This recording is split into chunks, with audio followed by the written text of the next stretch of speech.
And I want you to want me, yeah. I want you to crave me as tension is building, yeah. And driving us crazy.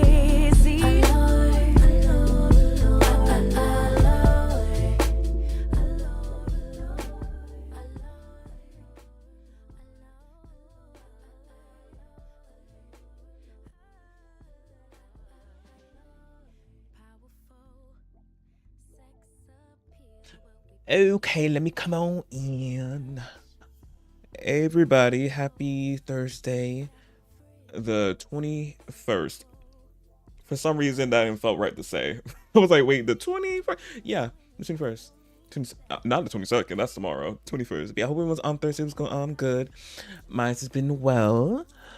And you, good glitch. You probably, I thought you were probably like busy or something, doing something. But yeah, but as y'all can see today, again, we're back with some Genshin. Because yesterday, for Wednesday special, we played the Archon Quest Act 5, the interlude, which was short, which made sense after Act 3 and 4 was so a lot happened, a lot going on. So it made sense why this act was a little short and not that much happened. But it was still fun. I liked it. But obviously, one character. Yeah, it was one character. I forgot. Let me forget. I forgot to pronounce her name. Who we played with? Well, who we was alongside throughout the whole Archon Quest part. Mostly part of it.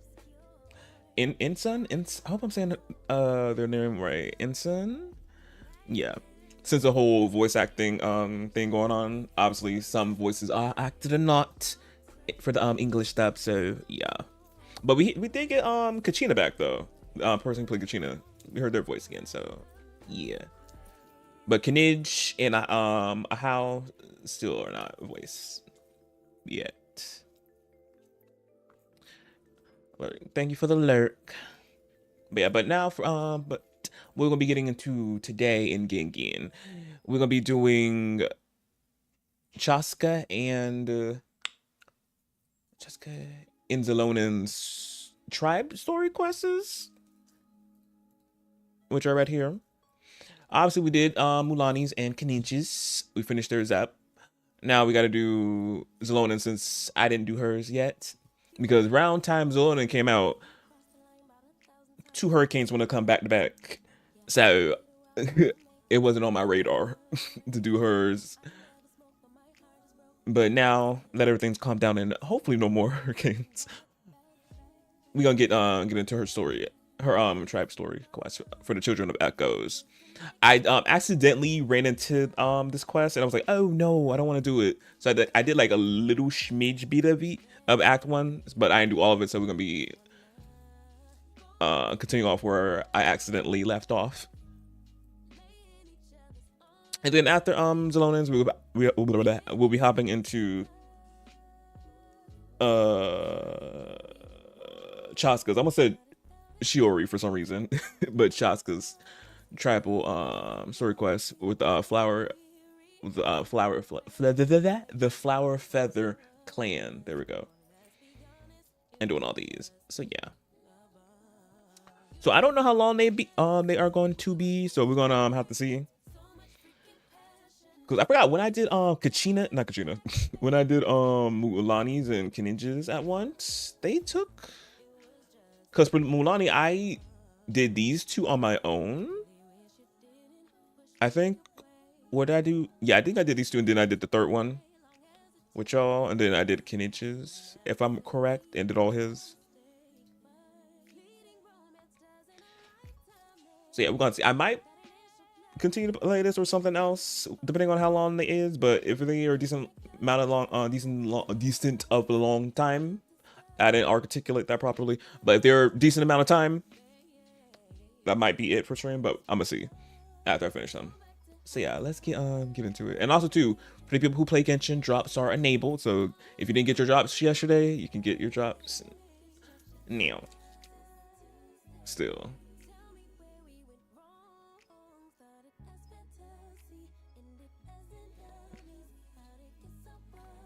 Wait, let me kill the music. Oh, and also too, y'all, I got up my Chasca as well. She's level 80 now. Level 80. I got up her talents to 8, which I'm planning on getting them to 9, both of them. But y'all know it takes so much materials trying to get these skills up. I'm just like, oh, hopefully I can. But yeah, but she's good right now. Still gotta get her to fully 90 because obviously she's only 90. But I'll do it eventually.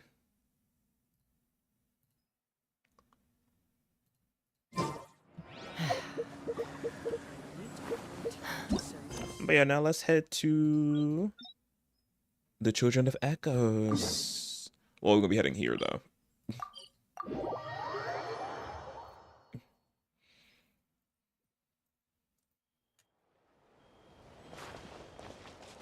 Oh, now we already find people. According to the map, we should be getting close.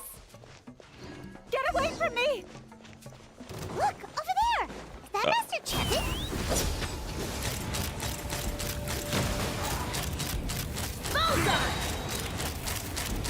Where did you come from?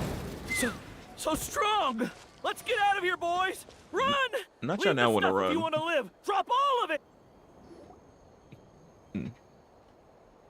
Well, they didn't put up much of a fight. They didn't. Guess they knew what they were up against. You know.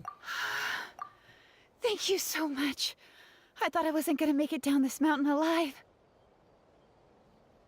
Saved by the Traveler. Guess my luck's not too bad today. Sorry. Let me introduce myself. I'm Chevin, a gem artisan. I'm not usually this lucky, but maybe things are looking up. Makes it to have help. She did, huh? I didn't mean to make her worry. I wasn't planning to be gone longer than 2 days, tops. But then, I discovered a new seam of volcanic crystal near the Shadow Pin. It's a large deposit, and the purity is exceptional. I dug up a whole bunch of it and was getting ready to head back. But the phlogiston within the crystals attracted monsters. I panicked and ran up a narrow path to avoid them. But by the time I was in the clear, I ended up running into those bandits. You showed up in the nick of time. If the situation was so dangerous, why didn't you just drop the crystals and run? I left most of them behind, believe me. I only kept the purest chunk. I have to bring it back no matter what. For Tlasoli and poor little Nechka. Who are they? And she was pulling Laura Croft because in the Shadow of the Tomb Raider, if y'all played, Miss Ma'am, she was in the middle. I think it's the very beginning of the Tomb Raider in the game, where she's trying to take a photo of the relic was it a relic or was it a statue of some sorts? And I forgot his name. Damn, it was not Sam. Is it Sam? Her friend who was there with her trying to pull her away, but she brushed him off when trying to get this photo. I'm like, girl, the ceiling is falling in the cave or wherever they were at and closed. We got stuck out. And I'm like, girl, we're in danger. But yeah, but she was like pulling a little bit of a Laura Croft. Right, you wouldn't know. Tlasoli is a former ancient name artisan, and Nechka is her daughter.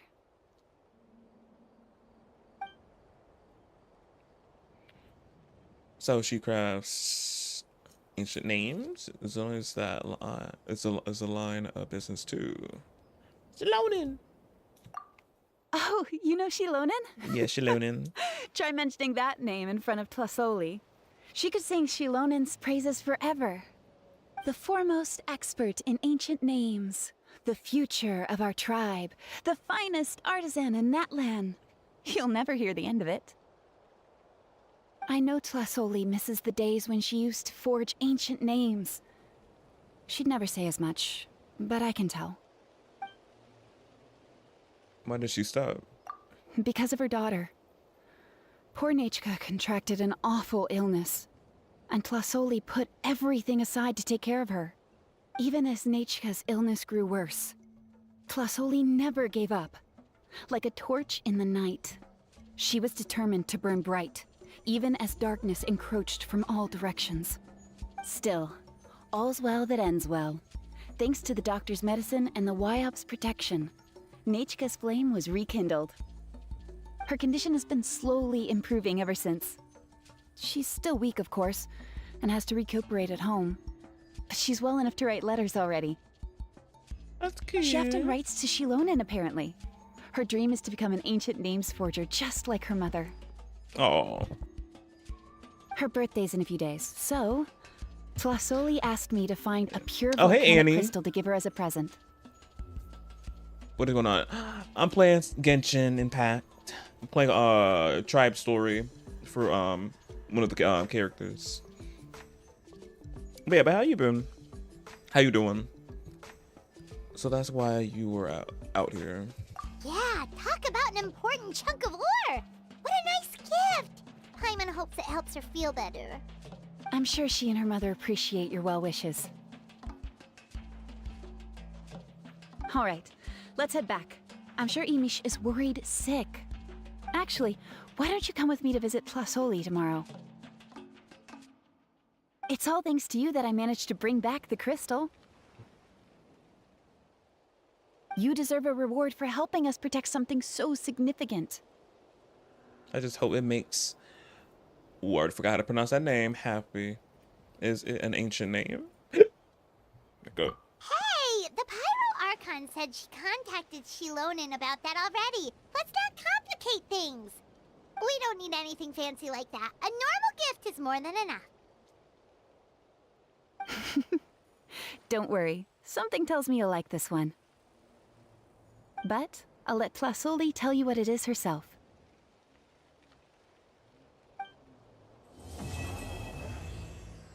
And that was Act 1. Usually, they're short like that. But we go on to Act 2.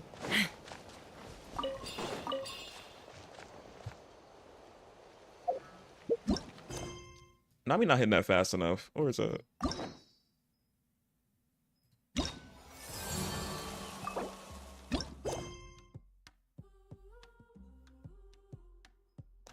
Oh no. I gotta do a world quest to access this one. Dang, I did not know that. Ew. Let me get back over here.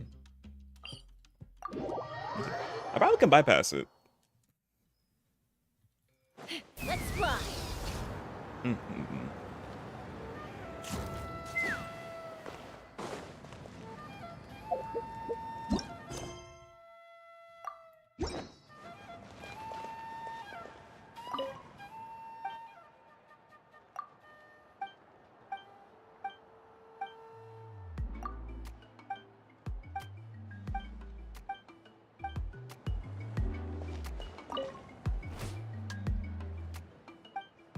Nah, I can't bypass it. I gotta do it.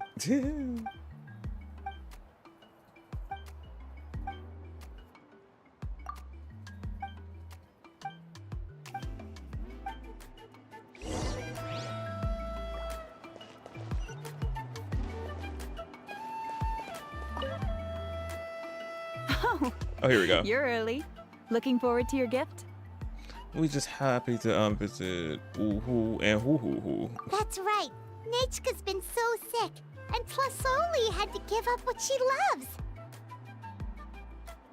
Things might get better, but they could probably still use some cheering up. I've already asked someone to swing by and let Tlasoli know we're coming. She's probably made all the necessary preparations. Let's go then. Do you mind watching the story niche? I'll be right back.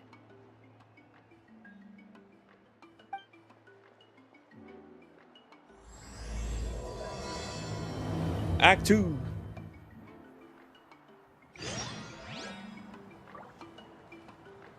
The old tools really are the best. Where we going?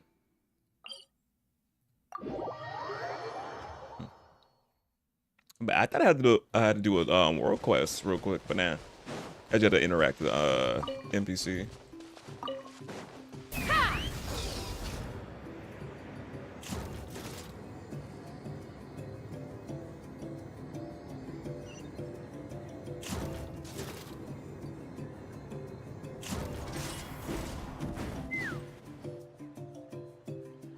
Here we are.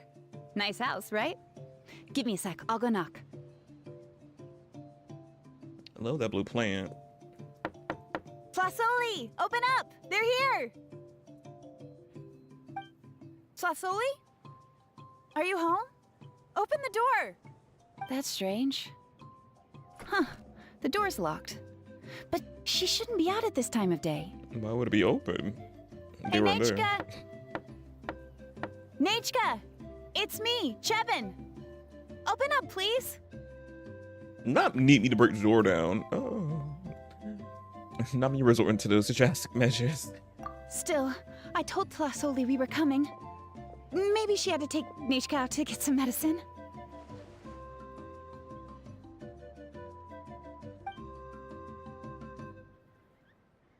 Hey, what's that over there? Looks like a Tapetlosaur nest. That's right. Flasoli has a Tapetlosaur companion. If I remember right, its name is Iengu? Yangu. When she was still in the forging business, she'd often have Iengu help with some digging work. But since Nechka fell ill, she hasn't let it dig much recently. Wait a minute. What the... This place is a mess! Iengu's nowhere to be seen either. Whoa, look at all these broken boxes. Something terrible must have happened. Let's take a closer look.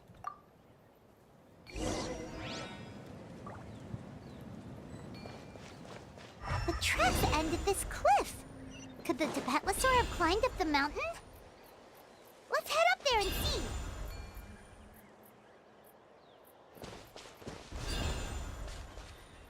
see. Let me whip out Xilonen for this.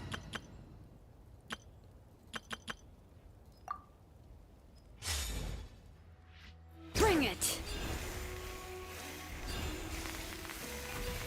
Oh.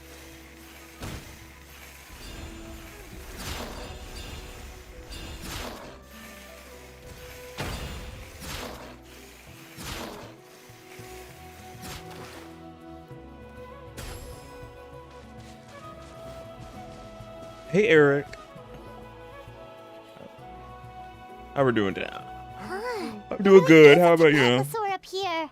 Might not be Tlasoli's companion, though. How you know that, Paimon?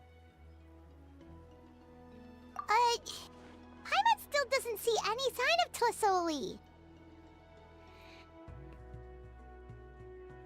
Hey, Traveler! Paimon! Oh, that's good. You're doing good. That's And of Chevin's voice. course, looks like there's someone next to her. Come down, quick! Flasoli's here! Huh? We just got up here and Tlasoli's back already? Literally, I'm What like, a coincidence. I was literally about to say, I'm like, we just got up here. Anyway, let's go down there. Why is the Tapetlosaur coming along? Whoa, hey, don't run, you'll hit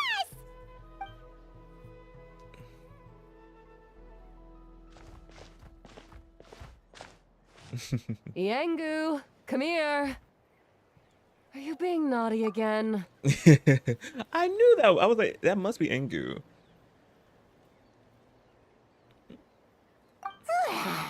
That's a yes. Oh, that's a good Saurian. Oh, you must be hungry. Sorry. I'll whip up something for you later. All right, run along and play now. I'll come along in a sec. Oh, so cute. Too. I was waiting for you at home when Nechka... Well, she snuck out and ran off by herself. She said she just wanted to pick some flowers for our guests.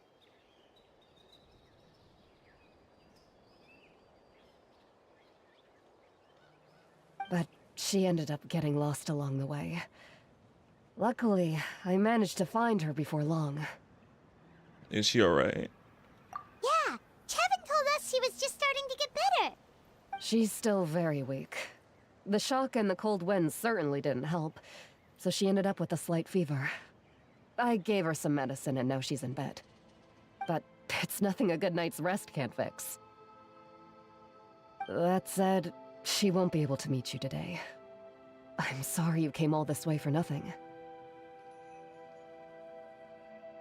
Don't worry about it. We know she's still recovering. Chevin Yeah. told us how serious her illness was. Her health definitely comes first. We were just dropping by to check on her. Is she all better now? She sounds like she doing well enough to run off on her own too. Well, she can at least speak to me and go about her day normally. That's already more than I could ask for. Hey, cheer up. This is supposed to be a happy occasion. We do appreciate that she tried to welcome us with flowers. Anyway, Tlasoli, about the thing I was telling you before. The gift? Yeah, what did you get us? The stars in her eyes. Well, it's a blaze gem inscription. I made it from the purest ore, so it's almost Ooh. completely resistant to erosion. It's pretty. The techniques used to make it are all rooted in ancient name forging. So it's like a simpler version of an ancient name. Don't say that or the Wyatt might smite me. The process just uses a few of the same techniques and materials. Ah. When I first made one, I didn't think it could serve any practical purpose, apart from the erosion resistance and the general aesthetic. But then Chevin suggested using the crystals to make a special kind of ornament. Blaze gem inscriptions made by an ancient name artisan, engraved with words that never fade. Quite the sales pitch, don't you think? Wow, that description really does make it seem special. You got a good eye for business. Tlasoli's blaze gem inscriptions really are special, though. Word of mouth isn't always reliable. As information gets passed along, it becomes incomplete, forgotten, and sometimes even distorted. But the words inscribed on these crystals will stand the test of time. The inscription will never deteriorate, and the meaning will never get twisted. It's the perfect gift for a dear friend or significant other. You could even pass it down to younger generations. You really pushing the sales pitch. Paimon's interested. Let's buy one, Traveler. We can engrave our names onto it. Wait, Yomora? Then once we find your sister, we can get her to add her name as well. That way, our names will be together forever. It's like Paimon's already been hooked. You deserve it. You saved me. And Nechka's birthday present. It's the least I can do to repay you. Chevin, I thought I told you. Don't you start acting shy too, Tlasoli. It's a great gift. I know how much work goes into one of your blaze gem inscriptions. Well then, thank you both. I'll have it ready as soon as possible. Then, I'll have you do the inscription yourself. Nechka should be well by then. She'll be very excited to meet you. Good thing. Good things are better with company. I mean, I might as well buy a few more as gifts. Whoa, let's not get ahead of ourselves. We don't even know how expensive that would be. You sure we have enough travel funds? Yours, yes, Hold on. probably. This isn't part of some scheme to make us spend all of our mora, right? Chevin? You never know. You do look like you have some savings to spare. That ain't for that. No, don't listen to that, Traveler. You'll end up losing all your mora. I know, Paimon. I know. I'm like, it ain't for that. I got these characters. I gotta get level up. What else?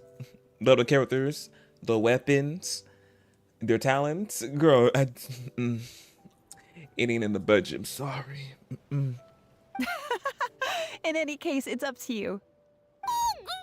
Oh, he Oh bad. no, it's the Tapatlosaur again! Quick, someone stop it! Paimon doesn't want to get run over again! You won't get ran over. It's so cute. Also, if you don't mind, Tlasoli, I'd like you to help me repair my Blaze Gem inscription. I dropped it when I was attacked earlier. The rope and clasp both snapped, so I haven't been wearing it. I tried fixing it myself, but I just couldn't get it to stay. Could you help? Just leave it to me. I'll make it as good as new. Thank you, Chevin, for going all that way and... It was nothing. We all just want Nachka to get better. You're right. Yangu, behave yourself. I'll feed you in just a second. I'll have Chevin contact you once everything's ready, Traveler. Maybe we'll even line it up with Nachka's birthday. We can even have a little party. Oh, that sounds great! We'll look forward to all the good food, and we'll make sure we're ready to eat. Anyway, see you around, Tlasoli! I'll see you. Look after yourselves. Nachka is going to be so happy to meet you. Ningo is so cute. I can't. And that's how fast Act 2 ended.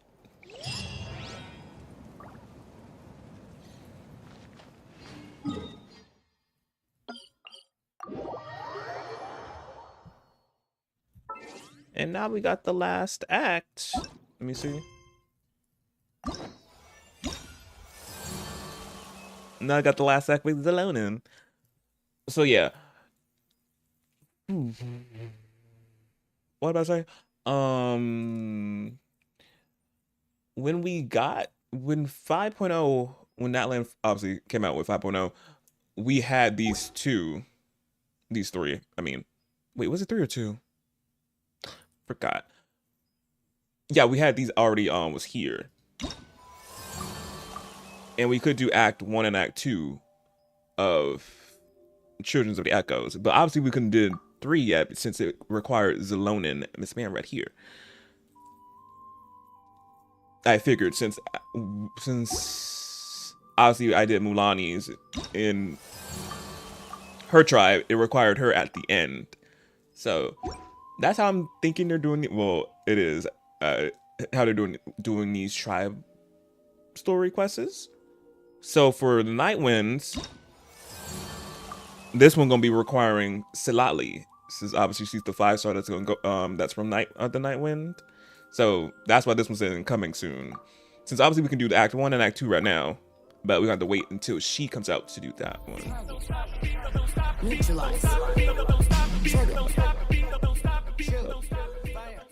Glitched_doll rated my stream with 3 viewers. I thank you, Glitch, for the raid. Appreciate it. Hey, everybody, playing some Genshin.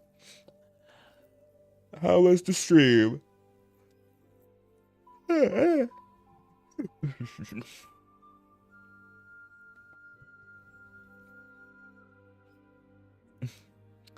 Oh, we said Eric. I haven't played Genshin Impact. Is this towards the end of the game?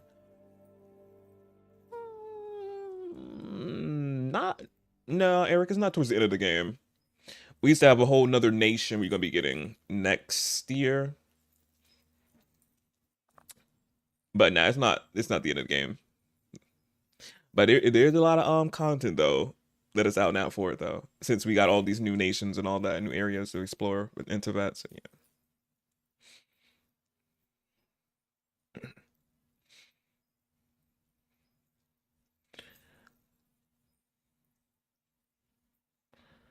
Spooky good. My first PC game. Oh yes, first PC. Yes, first PC game.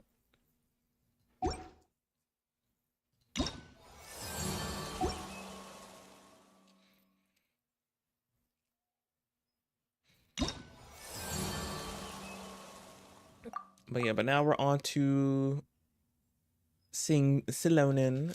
Xilonen.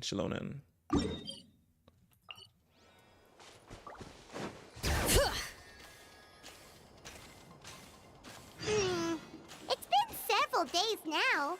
Wonder if Plasoli has finished making the Blaze Gem inscription. Since Nishka's birthday is around the corner, let's go to the tribe and buy some things, and then pay the family a visit. I played the Doll Manor.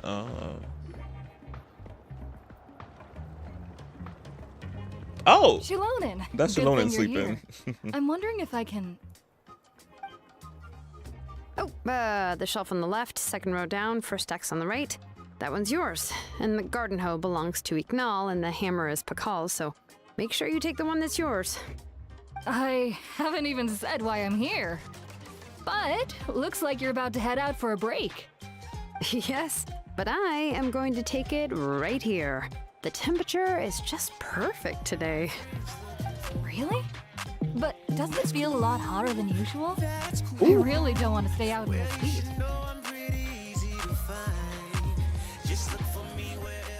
Oh, wait a minute. Ruin Your Day 2 just resubscribed really for 3 months. Oh, wait a minute. Let me replay that. They were talking and everything. Let me replay that.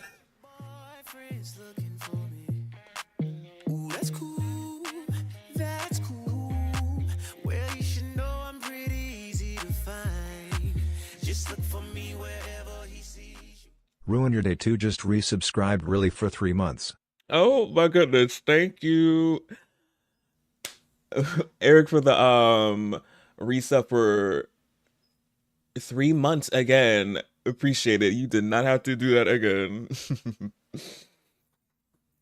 And no, you good. You good. It's fine. I couldn't pause the game since they were talking. I had to like wait for them to finish talking, then I could turn the sound off in the game so we can hear the alert. But yeah, no, you're good. It's fine. But yeah, thank you again, Eric, for the 3 month streak. Another 3 month streak. Again, appreciate it. Oh wait, what you said, Glitch? It's working on my end. I can see the chat on OBS. I can see it. Let me see. Wait, let me make sure I'm not missing anything on it. But no, yeah, it's good. It's working on OBS. I can see it. I know. Not you didn't know it was gonna do all that. It did all that last time when you did it back in April. Was it April? Wait. Was it April when you did it last time? Yeah, it was my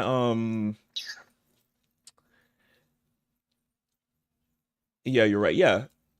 It was in April for my Twitchiverse. No, not April. In September for my Twitch anniversary, not my affiliate anniversary, which is in April. My Twitch anniversary, yeah. In September.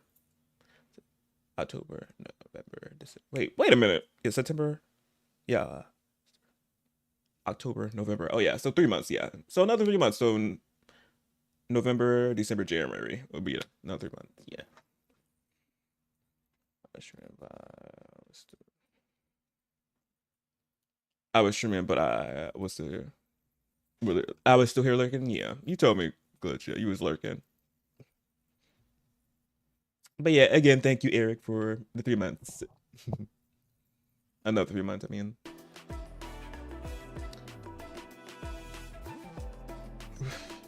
Exactly. In hot weather like this, customers don't tend to stick around and talk when they're coming to place orders or pick up the goods. Eric asked where I was at. Oh, I know. Wait. Oh, yeah, I probably missed that. Oh, yeah, I missed him saying, oh, yeah. I thought you were saying that to me. I see. Oh, here comes another customer. I'll just leave you to it then, and pick up my axe. Sure, sounds good to me.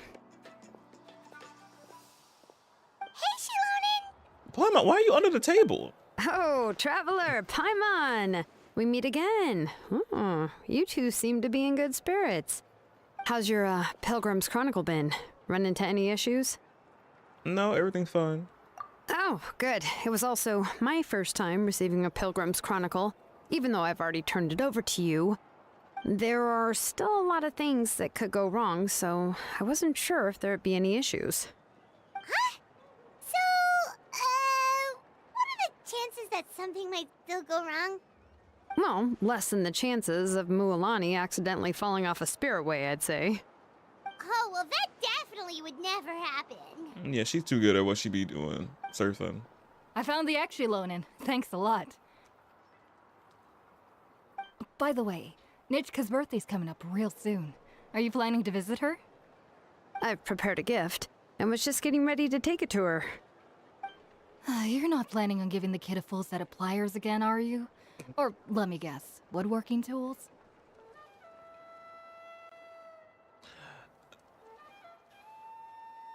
You give these kinds of things as birthday gifts? I'll set two. Or I like a set too. Where can I buy one? Oh yeah, we be crafting. I don't know what we be doing woodwork. No, we be doing it for our teapot, our ceremony teapot, I guess. Oh, yeah, I make these myself, and it's a lot of work. But if you like a set, I can make some time and forge one for you. Great! We often camp out in the wild, but a set of Xilonen's tools would make pitching a tent and starting a bonfire a whole lot easier. Well, still, I won't be giving Nichka any tools this year. She wrote me a letter saying that she'd like a copy of To Kill the Brave. The book is not what you call a bestseller, but luckily, wait a minute. I have a few copies in my collection. They were really old editions that were published a long time ago, but they should still be readable. I legit thought she said tequila. I was like, excuse me? Let's run that back. Well, still, I won't be giving Nichka any tools this year. She wrote me a letter saying that she'd like a copy of To Kill the Brave. That part of tequila, I was like, tequila? The alcohol? To the child? But no, she read the whole thing, obviously. My brain just instantly thought tequila. Even though I don't even drink. I just heard tequila. I was like, oh, what?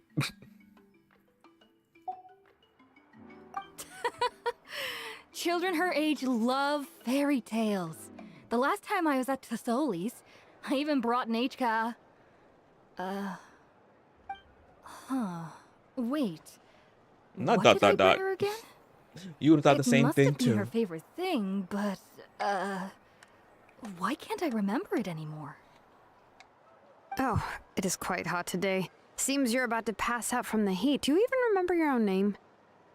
My memory can't be this bad.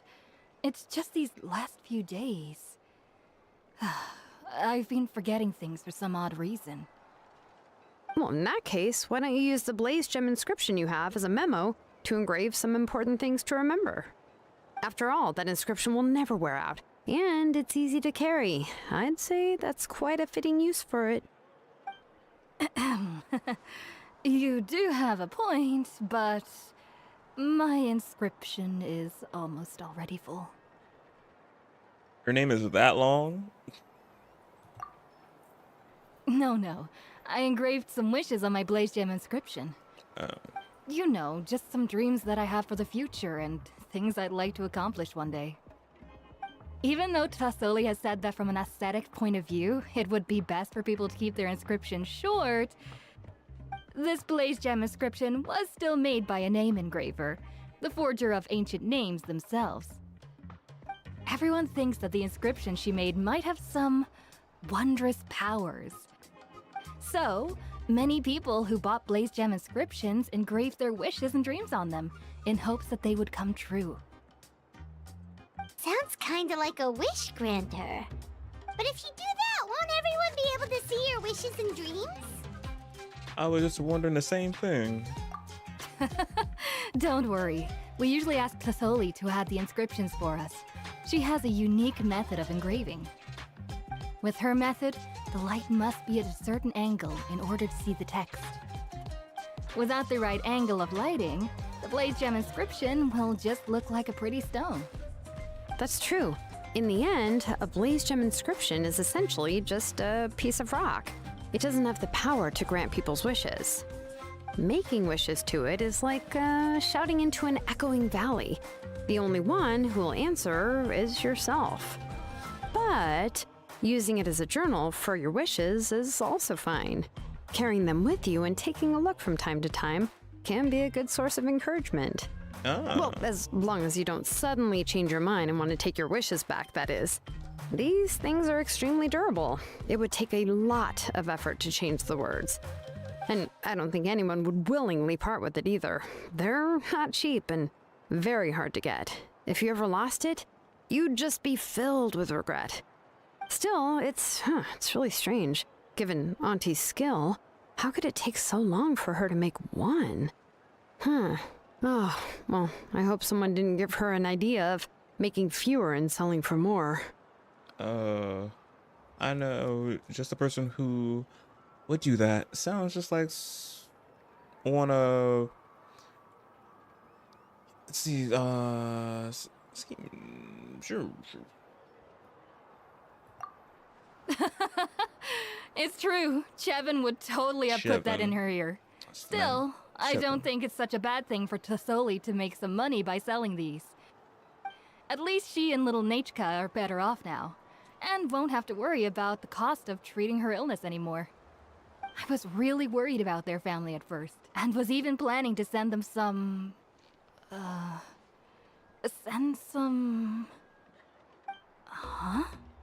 What was I planning to send to Nachka again? This memory of mine. All right, if you stay out in the heat for any longer, I'm afraid even the inscription won't be able to save your memory. You should, go back. Yeah, get some rest. Right. Right. Please give my regards to Tlasoli and Nachka. Uh-oh, we're gonna have to figure out this memory problem of hers, because I'm like, girl, you good? A little concerning. I don't think it's just the heat.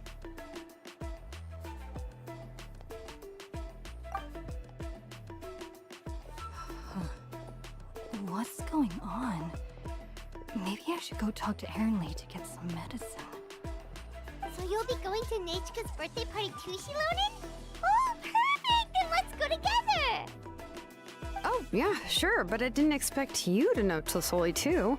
She hasn't been coming to the tribe much lately, so how did you get a chance to talk with her?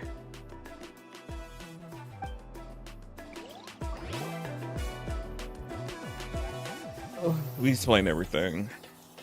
Oh, so that's how you met her.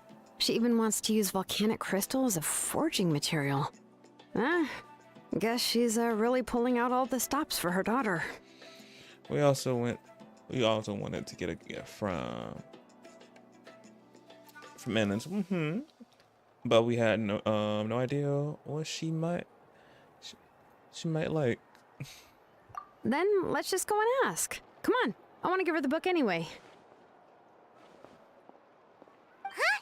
Wait a second, our birthday gift's supposed to be a surprise? If we ask Nachka, then she'll know what gift we'll be giving her. And that would ruin the surprise! But if you don't ask her, then how will you know what kind of present she would like? Here's another idea.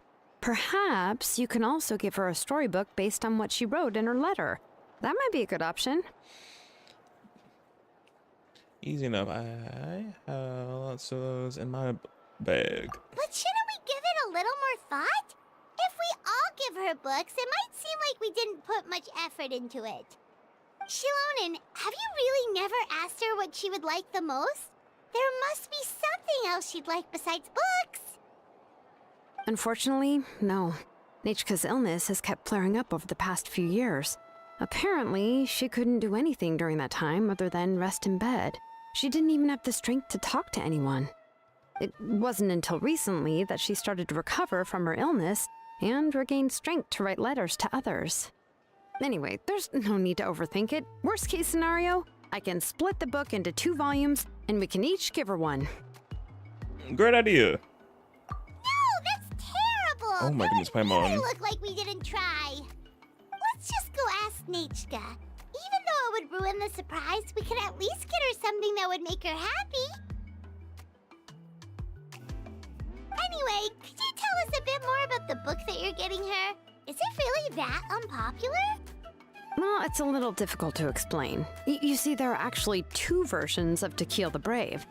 The premise of the book is pretty straightforward. It's basically about a set of twin brothers working to defeat a demon lord.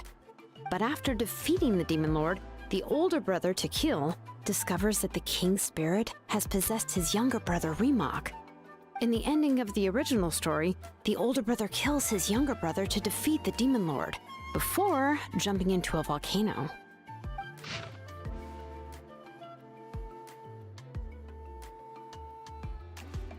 Oh, wow. It's funny how they expect me to read all this.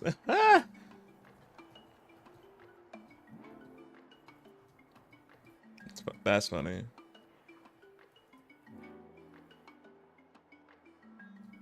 I remember there was one line that was super popular at the time. If I still remember right, after being possessed by the goddess Coatlicue, Remok said, "I do not wish to see your blood be reduced to ash, but I have seen the light of your heart and spirit. Remember my name, brother. As long as you remember me, I will never have left." The other version was released only recently. The author heard a suggestion from someone and suddenly decided to try and make a stake in the fairy tale market, so the story was revised. In the revised version, the brothers killed the demon lord together and both survived. According to the author, this gave the story a happy ever after kind of ending. However, the revised version was not well received. After a month on the market, it had hardly sold any copies and the books were collecting dust on the store shelves. The store owners desperately tried to get rid of the book and have resorted to all sorts of promotions and discounts to sell it. Even now, the only edition of To Kill the Brave you can find in the market is the newer one, whereas the older edition is nearly impossible to find. Anyway, I couldn't bring myself to give such a poorly rated book to Nechka, so I spent a few days looking and managed to find a few copies of the old edition in a warehouse. I picked out a copy that looked relatively new and wrapped it up as a present for Nechka. If you're interested, I can give you this extra copy to read. The pages are pretty old though, so please be gentle with it. Of course. Oh, and here's a copy of the newer edition too. They gave me a free copy when I went to buy some Chocoatl. So that's how they're trying to sell off the book. Could it really be that bad? Even Paimon's curious now. That's two more of the collection. Let's get going. Celestoli lives pretty far from the tribe, so it'll take us some time to get there.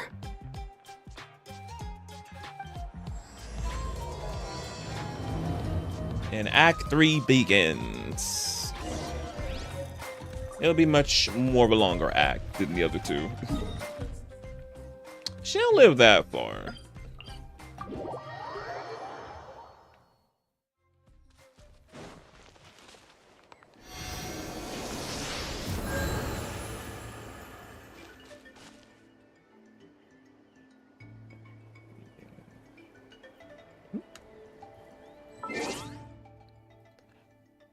Your account must be deactivated. Oh, let me check, Eric. Let me see. Shit. It should be fine.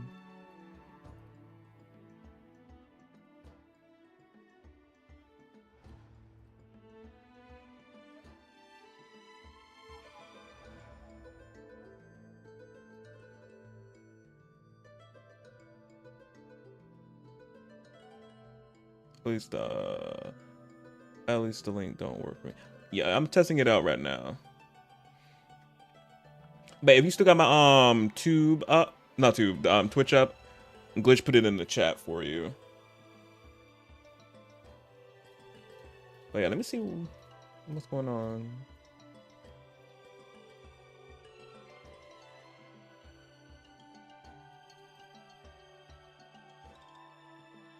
Oh. Oh, he also put it in tube chat as well for you.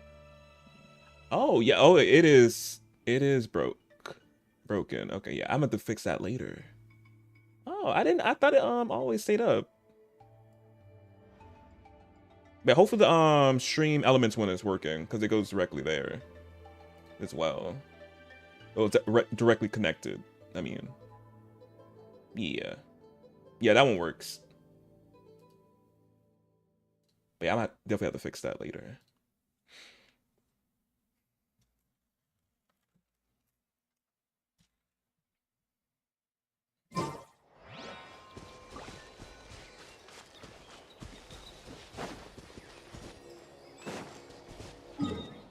Where's she at? Oh, she's right there. Bring it!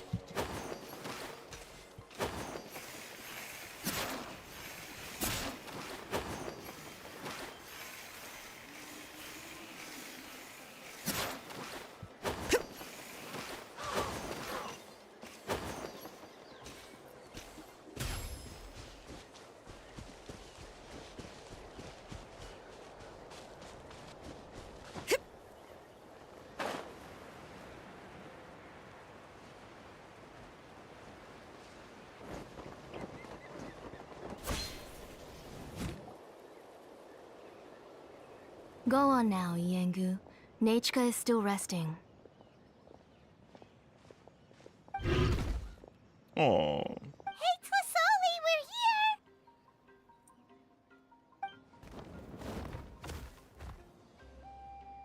Oh, he's so happy we came. Oh, what a surprise. And even Xilonen is here too. Not how I want to play with them. I want to play with him.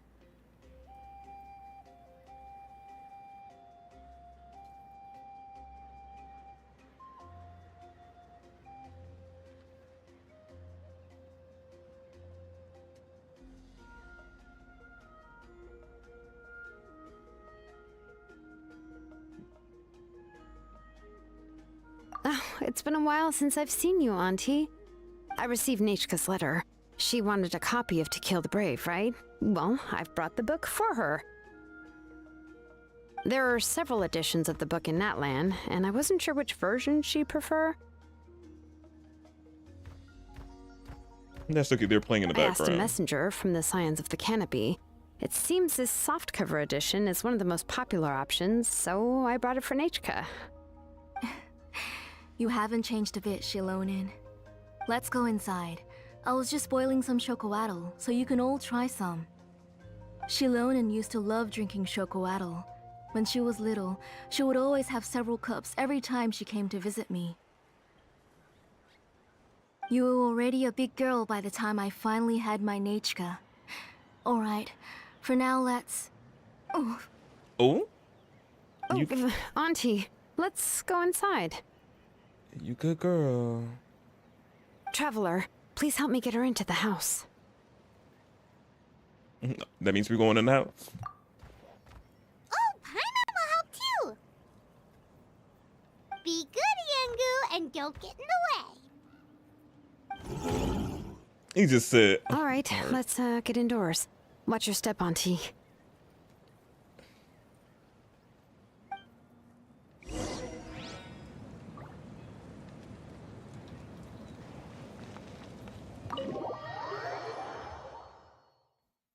Yeah, Eric, hopefully that the Streamlab one is working for you if you're trying to do something. Sorry. Nechka's illness has been flaring up recently, so I was up for a few nights. I suddenly started to feel dizzy in the sun. I hope I didn't scare you. Although this is Have how a her seat. house looks. I'll fetch you a few cups of chocoatl. Please wait a moment. Oh, I've already brought them over. This cup's for you, Auntie. And these are for you, too. Thank you. Chocolatl? What does it taste like? Paimon's heard that it can be pretty bitter. Traveler, could you give it a try first? We love being the test subject. I thought it was food. It's a drink. Oh, don't worry. Auntie always adds a lot of sugar. It won't be bitter. Come on, diabetes.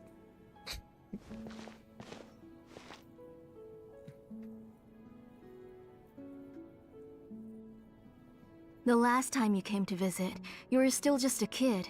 But now you're a pillar of the Children of Echoes. No, of all Natlan even. Oh, well, it's all thanks to the drinks I had here and the books I happen to read. You've been close for quite a while, for quite some time. Then We heard that you two are from the same tribe, but Paimon had no idea you were so close. When I was little, my parents were always talking about how skilled Auntie was at forging ancient names. oh my How she was a goodness. good role model for the rest of us. Anonymous tipped $60. What? Put it again. What?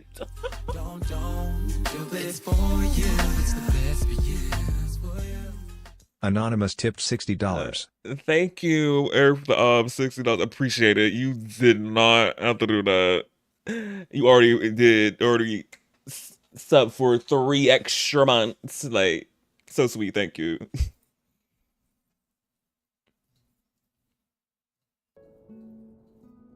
The moment I became idle at home, they would toss me into Auntie's workshop to watch and learn.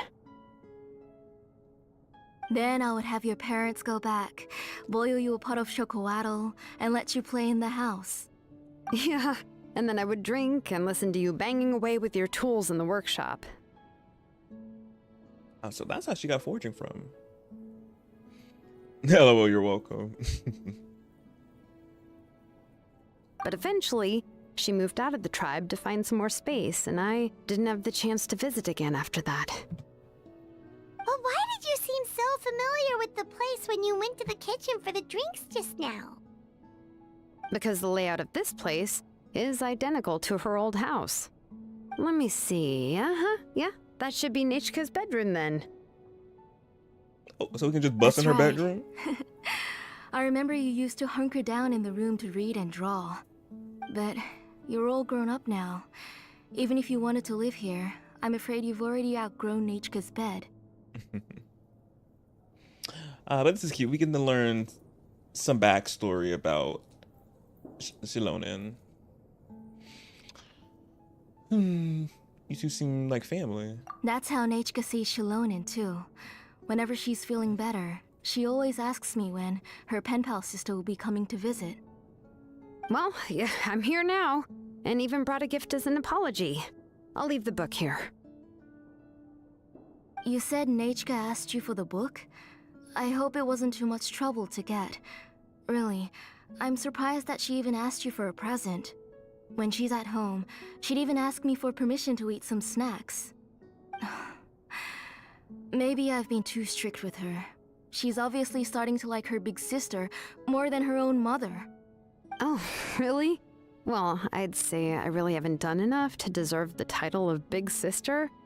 Yeah, I wasn't able to help her when she was sick, and I didn't even come and visit her that many times. Well, the only thing I have been able to do is to help her find some books. Don't be too hard on yourself, Xilonen. You have great responsibilities as the name engraver of the tribe. We both know you are far too busy to take care of her. The responsibilities on your shoulders also became far heavier when I gave up on my work. You just had more important things to tend to, Auntie. No one in the tribe blames you. We all know that Nechka needs her mother's care. But that doesn't change the fact that I gave up on my work. And even now, I still have not found the courage to pick up my hammer again. I'm sorry to leave you to shoulder all the responsibilities alone, Xilonen. Oh. Ooh, why so somber all of a sudden? Don't be so sad, everyone. Hasn't Nechka gotten better lately? Oh, relax, Auntie. I can handle the work. But once Nechka is back on her feet, you should get back to work and let me have a vacation. You'll be the one who's busy then, and I'll be sitting at the side drinking chocolatl and cheering you on. If that day really comes, you can have as much chocolatl as you like. Nechka? So how did Nechka get sick anyway? If you asked me before, I wouldn't have even been able to talk about it. But now that she's gradually recovering, I've also gained some courage to face what happened back then. Nechka's illness actually originates from the Abyss. Oh, are we That shocked at night, this point? I was in the tribe, having a discussion over the forging of new ancient names. I'm not surprised it was from the Abyss. Not surprised at the slightest.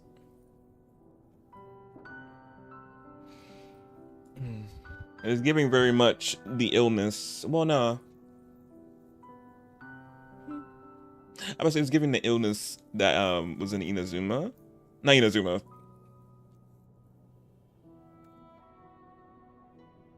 Sumeru. I was like, what's the name of the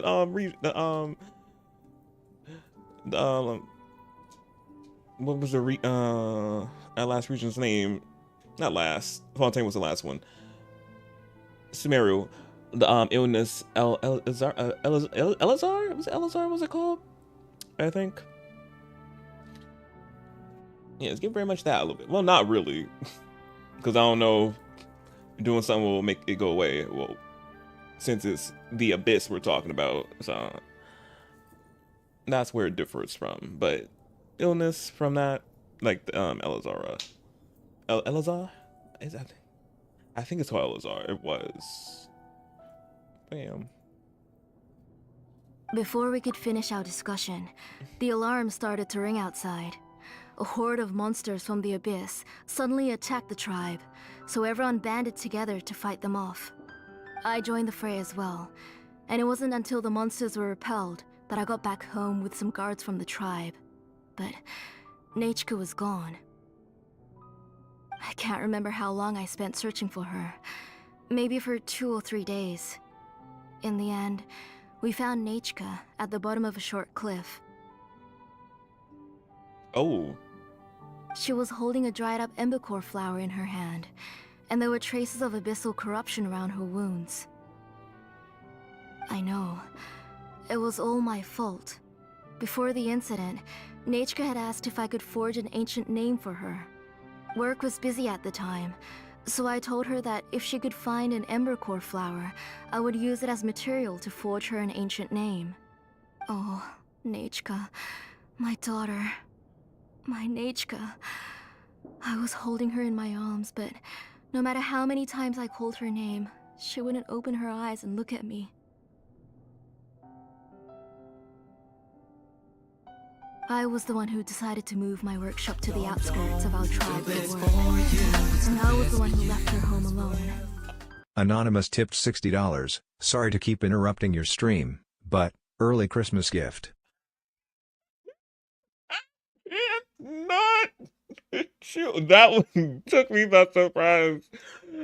Oh my goodness. No, you good, Eric. It's part of the stream. You do interrupting anyway. It's okay. You good.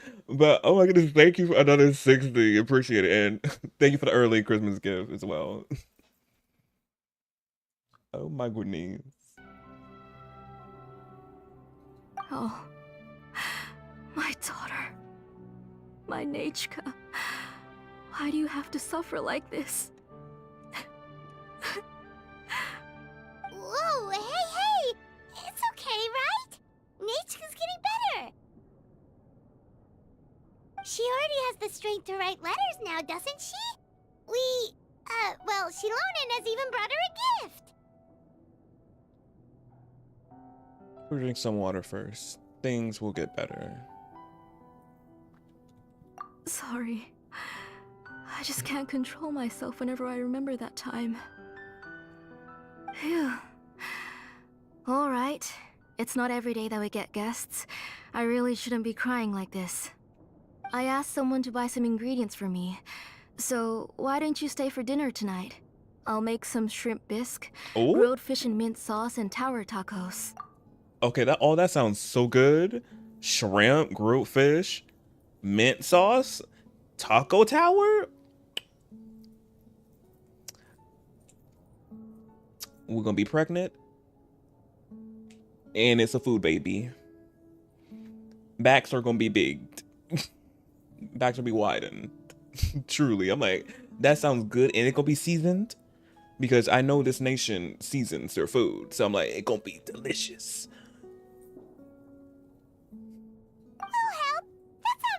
to make, and we don't want you to tire yourself out. Yeah. We might be eating along the way as we making the food. Sneak a little shrimp bite there. Getting that taco meat as well. Let me flex my cooking skills, truly.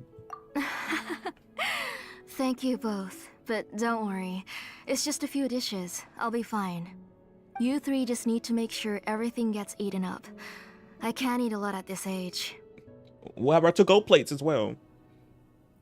Oh, we haven't had anything to eat yet, so don't worry. We'll make sure there are no leftovers. Let me hit the mic.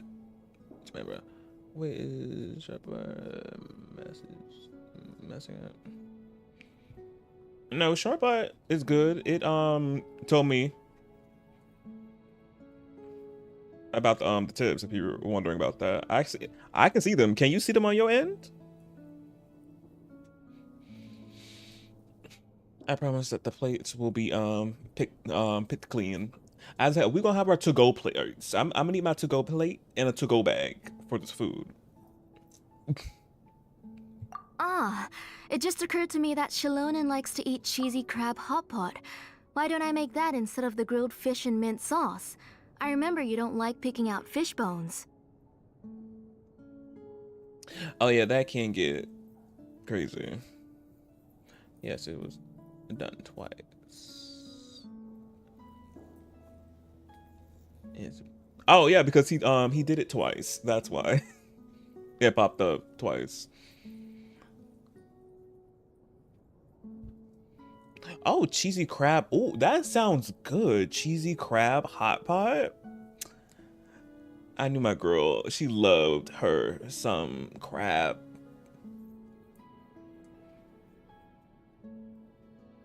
That's why we stand Xilonen 10 toes down. I know she would love a seafood boil. Like, yes. Nah, both are fine with me. I've learned to just chew up the fish bones now. Oh, she just chewed them Oh, up. come on now. If you don't want to pick out the bones, I can just take them out for you. Anyway, for dessert, would you like a cup of grain fruit or chocolate? Cup of grain fruit!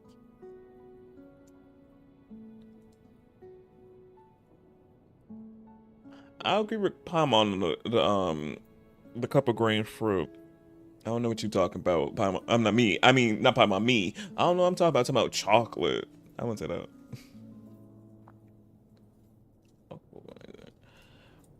It's just like Marcus to be, not just like Marcus to be spoiled. Hey, hubby. How about a cup of green fruit mixed with chocolate? How about Okay, no? got it. I don't want that. I'll go start cooking, but could you do me a favor in the meantime? I ordered a bunch of ingredients, and they should be here any minute now. Would you go check by the door and see if they were already here? If so, please bring them in. Come on, Xilonen. Stop lying around. You shouldn't nap before dinner. It'll ruin your appetite. Not her already napping. She literally just got here. Not we just get here. But she's already late, just chilling. Taking a nap.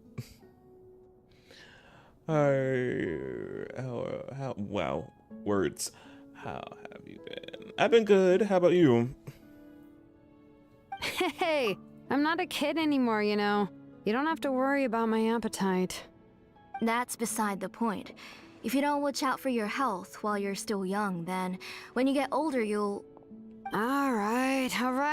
I'm getting up.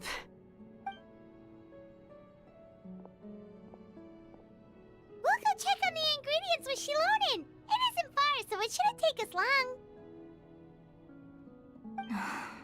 That kid.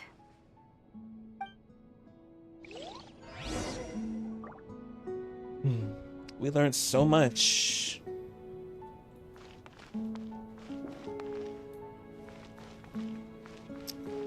About Xilonen, about Miss Ma'am here, and how close they were. Amazing. Good. Oh shoot. Good. I just been chilling. Oh, that's good. You've been chilling.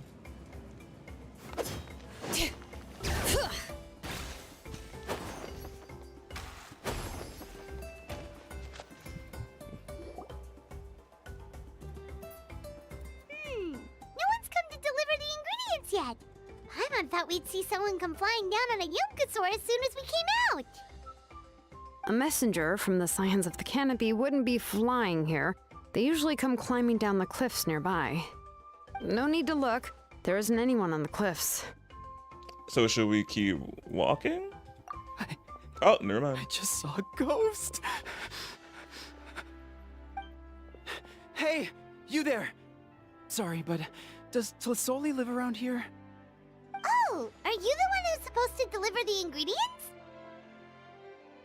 I don't see no bags.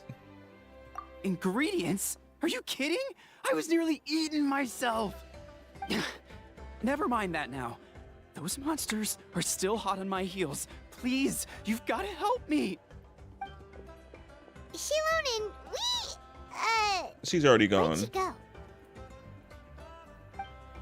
Whoa, she's already gone up to fight the monsters? Let's go help her out. Not the baby! Damn it. Why do you gotta do this to me? I really don't want to find the babies. Or these got the big ones as well. Oh, goodness. Oh, they gave me a trial Xilonen. Let me see what... Oh, 3,000? Well, my Xilonen is close to 3,000 damage. Well, not damage, defense. Damn, okay. They got stacked on her. Her Siggy. I'm running the same set. We all can't have a good whole 1, 2, 3, 4 complete set.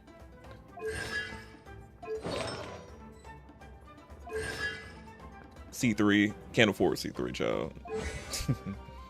Oh, 10. Oh, 10, 13, 10. Wow.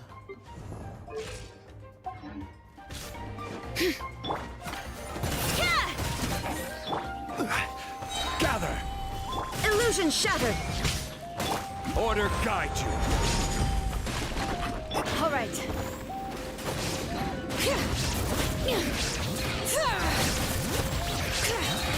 Letting brave names echo!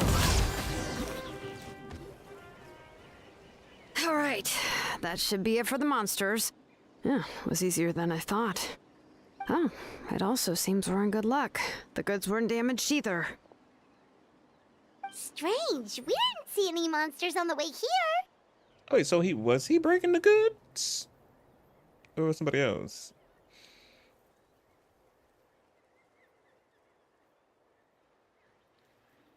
What are you talking about? No?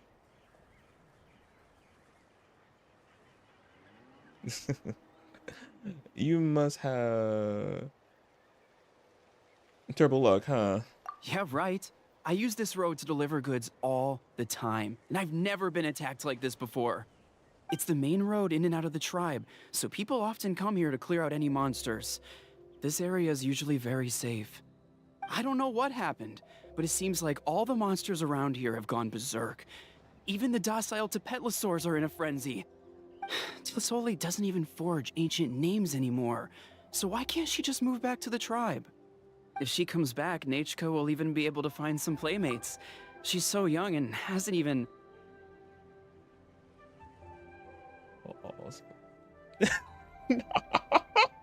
I cannot with y'all. We'll all spoil him.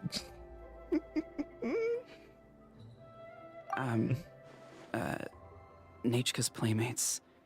No, wait, I feel like my kids have played with her before. They've even told me about Nachka's favorite game. If I remember right, it was... strange. I always remembered it before. How could I forget all of a sudden? Okay, this is the second person with memory issues. Okay, something's going on. Look at that! He has a Blaze Gem inscription too! It has something to do with that. Definitely.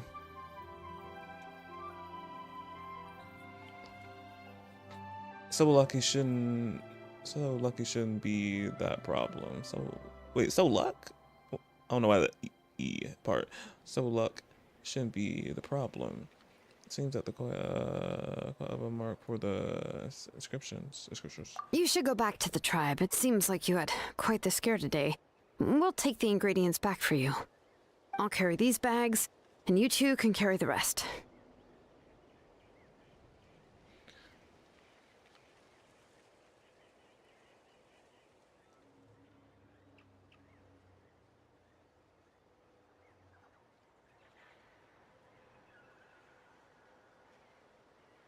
Not. He must have had glitch tests.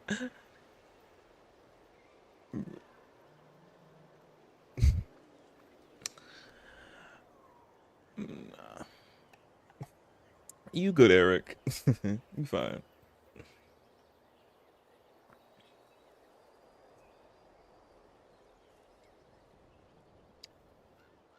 Sure thing. Paimon can help me too. Yeah, I'm gonna put some Paimon. Huh? Oh, sure. Paimon can take care of these grapefruit that fell out of the bag. If you say so. Thank you so much. I guess today's just a really bad day for me to go outside. That's so weird. Why is everyone we run into today having trouble remembering stuff? Someone do with them inscriptions, probably. Paimon's not sure how to say it, but she's got a strange feeling about this. Like it's all somehow related. Once you live long enough, you'll eventually start experiencing strange days like this. Let's bring the ingredients back. Otherwise, we won't have anything to eat tonight.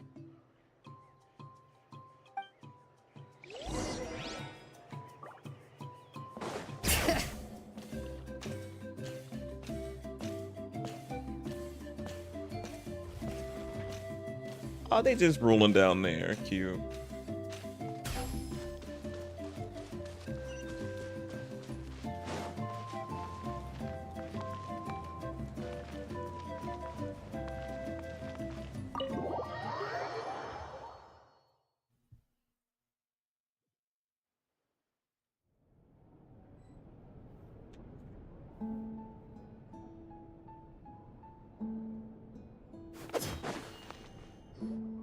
Ah, you're finally back.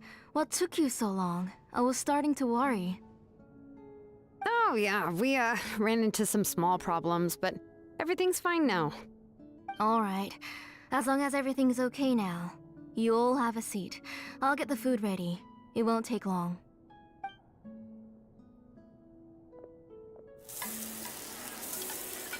Cannot wait to see this food. Let me see. Whoa, there's Oh, so much wow. tasty food! You're amazing, Tlasoli! Wait, we need another camera shot on that food. I want to see. Them tacos look delicious. They were all pretty simple dishes to make. Don't be shy. Dig in, everyone.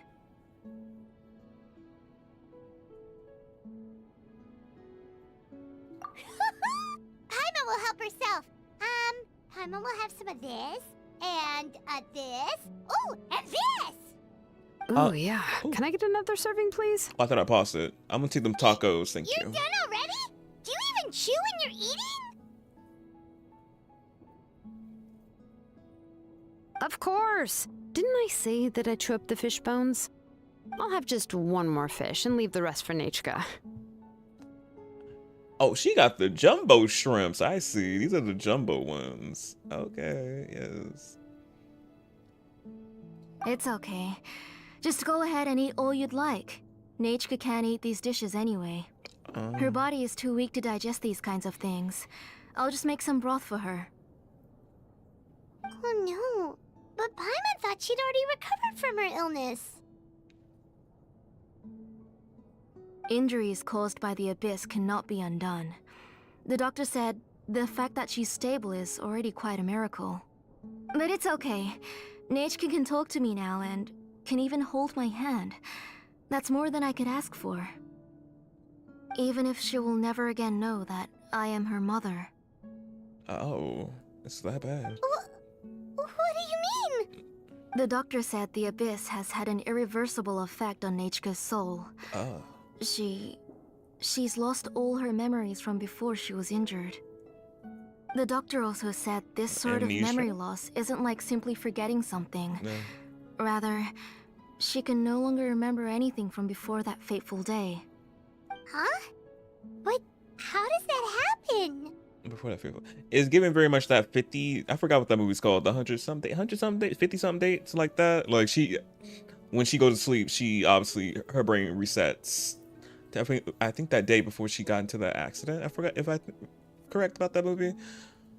51st Dates. I think that's what it's called. 51st Dates. Yeah, it's giving very much that. I'm like, oh wow. You know about the woven scrolls that the Masters of the Night Wind use to record things, right? Well, generally speaking, forgetting things is like when the woven scrolls would gradually start to fade. As long as you repaint and weave the threads again, the faded memories will come back to life. But the case of Nechka's memory loss is as if her woven scroll had been cut in two, and the portion of the past was burnt to ashes.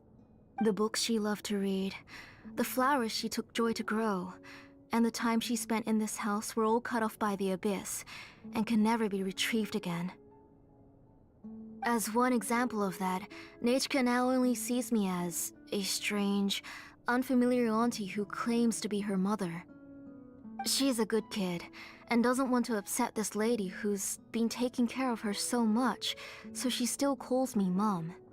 But I've always had a feeling that she's constantly wondering about things like, where is her real mother? Why is she stuck here in this house? Was she abandoned? Nechka really has no idea that her real mother is right in front of her, and has never left. Wow. So you plan on recreating Nechka's woven scroll all by yourself? Oh?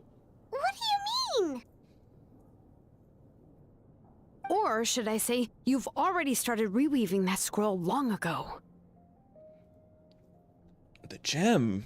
The delivery guys. I saw it hanging from his waist, so I asked to borrow it from him. When did you do that? Don't worry, I'll return the inscription to him once we've figured everything out. These things aren't cheap, after all. When did you know?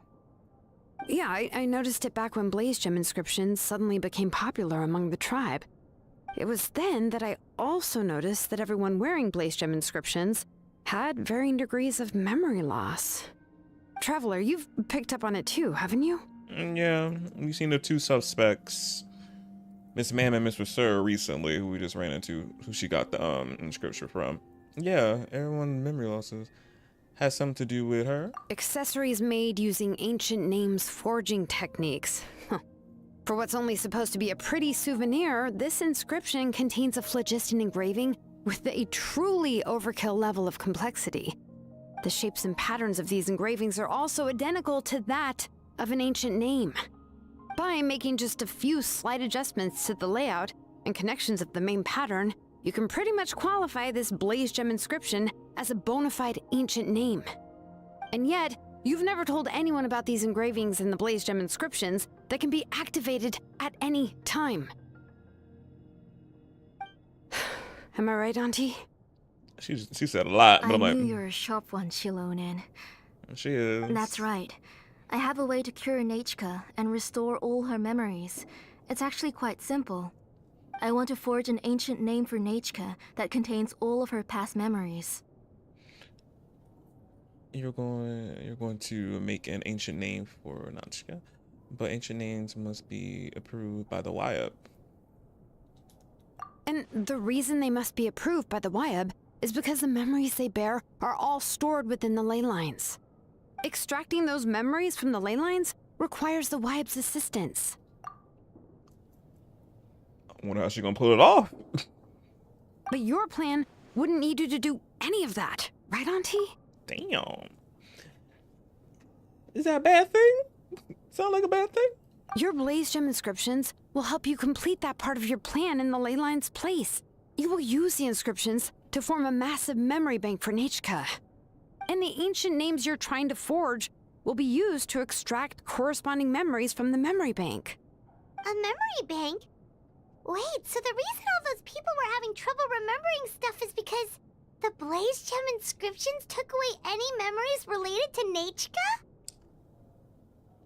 Oh, even though Nechka has forgotten her own past, her life was still witnessed by other people. Using other people's memories of Nechka to reconstruct her past? This is the first time I've heard of such an idea. Wow. That's interesting. Is it a bad thing? Or, I'm waiting on that part. You've seen through my plans, Xilonen. You're as outstanding as ever. We busted wide Far open. more brilliant than me. Well, she I busted intend to open. use this method to collate all the memories related to Nechka and allow her to regain her past again.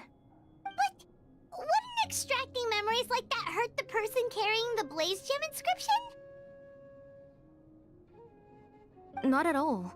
Every time a Blaze Gem inscription extracts memories, the process is under my precise control. That way, there's no chance of anyone in the tribe getting hurt.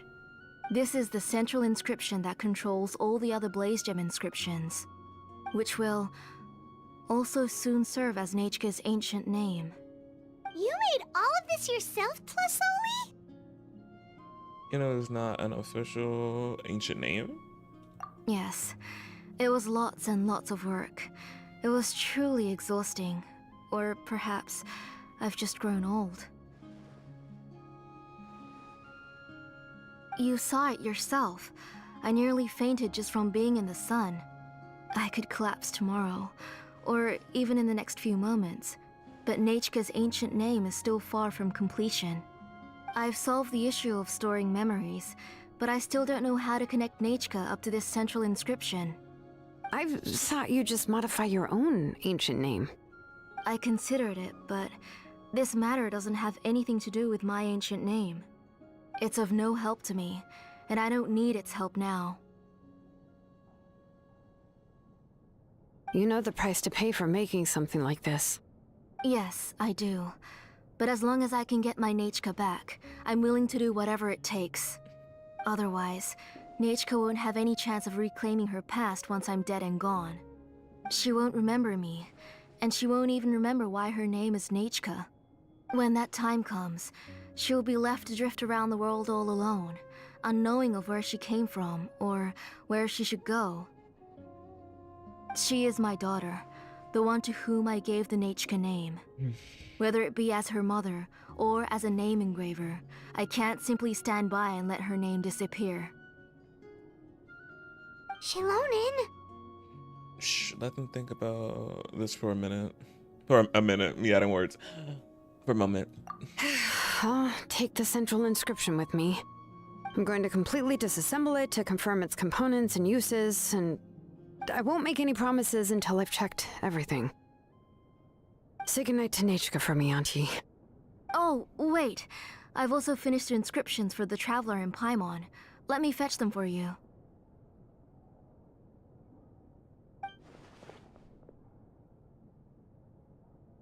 I'm sorry it took me so long to finish them. Hold on, Auntie. The Traveler and Paimon have never met Nechka before, so you can't draw any memories from them. That wasn't my intention. They're just ordinary gifts. Please, take them. Oh, what's going on in there? Did she fall? What was that noise? Nechka must have woken up and wants to get out of bed on her own. Sorry, I'll go check on her first. Nechka, don't try to get out of bed. Just tell Mom if you need anything. You go ahead and take care of Nechka, Auntie. Let's go, Traveler and Paimon. There are a few things I want to tell you. Oh. Ooh, child, we learned some information. Let's head back to the tribe first. There are some things I need to get from my workshop. Disassembling the central inscription? It's not going to be easy.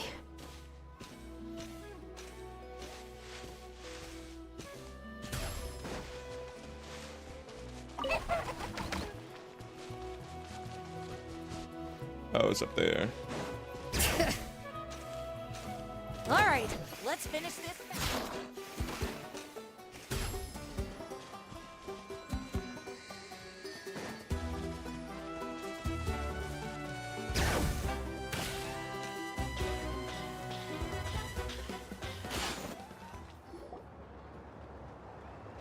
You two can wait outside for a moment. I just need to go in and grab something.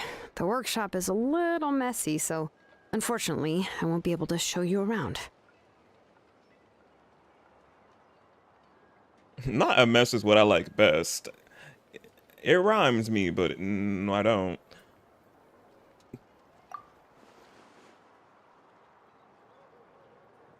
Oh, yeah, that's not really what I mean. It's not the mess that's really the problem.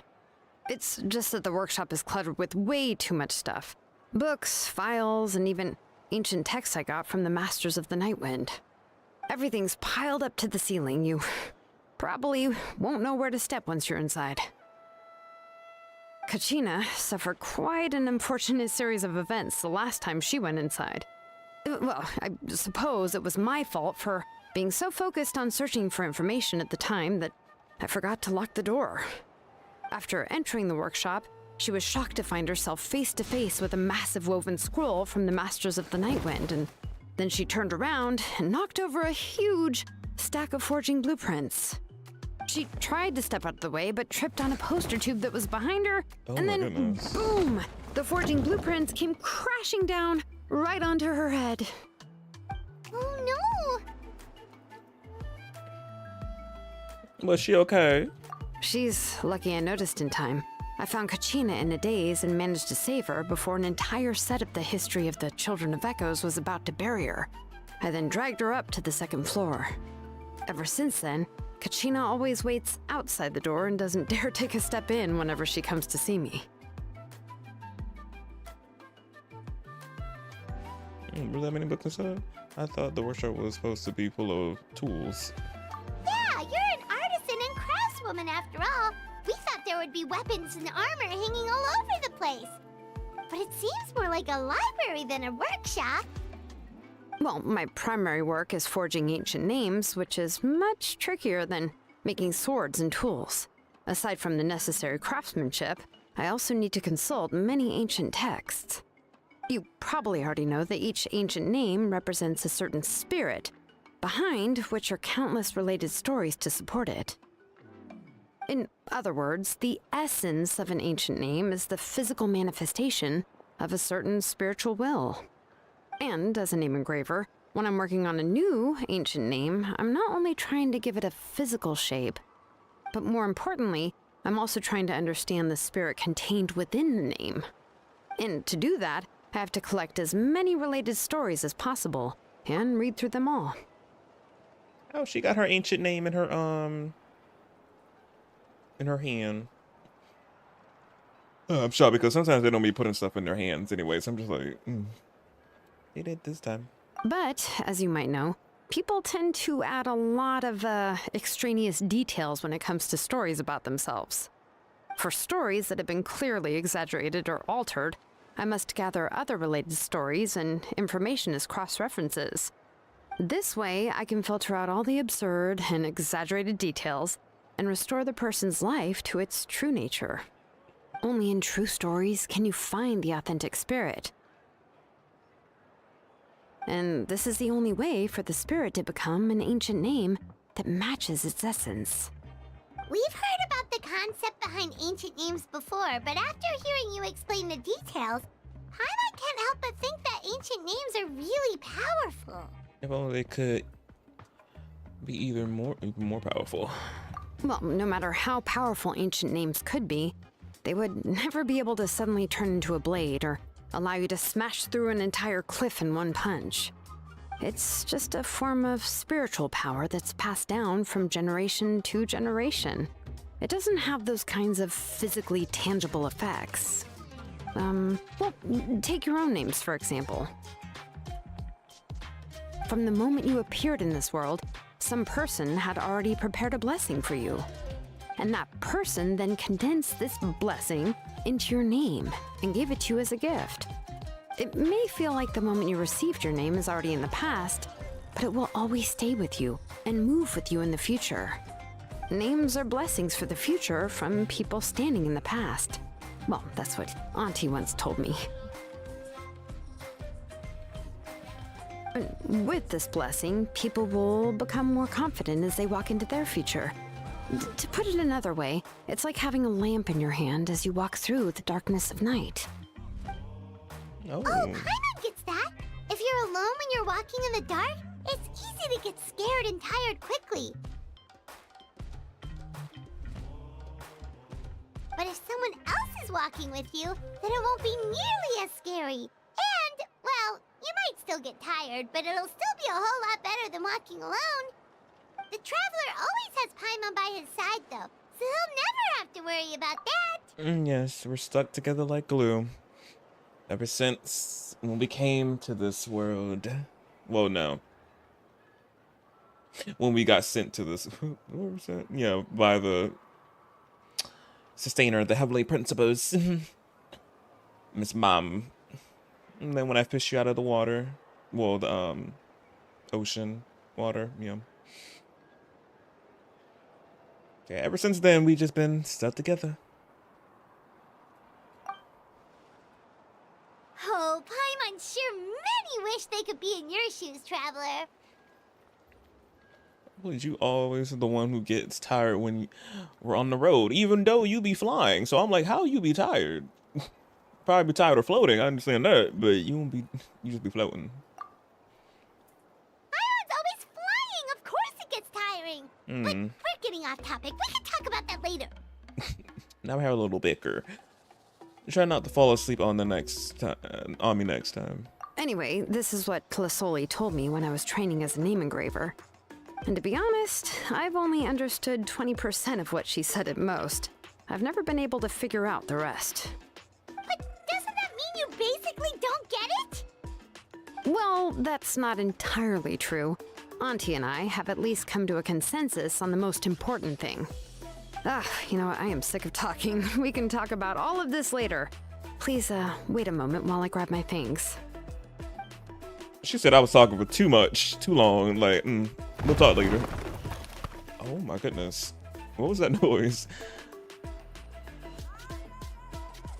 Xilonen opens the door and walks into her workshop. Some unsettling crashing noises come from the workshop, followed by some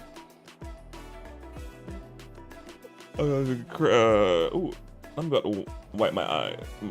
Better my glasses. Something squeaks. Oh goodness. It really is messy in there.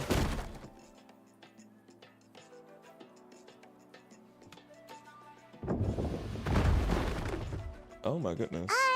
Did you hear a whole section of something collapse in there just now?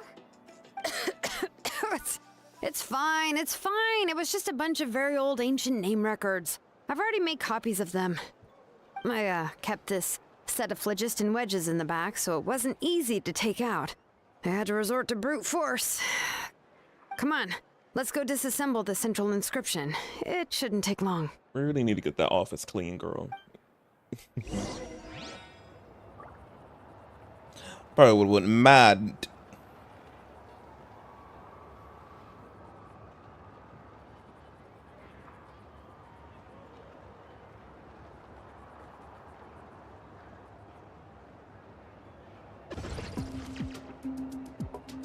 Clean my glasses off.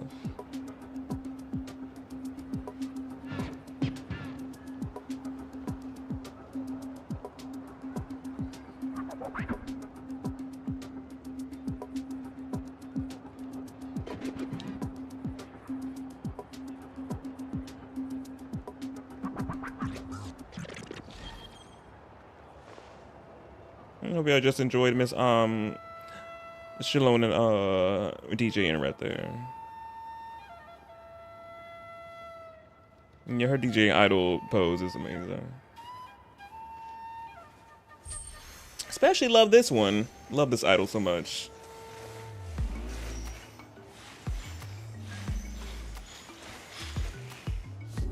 Oh, amazing.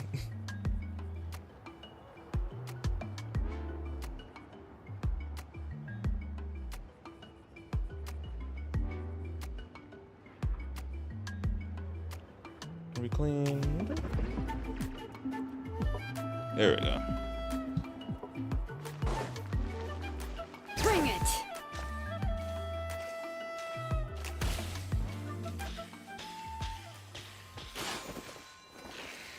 Where are we going? Oh, we're going up there. Oh, the game froze right there. I was scared. I'm like, no, please. Oh, right here. Here we are. This is the place. This cliff is pretty high. What are we going to do here? Are we going to climb to the very top and then throw this inscription down the cliff? Xilonen knows what she's doing. I'm going to use phlogiston to make an engraving circle on the cliff wall. That will allow me to investigate the internals of the central inscription. Now let me see if this thing can even turn on. I was still an apprentice the last time I used it. Before we attempt to engrave the inside pattern of an ancient name with phlogiston, we always use this to draw out the engraving diagram on a cliff or open ground. Only after we've confirmed that phlogiston can flow properly through the internal engravings can we start formally working on the small internal engravings of the ancient name. If we want to dismantle the central inscription in a non-destructive manner, we'll have to use this thing. I really don't want to engrave such a large diagram with my bare hands. Oh, so you'll be able to see what it looks like on the inside without ruining Tlasoli's inscription? For the most part. If it were just an ordinary unfinished ancient name piece, I'd just take it apart and pour phlogiston into the internal engravings to see everything. But since it's a central inscription, it would be better not to destroy the blessing that Auntie has prepared for Nechka. So, Xilonen, does this central inscription fall under the 20% you understand about ancient names, or the other 80% you don't understand? There's an 80% chance that it's part of the 20%. I'm just hearing numbers shouted, and I'm just like, Don't shout numbers at me because I'm gonna just give you the most blank face. I'm just like, pretending like I know, or I'm just trying to say I don't know what you just said. I just heard numbers. I'm just hearing numbers shouted at me. Oh, don't worry. As I said, Auntie and I share an understanding of the most important principle, which is names are intrinsically valuable. Only by having names can things be sorted and categorized. They allow the world to become more orderly and identifiable. For example, when I order ore, I would usually say I need volcanic crystals of about 35% purity and no more than 3% of impurities. Without specific names, I would only be able to go to the ore merchant and say, I want this and this. No, this isn't it. That one. No, not that one either. Yeah, you see what I mean? Names are a crucial part of how we standardize our workflow. Without names, the work would be impossible. So you talking about it from a technical perspective? Yes, because forging ancient names is first and foremost a technical job. There's no debating that. As for the question of why it's important, as long as it does not affect your ability to perform your work, you'll gradually understand it as you put the process into practice. You really care about above all else. After all, creating an ancient name is quite the complicated process. Well, let me break it down even further. We're not in the tribe right now anyway. Essentially, by forging ancient names, I'm assigning nicknames to the heroes in Natlan's history. Giving someone a name is a subjective expression. You just need to express your hopes and wishes for them. But giving someone a nickname is a much more objective expression. To come up with a fitting and accurate nickname requires much thought and observation. If ancient names or nicknames aren't descriptive enough, no one will remember them anyway. So the best I can do is gather all the information I could and try to come up with the most fitting nicknames possible. Even a minor mistake in the process could cause people to misunderstand the nickname. For a name engraver such as myself, such mistakes would be considered a major blunder.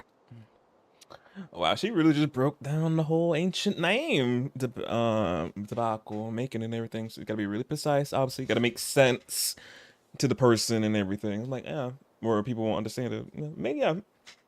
like she just said with nicknames, they gotta make sense to the person who's holding the name.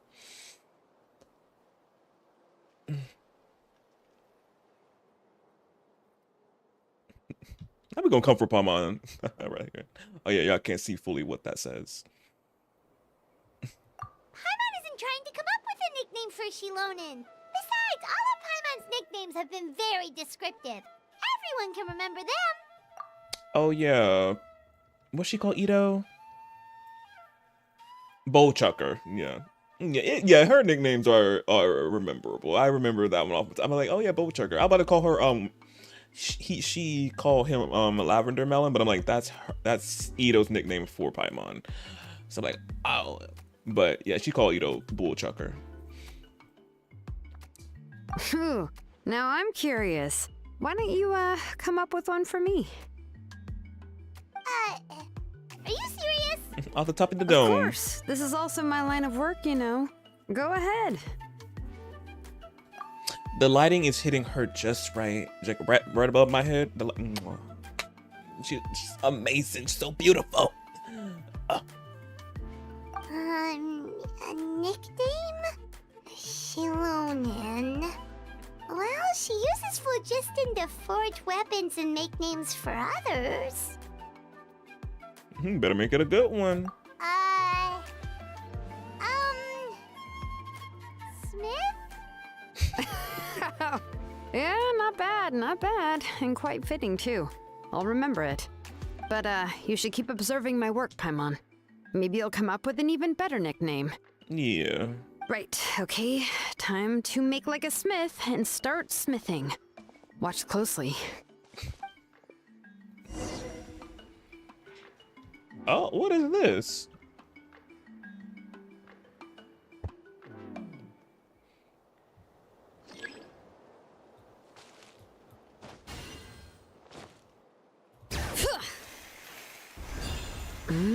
Adjust the inclination by 2 degrees. Stop. The error margin is within an acceptable amount, but I'll extend the inscription link a little more just to be safe. I'll leave some space here. When the linked engravings are activated, the inscriptions here will overlap with each other. Oh, let me fall in.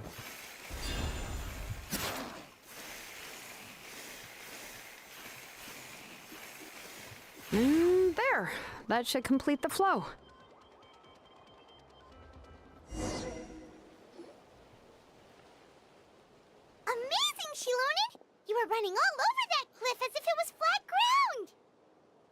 Is that the power of the Children of Echoes? Oh no, it doesn't have anything to do with my tribe. It's just the phlogiston adhesive I have on my shoes.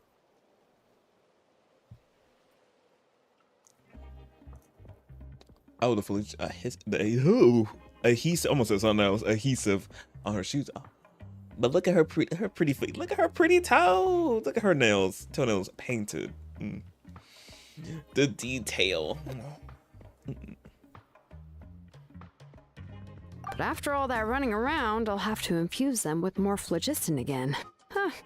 I should prepare a spare supply of phlogiston to bring with me next time.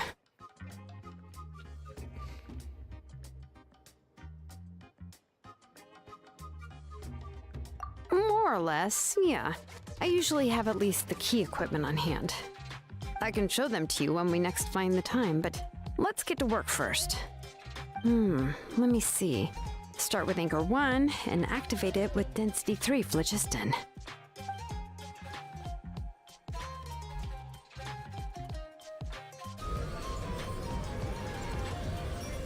Oh? That's a bright white light. Whoa! A super huge diagram just appeared! Tlasoli's central inscription is even floating!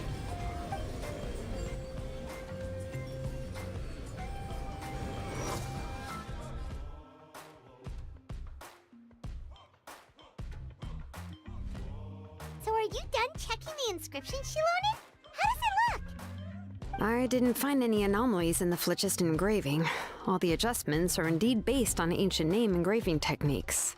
So you're saying everything is normal? That means we can help Tlasoli and Nichka now, right? Well, probably, but I have good news and bad news. Oh, but I'm also just going to go ahead and share both, so it's not like you'll have a choice in the matter. Paimon will cover her ears after the good news. Well, even if you cover your ears, the issue will still continue to exist. But, you know, before we get to that, I want to ask the Traveler a question. What? What are your thoughts on absorbing memories? Can the people get their memories back of them? It is necessary to say it somehow doesn't seem right. It's necessary to save. It's necessary to save, Miss Ma'am. It's somehow doesn't seem right. Yeah, because I'm like, do the people get their memories back? Do they still have memory problems? Who's she getting these memories from to help her daughter get her memories back?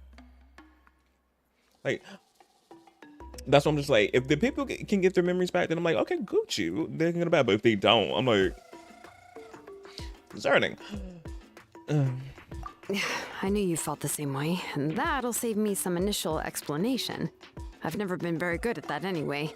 Me and Xilonen obviously on the same page. I'm like, yeah, girl, it doesn't feel right. I'm like, yeah. Yeah. It's hard to control the absorption of memories. Technically speaking, this type of inscription has the power to do far more than absorb memories related to a single person. By herself, Auntie can't handle that level and scope of work, but if she has accomplices, it is completely possible for her to use this inscription to accomplish far bigger things. Accomplices? You make it sound like she's committing a crime! Well, here's the good news. Yes, this Blaze Gem inscription would be the perfect tool to commit crimes, but we haven't found any accomplices or signs that she intends to put it to such uses. Yeah. From a purely objective standpoint, we can consider that possibility as yet to be confirmed for now. The bad news is, there's still an underlying problem with this Blaze Gem inscription that cannot be ignored. I believe I've mentioned this before. Ancient names operate with the help of the Wyab, granting them the power to read information kept in the ley lines. In this process, the Wyab actually function like relays, helping the ancient name bearer sense the information from within the ley lines. If you remove the Wyab from the process and don't use any tools, then finding a specific story is akin to trying to scoop up a specific grain of sand from a rushing river. Before you were able to the sand, you will most likely drown. Yeah, exactly. Anyone who attempts to do so will likely lose most of their cognitive function or become a babbling madman who talks to themselves all day long. Oh, okay. So she'll basically, if I'm understanding this correctly, you just get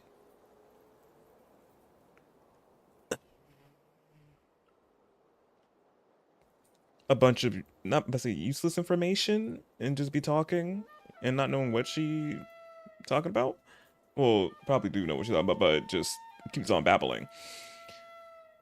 She said, Now, let's consider the memories that Auntie has gathered as the ley line, and Nechka as the only ancient name bearer of this ley line. There's no way Auntie would let Nechka plunge into the river of memories without any tools. She'd only be overwhelmed by the surge of memories. yeah. And considering that Nechka has forgotten all of her past, she'll be unable to work on her own to accurately find the correct past. Only Aunt Felisoli can help her filter the correct memories of her past. So, if my hypothesis is correct, Auntie is actually planning on turning herself into Nechka's Wyab to help her extract the corresponding memories in the different situations she may face.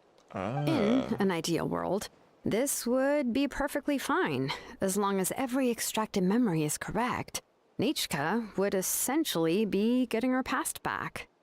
And I also believe that there won't be any mistakes in everything that Auntie remembers about Nechka. But Auntie is not a YUB. Her body won't be able to handle the load for long. So any moment she might just...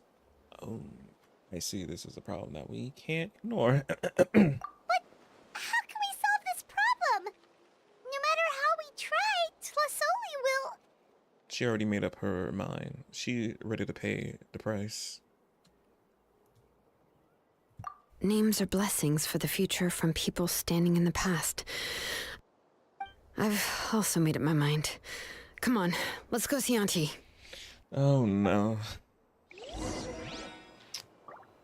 Ooh, we had to use a lot of big brain energy to discuss, figure out what she was zooming.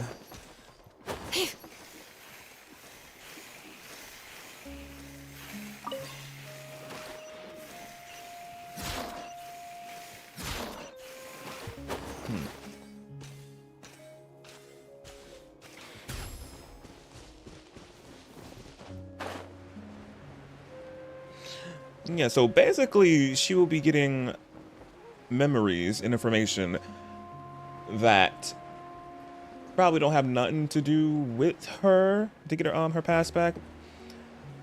So from her becoming just overloaded with a bunch of information that does not, or she don't need to know, her mother will have to filter through all that to give her the proper memories and information that she needs to bring back her past to her, which would obviously, since she's not a YUP, which is an almighty being who can actually do that and won't nothing happen, but she's a human, so she probably can't handle that, filtering all of that through for her. So big price seems. Oof.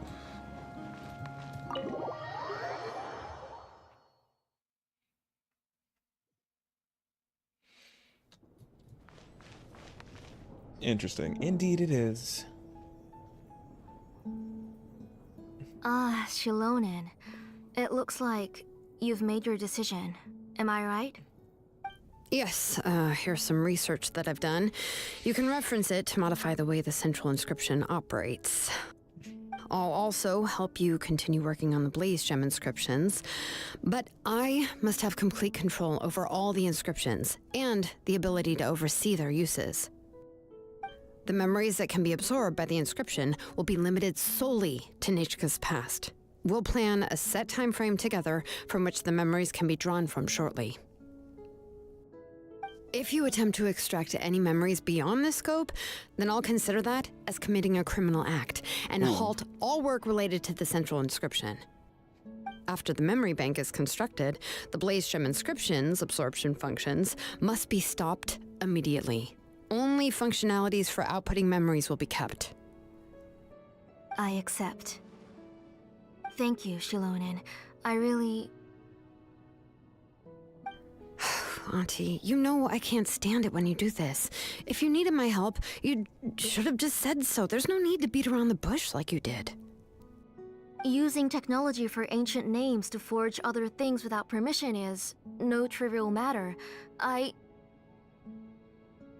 Yes, it's a major departure from the technology's intended use, but it's nothing compared to a child who needs help, compared to a name that's about to be lost.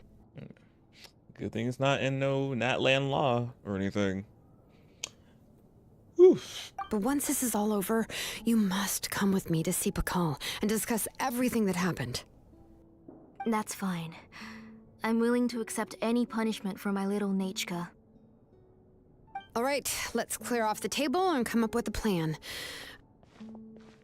I need some time to consider how to let Nechka control the Blaze Gem inscription on her own and extract the memories from her past. Oh, by the way, did you give the book to Nechka? How could I just hand her a birthday present that you specially brought for her? I've picked out a box and packaged it up. Wait till her birthday and then bring it to her. It'll be a nice surprise. No, it's just an old book. There's no need to... Oh my goodness. Did she fall? Oh, is Nechka up again? But what was all that noise? It sounded like something broke. Did she fall? Literally me. Uh-oh. That's not good. Let's go have a look. Nachka, don't hurt yourself. Xilonen, is that you? She's up. You're Nachka?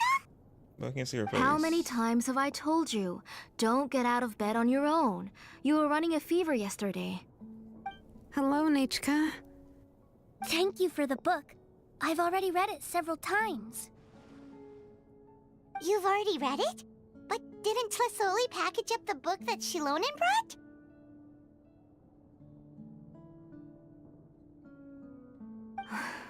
No.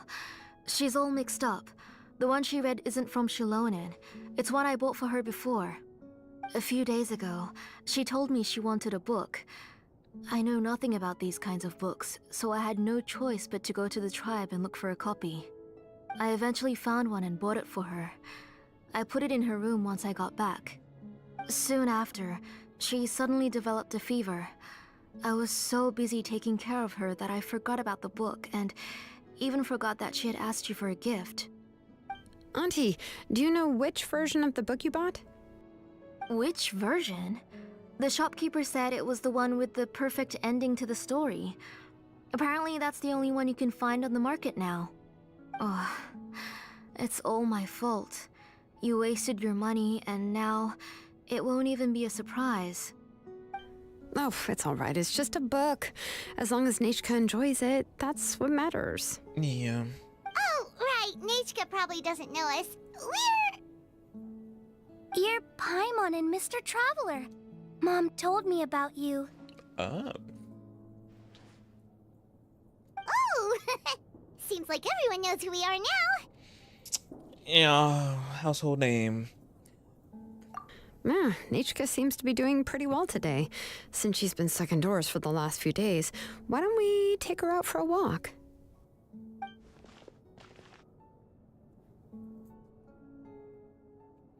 Let's check her temperature. Take her for a walk.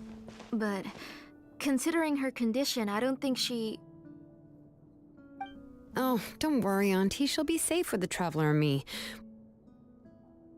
We won't leave the tribe, and if anything comes up, we'll be sure to find the doctor immediately. Besides, it's her birthday in a few days, and we need to go to the tribe to buy some things. Let's give her a proper celebration. What do you think, Auntie? I promise I'll be good, Mom.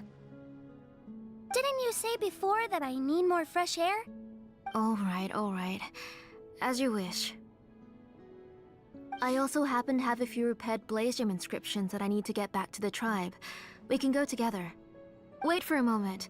I'll go get Nachka's water bottle and some towels. Some medicine. Oh, and a parasol. I'm gonna get that mommy bag. Lego. Talk about being prepared. We can camp out with all that stuff. It doesn't hurt to be prepared. Okay, let's go. Please be good now, Nachka. Don't cause any trouble for Xilonen and the others. I thought you was coming with us. Oh, you can let me carry these. And don't be a stranger, Nachka. Feel free to tell us anything. And even I was quite a handful for Auntie when I was little. Yeah! It's not often you get to go out to play, so just have fun. Everything will be fine. If you don't stir up some trouble when you were little, then you never get the chance again. Okay, thanks everyone. And please don't worry, Mom. I'll be good. Let's go look for Ignal. I've had her Blaze Gem inscription for a while now, and I'll finally return it to her today.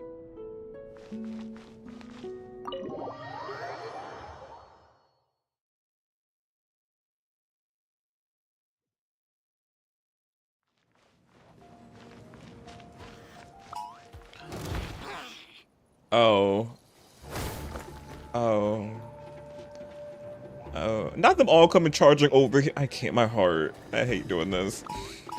I hate having to do this. I'm so sorry. Solidify! Shine down!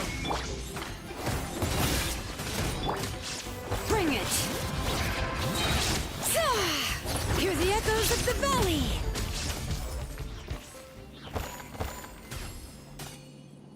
It hurts me every time I have to do that. But I need these materials to level up characters and their talents. The sickos at Hoyoverse did it. Making us have to kill these cute, adorable saurians. It hurts me every time.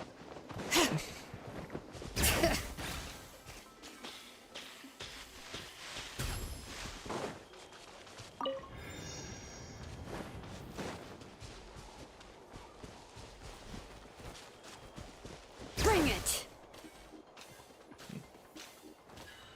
Come on! All right, let's fast. I can kick their butts all day to the cows at home.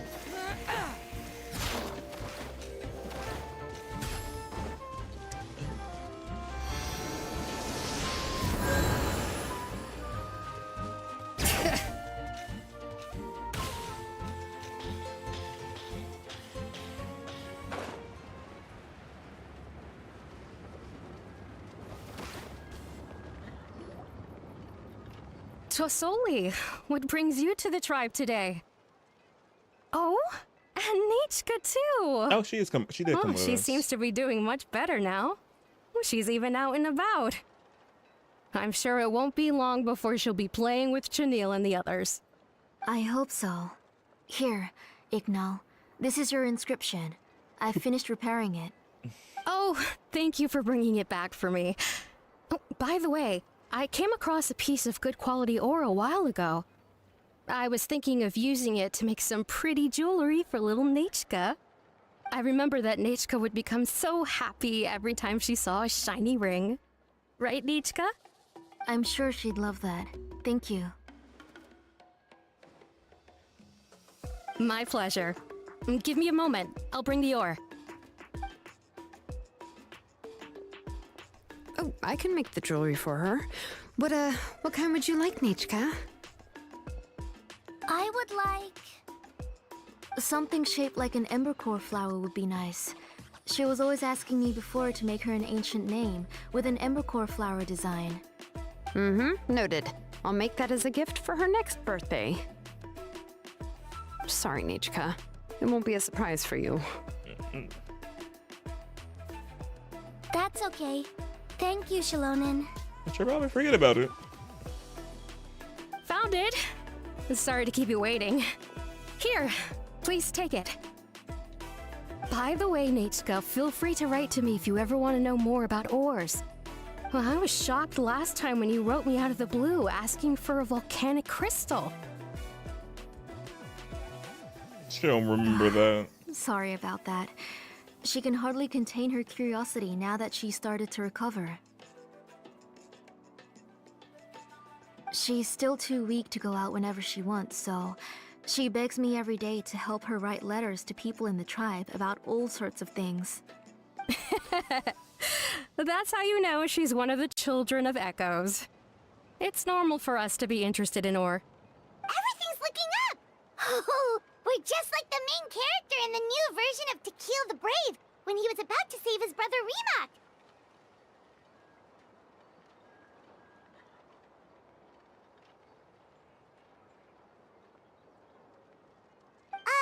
According to the story, we should be right around... let Paimon see... Ah! To Kill prayed to the goddess of mountains and fire. Let my brother's name ever live on. I am willing to sacrifice my heart and blood in return. The goddess replied, I've heard your prayer, but your brother is no longer your kin. His name has sunken into the deepest of depths. Then To Kill said, turn my blood to fire so my heart may illuminate the depths. I will bring my brother back before my blood runs dry. Fighting stance. You remembered that whole line, Nichka? Paimon remembers that's exactly what the book... huh? Wait, what did the book say? Not we forgetting. Do we got that thing on us? No. You forgot, but you didn't... But you... Wait. But didn't you just read it, Paimon? Paimon finished both books in one sitting. A lot of their content is nearly the same, so it's easy to get mixed up. Pama, you starting to forget. But the ending in the older version is more interesting, even if it's hard for kids to, well, completely understand. Oh, wait! Nichka hasn't read the other ending. It's okay, just wait a bit and Paimon will read it out for you. That's not true. Actually, I already know the other ending. You already know the other ending? But didn't you only read the edition your mom got for you? Hey, what are you all chatting about so happily? Huh? Mom, Mr. Traveler and I were just talking about the ending of that book.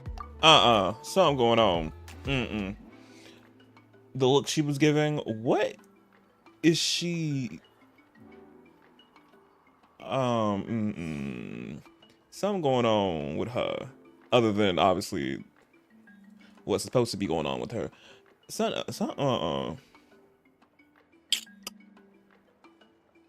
We were just talking about how the bad guy was defeated and everyone returned home safely. It's a really happy ending. Aren't happy endings always nice?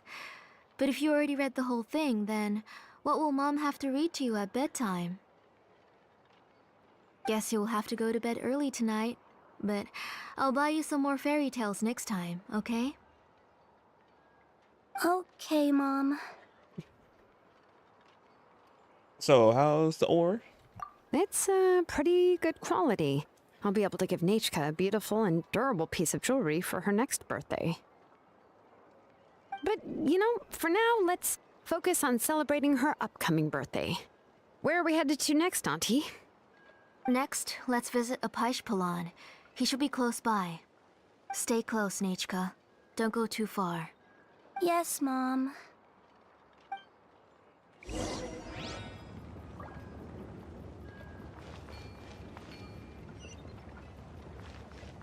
Bring it!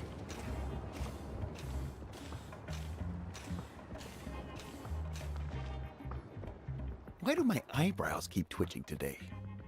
Strange. That means you're about to hit the jackpot, Apaish. Don't lie to that man. I didn't expect to have 2 name engravers coming in today. Welcome. What are you looking to buy, Tlazoli? I'll give you a discount like usual. I'll love it, a discount.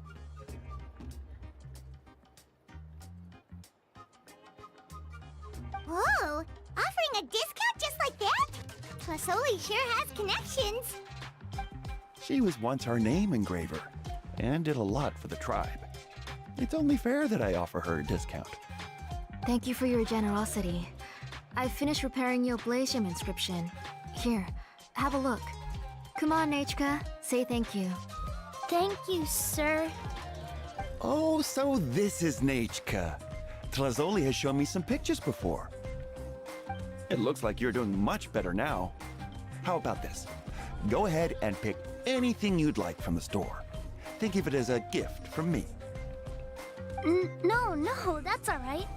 Mom told me that you've already given a lot to our family. Oh, well, that was for your family. I've never given anything just for you. Yeah. If you don't feel like it, you can also let your mom choose for you. What you got? You don't have to ask me twice. Let me snatch it up. Oh, no need to stand on ceremony, Auntie. Go ahead and pick something for Nichka. His drills and small clamps are good quality. The measurements of each part are exact, and they're always very durable. I always come here to buy things if I find myself in a pinch. Oh, do you have any child-friendly safety scissors? I remember seeing a few different styles. I have a few in stock, but I put them in the back. Let me bring some out for you to pick. It's always in the back. Oh, no need to bring them all the way here. Why don't we just go in the back and choose there? It should only take a moment. I don't know much about that kind of scissors. Why don't you just go yourself and... Well, there are too many different designs and varieties of kid scissors. If you don't come and help me choose, I won't be able to pick one that Nichka would like. Come on, Auntie. It'll only take a moment.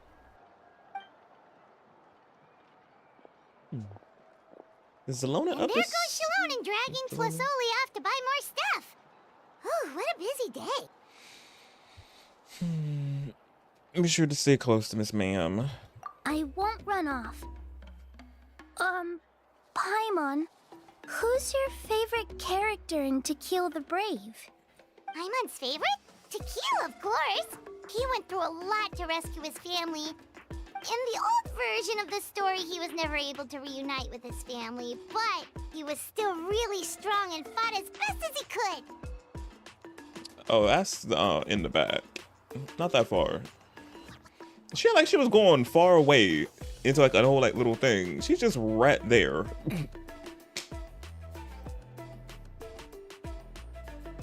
What about you, Nichka? Which character do you like? I like Remak. Oh, the one who was possessed by Kuatlique, but never forgot his brother Tequila. He was also an amazing character. If it wasn't for his determination, both he and his brother would have been defeated by Kuatlique in the final battle. Wow, you remember all the details, Paimon. Of course! A story's only interesting if you can really get immersed in it. Hey, Nichka, why don't we play pretend? You can be Remak, and Paimon will be Tequila, okay? You just like reenacting the epic lines. Mr. Traveler, can I play the role of Kuatlique? But isn't she the villain? In the old version, she even ate Remak and took on his appearance. You said it. You said it yourself. That's the old version. Ah, right. She read the version with a happy ending. And that one, Kuatlique was defeated and the brothers both survived. Well, it doesn't matter. Only the lines at the end were different. You can go on ahead and say your favorite lines, Nichka. Paimon's read both versions, so she'll be able to play along. My favorite line is the one from the end. It's... Come here, Nichka. Oh my god. Look at you. You're sweating. Every time she's about to say something, her mother. I mean, what's going on? Something is going on. What is... Other than obviously the obvious going on with her, but something else. Mom!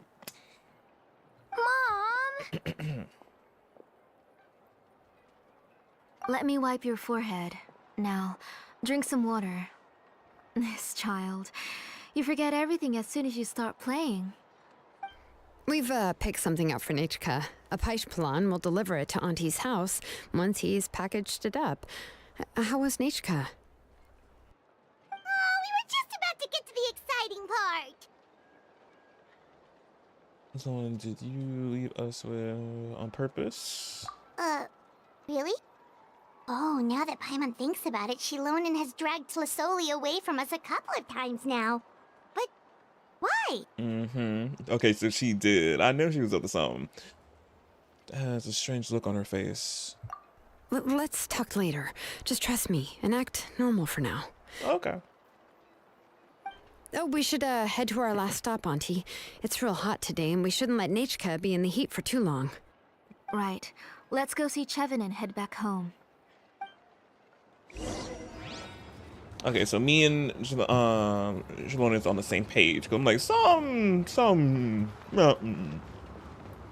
don't seem right. Where we going?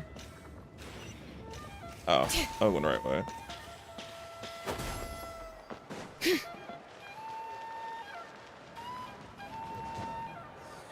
About those music records you mentioned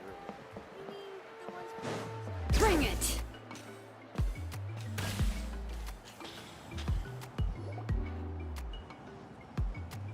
I finished repairing your Blaze Gem inscription, Chevin. I've also reinforced it so it shouldn't fall apart so easily now. Thank you. How about the volcanic crystal? Was it usable? Yes, thanks for that. You're welcome. I just want to see Nichka get better. Thank you, Miss Chevin. It's fine. Honestly, you're both too polite for your own good. I was wondering where you got the ore for such a large-scale blaze gem inscription. So you must be one of Auntie's accomplices then. Oh, the music died down. Oh, Xilonen. We already know what's going on. We're all doing our best for Miss Bam. You had me worried there. I thought we'd been found out. We'd be in real trouble if Bacall ever got wind of it. To be honest, I won't be able to cover it up for much longer. I've been traveling away from home every few days, and the ore reserves have noticeably decreased. The last time Bacall came and asked me about it, I could only say that I'd been using up a lot of ore to research new styles of jewelry. As for why I had been leaving so often, I said that I had found a new ore vein and wanted to extract some new gems from it. Sorry. I've been talking my head off. Please, come in and have a seat. Sure, we can sit for a moment, but... Miss Chevin, can I go see some of the jewelry over there? You mean Amisha's work? Sure, go ahead. Remember to stay in the shade as much as you can. Paimon wants to go too! We'll go together. Paimon hasn't looked at Natlan's jewelry very closely yet. I have to buy you some. Ooh. Really? Then Paimon's gonna take a good look at what they have.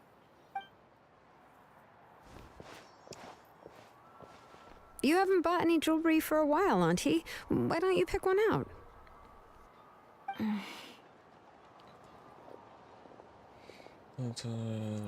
Again.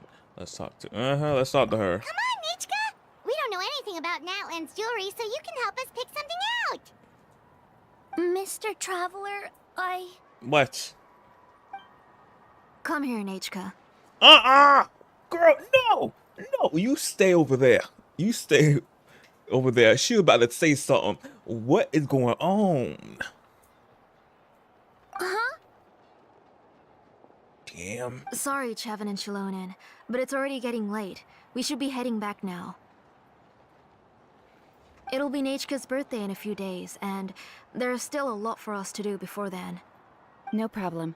I'll be sure to bring her some beautiful jewelry to celebrate. Mom, Ooh, not that angle. Ooh, see, something is going on. You're getting hot again. Here, Mom will carry you. Let's get going. You forget to take care of yourself once you start playing. Let's go back and we'll have a talk. I didn't. Well, I'm worried. Nichka, I never taught you to lie. Sorry, Mom.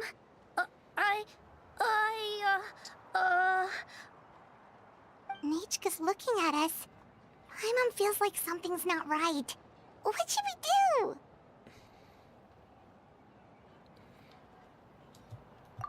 No, Nichka was having so much fun today that she forgot the time. It's not a big deal. Let me help carry her home. I'm worried you would also have to recover if you carried her the whole way. No, it's fine. I'll carry her. Let's go, Nichka. It's time to go home. So they sit right in the spear rooms. No. Well, not the flashbang. That was bright.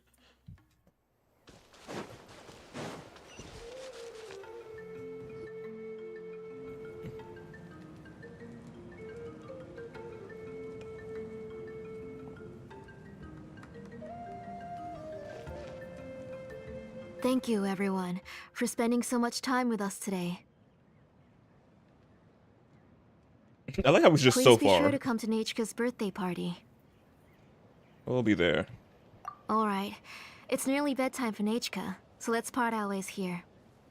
Oh, Auntie, remember to give her the book, that copy of To Kill the Brave I brought. I went to a lot of trouble to find it. I understand. Really, do you think I'd let your efforts go to waste? It's very special to receive a book from you. I'm sure she'll put it somewhere safe. Right, Nichka? Yeah. Thanks, Xilonen. Oh, put it somewhere? Isn't she going to read it? Well, I've read the story to her many times already. She's even memorized nearly every line. Oh, that won't be a problem, Auntie. Nechka's probably never heard this version of To Kill the Brave. Oh, what's different about this version? The majority is about the same, but the ending is different from the one that you bought her. The one I gave her is the unedited version that was originally published. It was released long before Nechka fell ill. Oh, but I remember you were never very interested in fairy tales, Xilonen. Huh. Well, I was just thinking that if what you said about Nechka's illness is true, she shouldn't be able to remember anything about her past before her illness. So, the ending to the original version of To Kill the Brave is also part of the past that she should have forgotten. In other words, if she hasn't recently read the old version of the story, then she shouldn't possibly know the ending, right? I don't understand. Why are you so concerned about the ending of this book? Even if she does remember the ending, what does that prove? Maybe she snuck out somewhere when I wasn't watching and read the first edition of the story. Oh, okay, that is a possibility. After all, she does remember things that have happened recently. In which case, yeah, let's go ask around the tribe and see if anyone remembers Nechka reading the book. There are only a few shops in the tribe that sell books, or we can just ask Nechka where she'd read it. The booksellers all have inscriptions, so there's a chance that their memories... So, you admit that the inscriptions can affect the tribe's current memories? I was very clear that I would consider that a crime and would stop all work on it. Oh.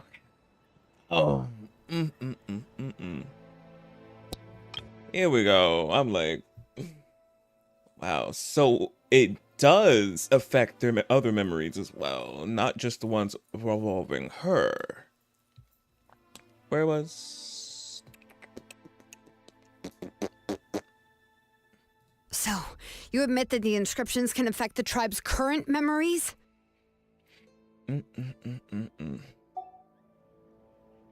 There must be a few more books at home. I do not wish to see your blood be reduced to ash, but I have seen the light of your heart and spirit. I beg your pardon?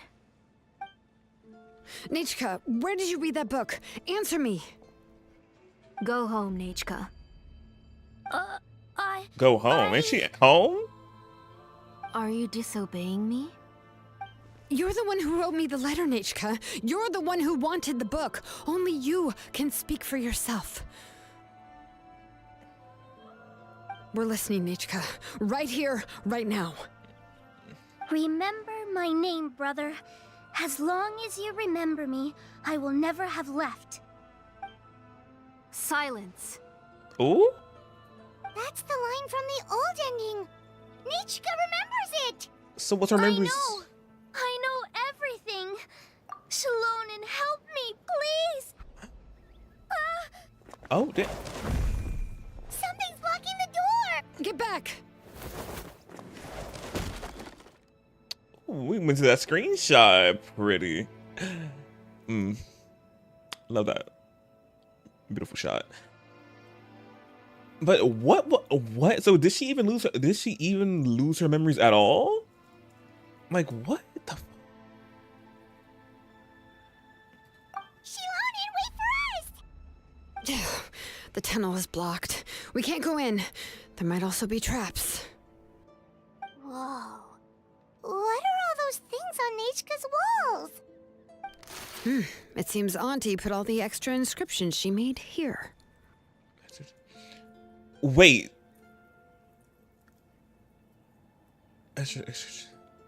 There's no one here. Where did they go? Extra inscriptions. Wait, so she...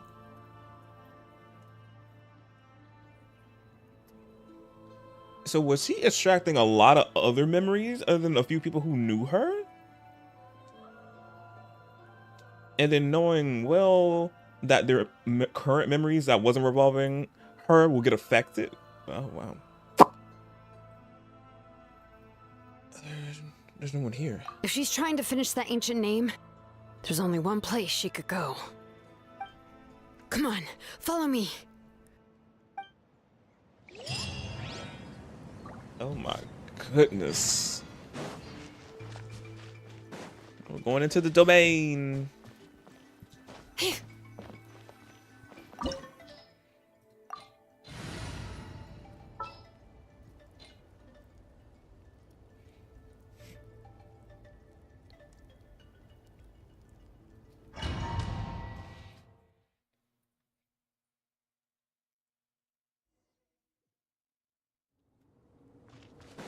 What is this place?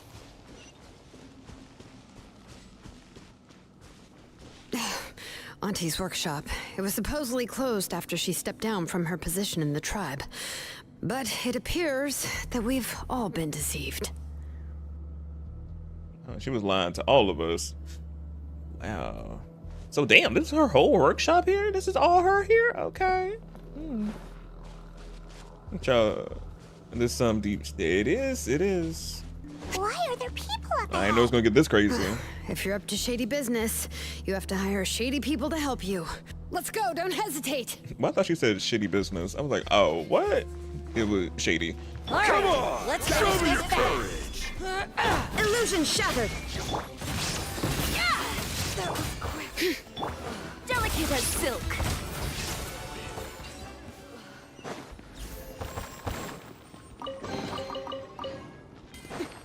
All right.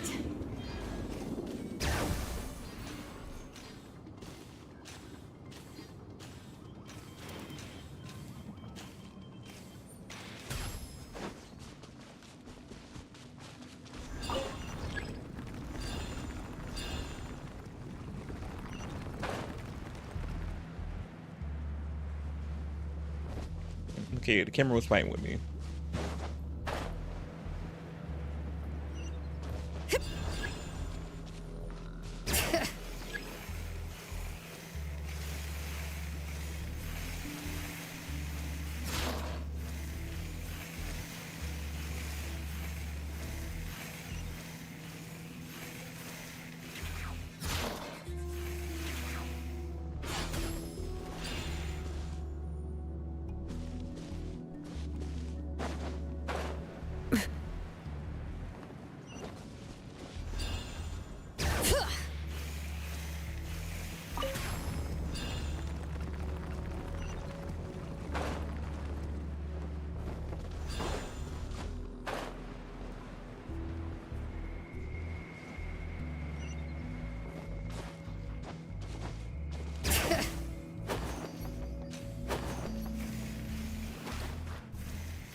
Oh, wrong button.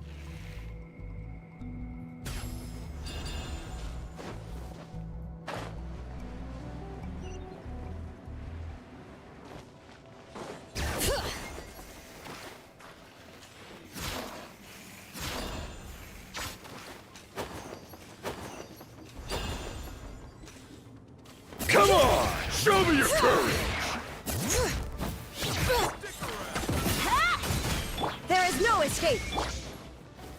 Stabilize. Letting brave names echo. Forget it. There we go.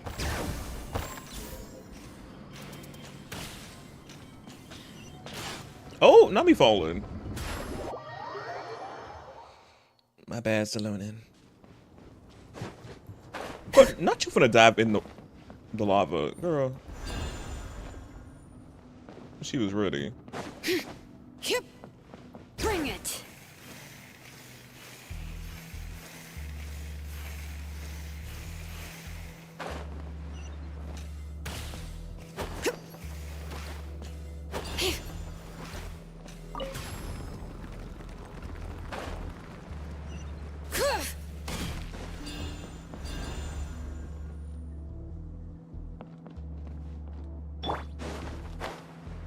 Oh, oh shoot, we can't do that.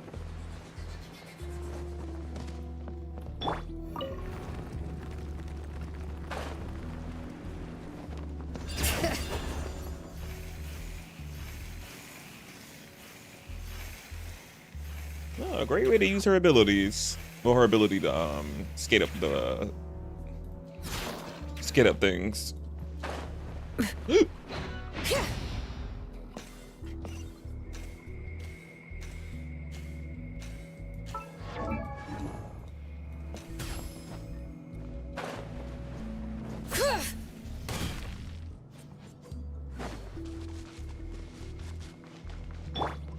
Alright, let's finish this back. Shine down! Alright. Let the mountain's veins boil! That was quick. Forget it.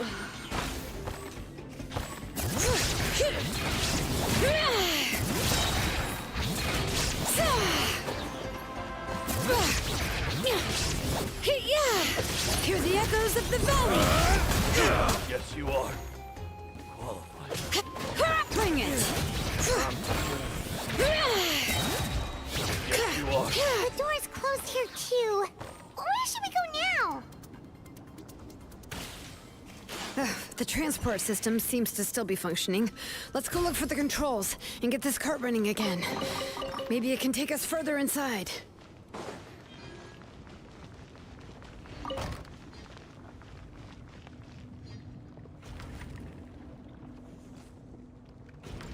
All right, let's keep going.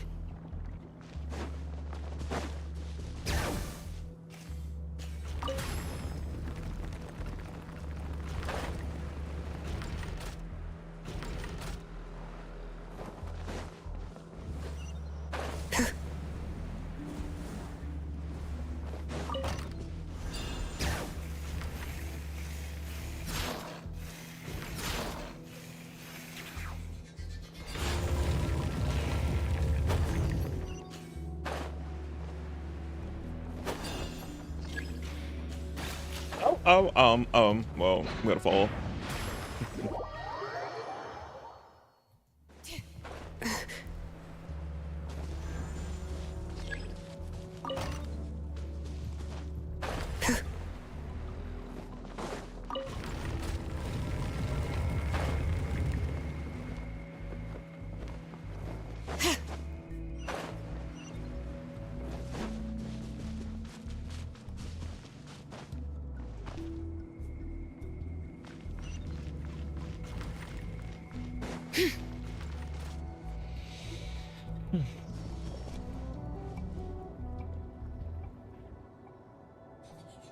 You got here quick. Impressive. Tries how you got here so quick. Nechka's up there! What are you planning to do to her? Oh, wow. I never lied to you. All this time, I've only been trying to save my daughter. Even though she's not my daughter yet. But once everything is over, she will really become my Nechka. Even though she's not my daughter. Yeah. Excuse me? This is not your child? Wait, huh? I never lied, even though she's not my daughter yet. But once everything is over, she will really become my Nechka. You need to explain some more, ma'am. This ain't your child.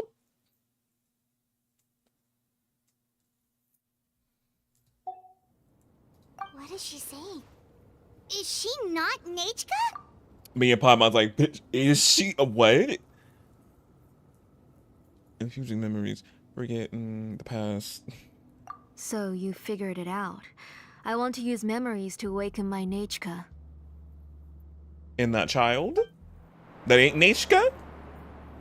She has stayed in the Night Kingdom for far too long. She's afraid of the dark and cold. I'm the one who made her stay there alone, so I must bring her back. Don't worry, Nechka. Mom hasn't forgotten anything. She has always remembered your name. Night Kingdom. So is Nechka, she's dead? I'm afraid so. Then who's that girl? Up there? That's who I'm like, then who's that girl? So she just got a random child? That ain't hers? She's a child from my tribe. Her parents were killed in the same abyss attack. but wouldn't you know it, her birthday is the same as that of my Nechka.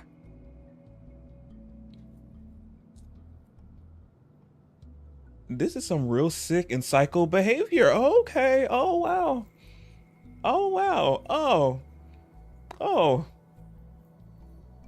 As we progress in these, as we go to every nation, it's getting very much dark and darker and darker. And I didn't know we can get this much. Man got a whole nother child to bring back her child within this child. Oh, okay. Okay. Okay. Wow. Oh. Somebody at Horrorverse has a dark past. Someone needs therapy. Oh my goodness. So wild. Wow. Oh. I raised her and took care of her for many years. I thought that taking her in would help me feel better. I was so happy the first time she was willing to call me Mom.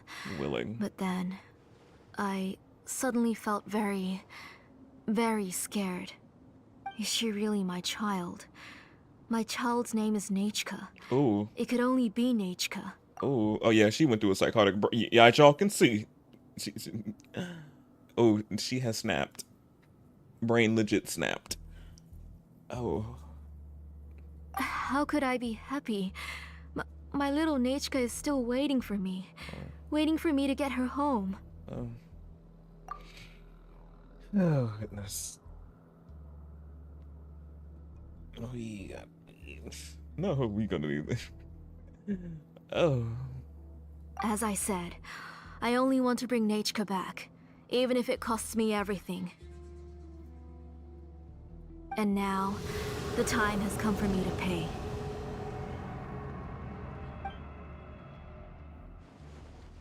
Wow. As for my useless ancient name, it's finally time to put it to good use. If you're not willing to help me, then you can become the fuel for Nechka's ancient name.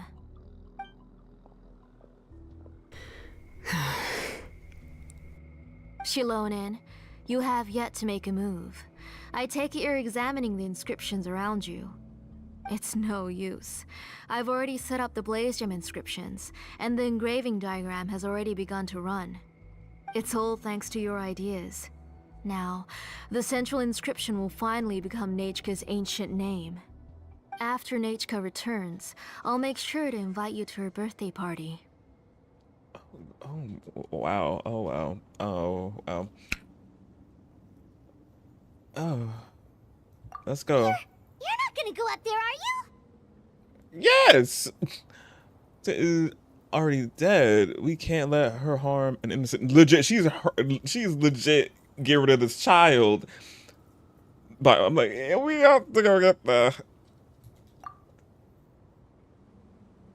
There's a flaw in this engraving diagram. The weak point is almost about to activate. So on my mark. Don't worry, Nechka. Don't worry. Mom is here. 3. Mom will always be with you. I'll never forget you. 2. Wake up, Nechka. Now.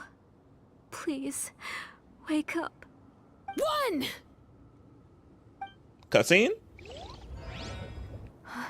Yeah, cutscene. It's alright. It's alright. You'll see Mommy soon. Nechka.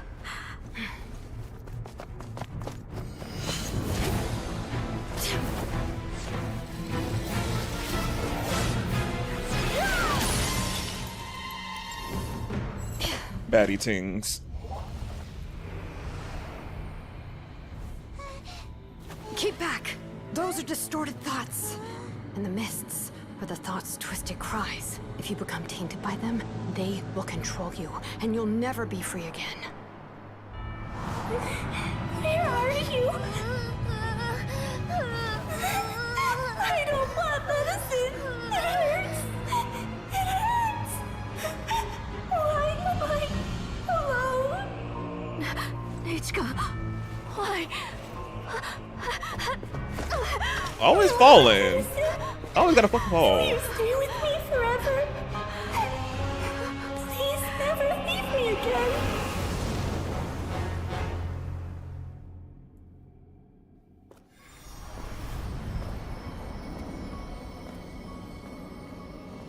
Tlasoli, you're the one who twisted Nechka's name into a shackling prison.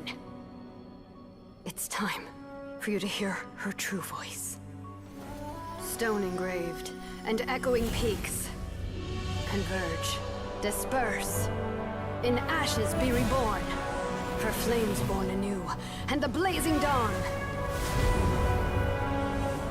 Mommy will be with you, Nechka. Always and forever. Mommy, I've always been with you. And now you're finally listening to me.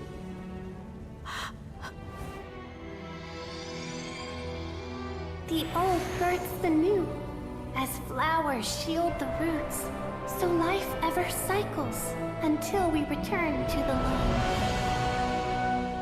The loom? We've known each other a while, but we've never met. You're Nechka? Yes, but I still don't know your name. My name's Nepeka. Nepeka? It really suits you. Me too.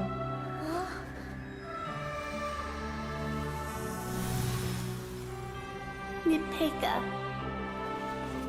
I bless you from the past and wish that every day of your future will be filled with peace and happiness. Oh, that was so beautiful. My potted plant on the porch has died again. Amazing cutscene.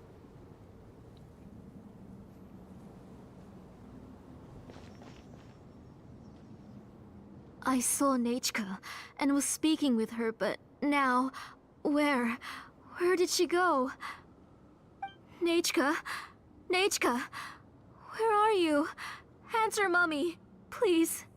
Please. Xilonen, you saw her too, didn't you? You saw my little Nechka. I felt her hands and hugged her. I was right. I was right. Those gray shadows were just a minor mistake. I just need to restart the ritual again. Alright, I'll start it again and Nechka will... Have you still not come to your senses, Auntie? What senses? I was not wrong. Nothing about what happened was wrong. Ma'am, it was. She's just a little upset and was trying to ignore me. That child sure knows how to throw a tantrum. But I understand. I can accept that. The complete opposite, actually, is you the one throwing a tantrum, and you're not listening to her. As she legit just said when she was here in the cutscene.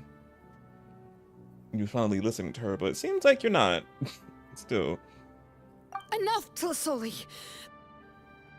The person you summoned with the Blaze Gem inscription wasn't the real Nechka at all. You collected memories of Nechka from countless people, but you forgot one thing. Among what you gathered were not only real memories, but also countless emotions. Didn't you realize what kind of emotions people would feel upon seeing Nechka's condition?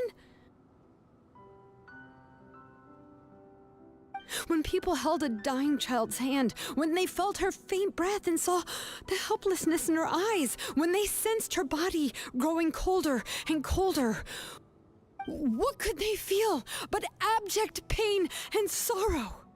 I took those emotions. You absorbed those emotions into the Blaze Gem inscriptions and solidified them as a piece of her past. Those gray figures were projections of that past. They could only reproduce the appearance of Nechka in her sickly state.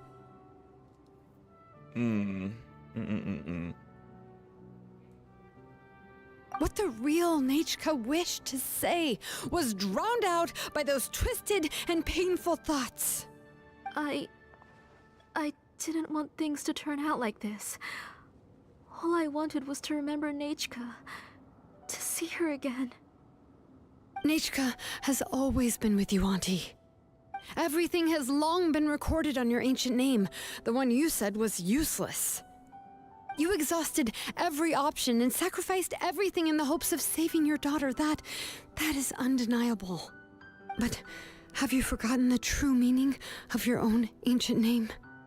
My ancient name is Untugu.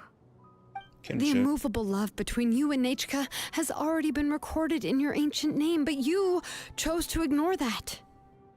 Names are blessings from the past to the future. You told me that, Auntie. You gave Nechka her name, her first blessing. But now, you've turned her name into a prison by taking an innocent child captive, and you've imprisoned yourself.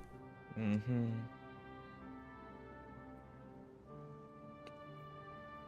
Yeah. I was say emphasis on that child. I'm just like that. I'm still trying to wrap my head around the child. She captive. She held captive. I'm like, wow, okay. Ooh.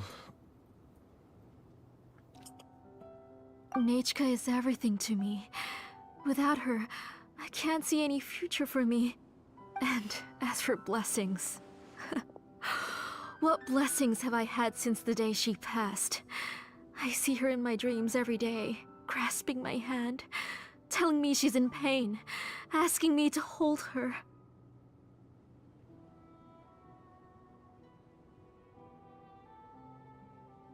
But I can't say anything. I can't grasp her hand. All I can do is shout her name over and over again until I wake up. Every day, every single day, I've hated myself, and ancient names too. Who knows? Maybe hate would have been the only thing left to her too.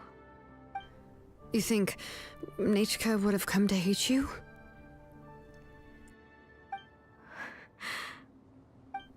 Auntie, do you still remember the last words Nechka ever said to you? Do you remember what her final words really were?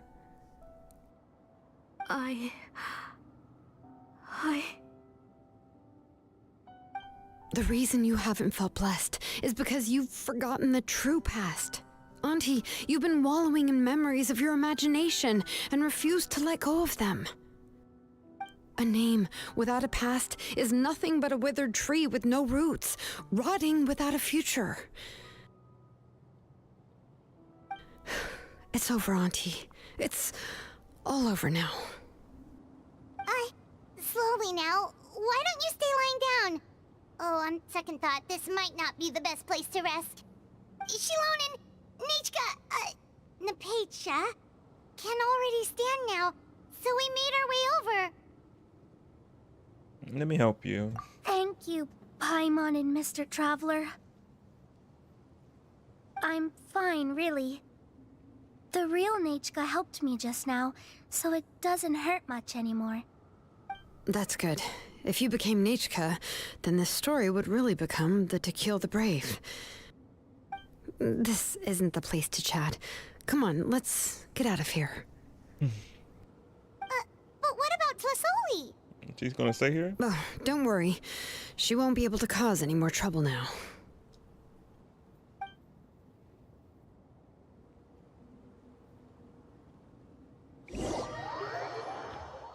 Ooh, wow. Child. This third act. A lot of things I didn't expect coming to hit me.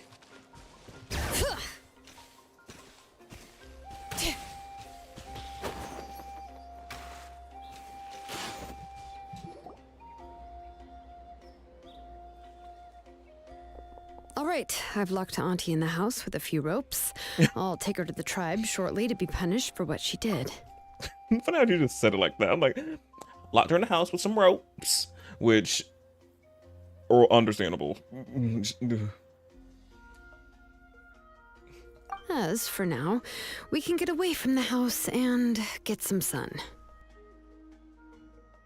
After dealing with all of that, I'm completely out of energy. I will be too. She's already planned out everything. Xilonen sure doesn't waste time. It's still so scary to imagine. Tlasoli wanted to turn her adopted child into Nechka, and she even nearly succeeded. Yeah, she almost did it. I was like, oh, she was almost successful. Good thing we found out in time. Yeah, she was so cool in the final moments. She went right into action and took control of the situation instantly.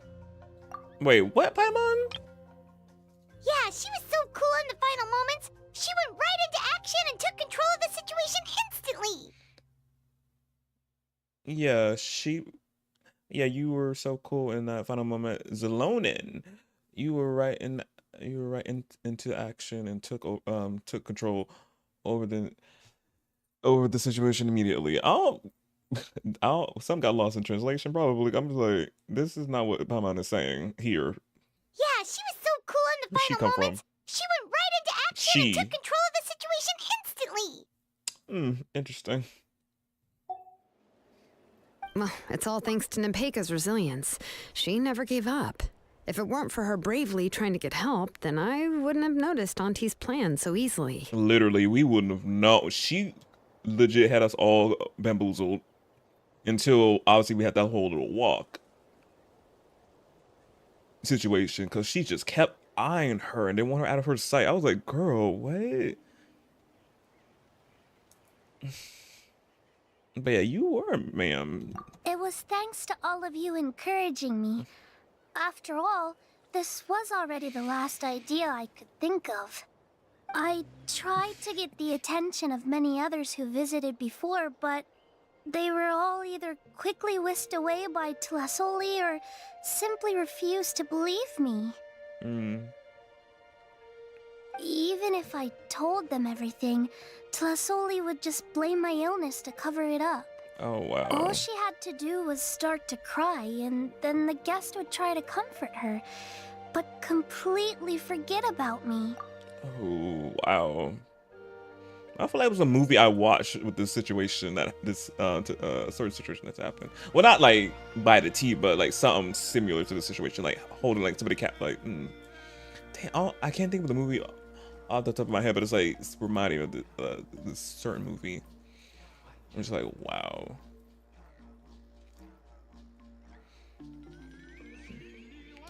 But yeah, not her crocodile tears in front of people. Ooh. She would inspect all the letters I sent and any gifts I received. And then, if I didn't comply, she would force me to drink some strange medicine. That probably kept you loopy. It would put me to sleep for a few days. Oh, and wow. it would be hard for me to remember anything. Oh. I would see a lot of weird things while I slept, and the walls around me would start talking. This is legit thick behavior. Oh my god. Thick behavior. Oh wow. Oh wow. Again, I'm scared for Snezhnaya. I'm really scared because I don't know what kind of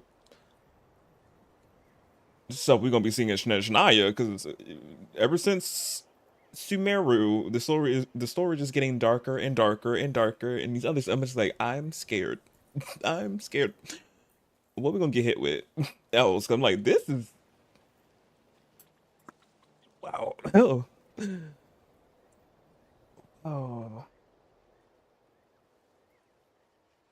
I think we need to sentence her to death. We're gonna see what the tribe does. Well, I don't know. We're gonna see what the tribe do, but we'll see. I wonder what they're gonna do with her. I would be so scared every day. If I wasn't able to get your help this time, I might have just given up. Oh no. That's all in the past. You have us now, Nepeka. If anyone dares to hurt you again, the Traveler and Xilonen will send them flying! Literally. Yeah. Sorry, I just can't help it. You are already super brave, and you even managed to call Xilonen for help. Oh, you definitely found the right person.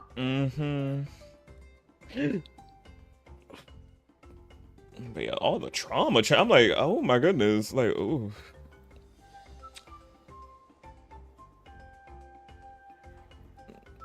She had to get put through being a whole nother person, being held captive, trying to figure out how to escape, being drugged.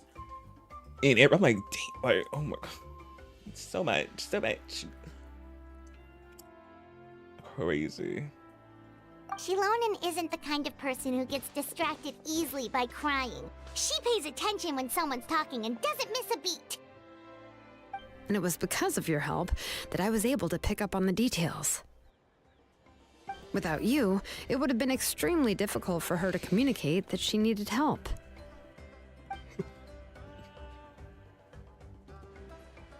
Oh.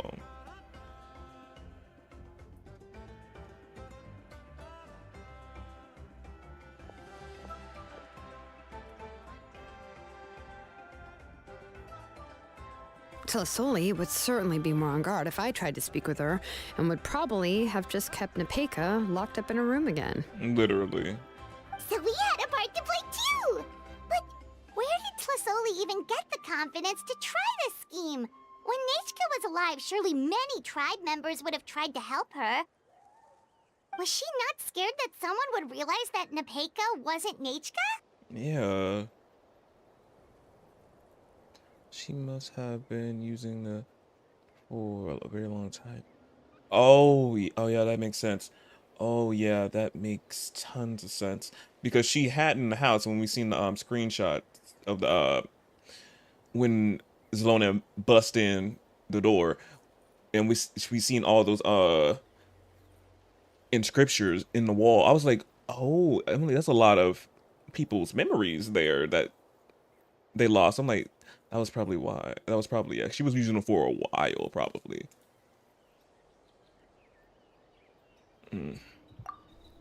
That's certainly a possibility. The inscription she created would not only collect information related to Nechka's past, but also actively erase people's memories of Nechka. So they wouldn't remember her dying. So that's how they were, like, not skeptical. I'm like, ain't she died?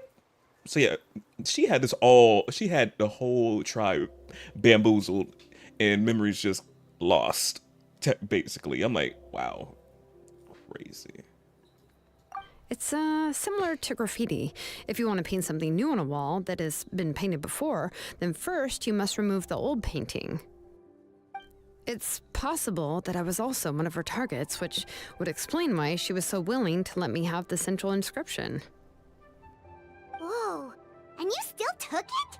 If it were Paimon, she would have thrown that thing away the first chance she had! Well, you can't uncover the truth without taking some risks, right? If I hadn't disassembled the inscription myself, I would have never realized her actual motives. So you suspected her from the very beginning? Oh, no, she's my auntie after all. How could I have seen her as a villain from the start?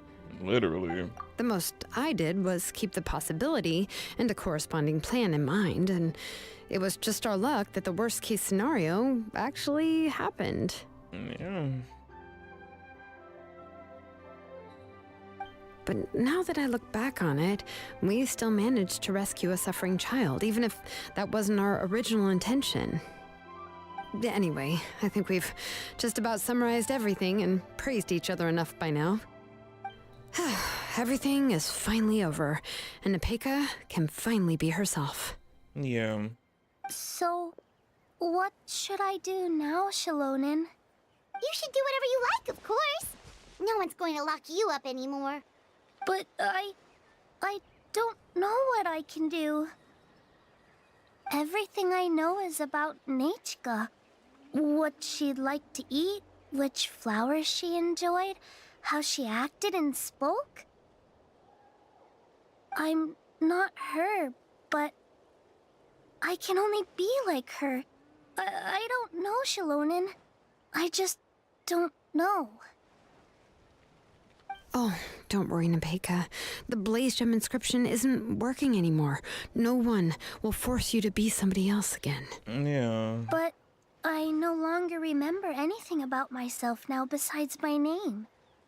What if I never remember my life and lose all of my past? I'm scared, Xilonen. should I do? Oh, don't cry, Nepeka.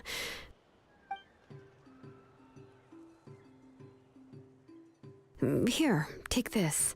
I took some ore from Tlasoli's collection and made this as a mold. A blaze gem inscription! You can make them too? Oh, of course not. It's just a pretty piece of stone. Take it. I've engraved your name, Nepeka, on the top. This is your first blessing, the one you received from a pair of people who loved you with all their hearts. It has always protected you and stood over you. For all of past, present, and future, it's never strayed far. But I don't even remember the names of my parents. I don't remember anything.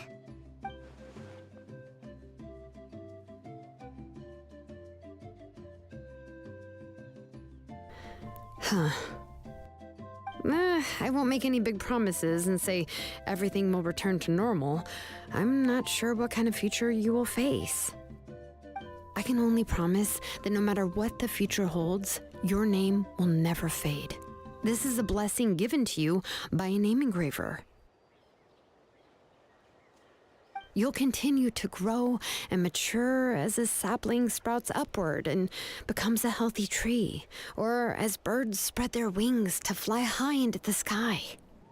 Your name is your starting point, as well as your guide. Remember your name and everything you've experienced, and you'll know how to step into your future. I'll do my best. You can do it, Nepeka! I'll always be with you. Thank you all. Xilonen, Paimon, and Mr. Traveler. If you really can't come up with what to do, don't worry. Just relax and take it easy. We're from the same tribe after all. If nothing else works, I can always go to the elders and look up your history. And until then, you can stay at my workshop. I can handle another mouth to feed. That's good. I'm like, where's she gonna go? So you, a backup plan? Do you think you can find anything about her? Oh, I don't know if the plan will work. I'm not even sure who I should look for. Well, rather than placing our hopes on a plan that relies so heavily on luck, we should just focus on ourselves. Well, anyway, enough about all that for now. Let me take Tlasoli back to the tribe first. Oh, come with me, Nepeka. Oh, gosh. I nearly forgot that we haven't even had dinner yet. What would you like to eat? Huh? Oh, anything. I'm not picky. Oh, good. Let's go. We have a lot of work to do. We have a very busy future ahead of us. Oh, and one more thing. Happy birthday, Nepeka. Happy birthday, Nepeka.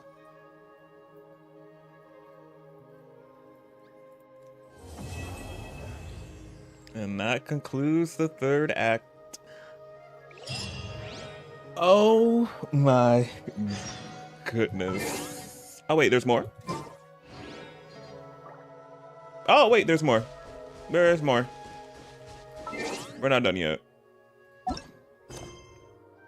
Oh, there's more. Hold that thought. Next day. Whoop.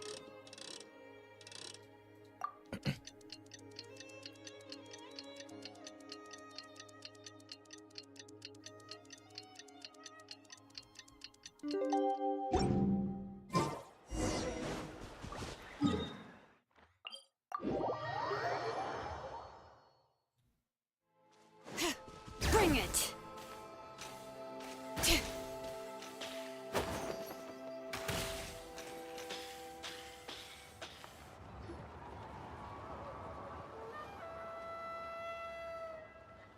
Oh, you're here. Everything's been taken care of now. I was just about to go have a rest. Oh yeah, I wanted to know what was her punishment. Will she be punished? Well, the tribe is still discussing that. I mean, not many have ever used ancient names to commit a crime. Pakal will have a lot on his plate. What I do know is that Tlisoli's workshop will be closed permanently, and any remaining incomplete Blaze Gem inscriptions will be completely destroyed. And as for the completed Blaze Gem inscriptions, I'll be handling them, which, whew, yeah, yet another hassle to deal with. Anyway, at least her ancient name is fine. Otherwise, we'd have a real mess on our hands. Oh, and speaking of ancient names, I actually have some good news. The memories that were absorbed by the Blaze Gem inscriptions can be restored to their owners. Oh, that's good. Now, once all the Blaze Gem inscriptions stop working, the memories will return to their respective owners. So everyone memories, spam. Yeah, that's right. Huh. Wait, now that I think about it, in her attempt to get Nechka to come back, Auntie made the entire tribe forget about her. Now, Nechka really is gone, but everyone is about to remember her. Phew, what a bizarre turn of events. Yeah. How about Nepeka? She's resting in my workshop. I contacted others from the tribe and told them about my plan to conduct an official investigation into her history. The tribe hasn't responded yet, so I'm planning to take her in for now and teach her some crafting skills. Oh. But that's for another time. For now, she should just rest and sleep. After all, she's got a busy future ahead of her.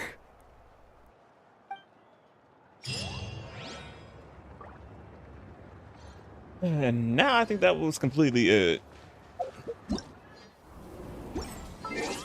Let me see. Yeah, it's completed. And that was the Children of Echoes. Wow. This was so... Did not expect nothing. Didn't expect this. Did not. Wow. She had a whole other child captive to plan to turn that. Well, nah, I think, no, she took the child in at the time, but then later down, she held the child captive and tried to make that child into her child, who already have died. And that's when she fully snapped. And then became who she was, well, who she was now. We're seeing, wow. Because I was about to say, did she actually lose her memories and all that? But then no, it was, that wasn't that was her child. Her child already died. I'm like,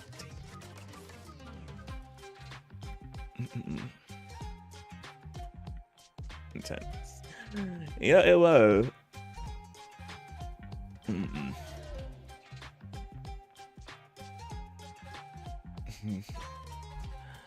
Ooh, what else? I'm trying to remember. It was crazy. Like, she held the cat, like, watching her every move. Obviously, she has to like make sure she don't say nothing. But nobody ever believed her, obviously, until we came along. But we wouldn't have known anything was off if we didn't discover that she was doing what she was doing. Man, she made the whole tribe with inscriptions forget about what actually truly happened to her daughter. I was like, damn, she really pulled that. She almost pulled that off. Well, no, she did pull it off, having for people forget about her child actually dying. I was like, damn. But yeah, I was sketchy though about the memories. Cause I was like, taking people's memories? I'm like, ma'am. And then turn to find out it actually is taking people's memories, other than her child's memories. Of her child, they taking other people's memories in general. And I was like, girl, that is saying that no. But then there was obviously more behind that. And wow. But after her daughter, she legit fully snapped. The auntie Xilonen thought she knew was literally gone. after discovering all that happened and what she'd been doing and holding this child captive in that room, drugging her and everything. Like, ooh, wow. And making her legit not fully know her own self, because obviously when we finished it up, she legit, she's like, she don't know anything else but her Zelon's auntie's child. She didn't even know her own self. Now I was like, oh wow. As I said, it's reminding me of this whole thing. It's kind of reminding me of a movie I seen, but I don't know the name, but it's like almost similar to that movie. I'm just like picturing in my head. I'm like, wow, crazy.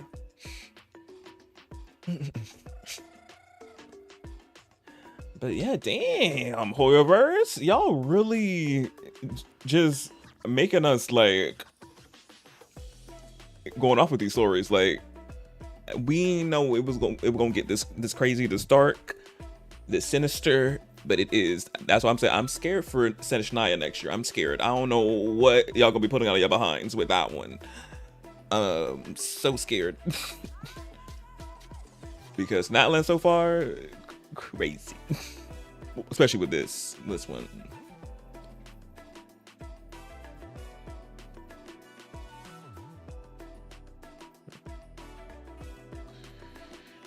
Ooh, but I enjoyed it. I enjoyed it. Obviously, not like yay woo for the auntie. Obviously not opposite, but the storytelling in itself. I mean, they snapped. They snapped, crackled, and popped on this one. 9 out of 10. I give it a 10 out of 10 because I did not expect none of this. It deserves a 10 out of 10 with this one. All the other ones that we did so far don't come compared to Xilonen's with the Children Echoes. It does not. This one by far is like my favorite. Obviously, we're gonna be obviously doing the next Chasca's ones and seeing what this is gonna be entailing, and then we also too got the Night Wind, which we're gonna do when Salali comes out, because we can't do the third act without the featured 5-star, which is her. So we gotta wait to do this one in another patch.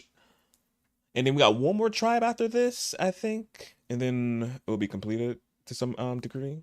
But yeah, but hers is taking the cake on the storyline. Like, it went so dark, so deep and dark. But yeah.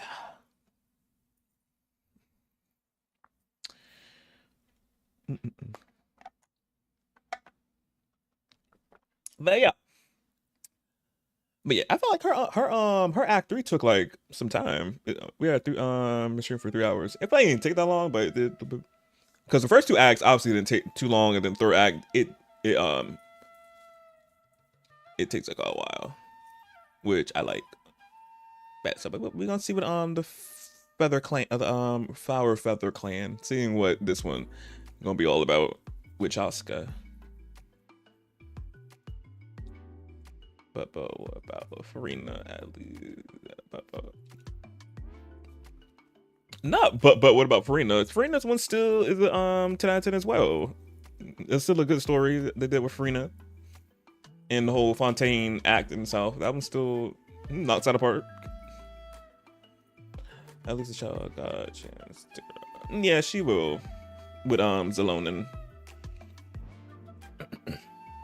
But we did get a happy ending out of it.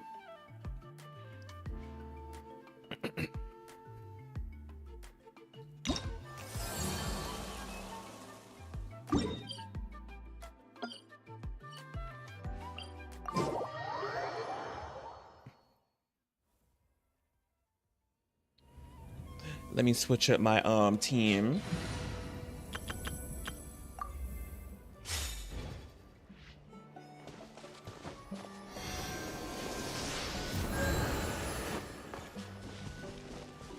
Let's fly.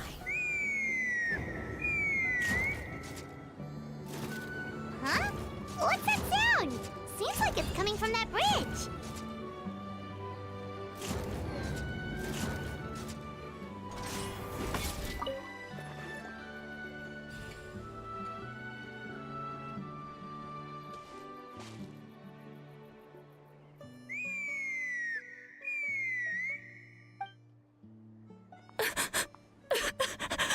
Oh.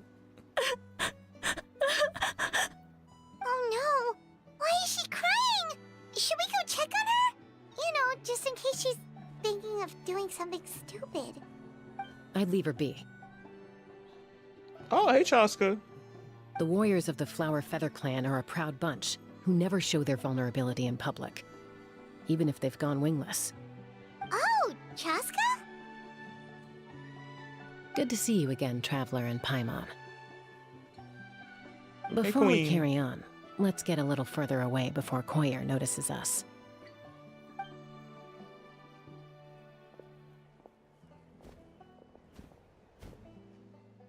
So, that girl on the bridge, Koyer, you said? Should she really be on her own right now? With the mental state she's in, it just seems risky. Don't worry. That's exactly why I'm here. Elder Alpa sent me to keep an eye on her. If she does attempt the unthinkable, I'll swoop in and catch her. I doubt it'll come to that, though. She's a fighter. A warrior, in fact. One who aimed for the sky. However despondent she might feel now, I'm confident she'll get through it. Oh, good. So she won't just plummet into... It looked like there was water under that bridge, so hopefully. Well, in the Flower Feather Clan, there's an elite flying squad made up of Kukasaur riders. But it's an extremely selective squad. To become a rider, you need to undergo a trial where you not only demonstrate mastery of the relevant skills, but also win the approval of the Kukasaurs. Very few candidates make it through the process. Koyer has spent years training for her most recent attempt, but unfortunately she didn't pass. Oh. So it's not hard to see why she's so upset. And when you mentioned going wingless, what does that mean? Sometimes, after multiple failed attempts to pass the flying tests and win the Kukasaur's approval, people get so disheartened that they give up on their dream to soar the skies. They resolve to quit trying for good. We call those people the wingless. Do they get expelled from the tribe? No. What? No, of course not. They're still prized warriors. We have a saying, just as the Kukasaur treasures every feather on its body, so the tribe treasures each one of its children. This hits even harder in the wake of the war. All of our young warriors carry the future of our tribe on their shoulders.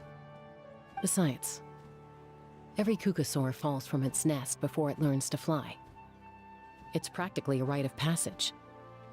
Likewise for the wingless, we always hold out hope that one day, when they're ready, they'll rekindle their dreams and keep trying. Until then, all we can do is quietly watch over them from a distance. Just like I'm doing now. Ah, okay. Paimon hopes she'll get back on her feet soon. Yeah. Well, from the sound of her whistling, her confidence has been seriously shaken. No Kukasaur is going to respond to a call that sounds like that. Oh. Call? Yeah.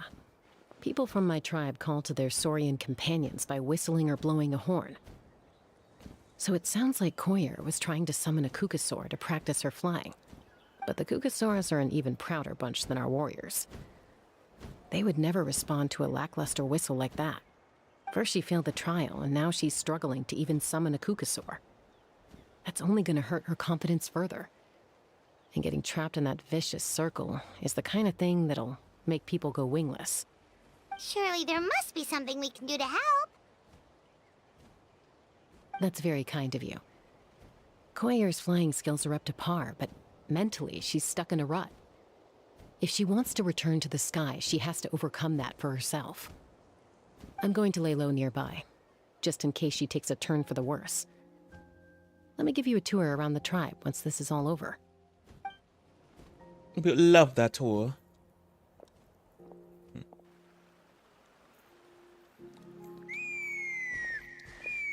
There she goes again.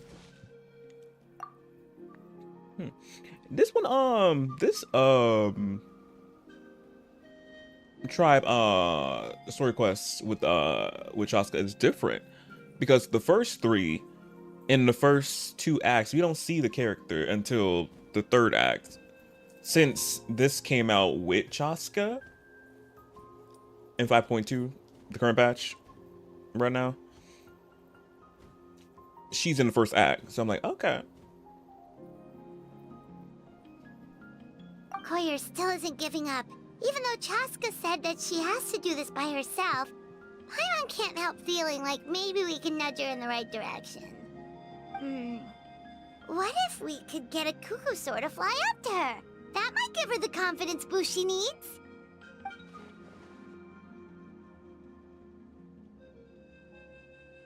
How are we gonna do that?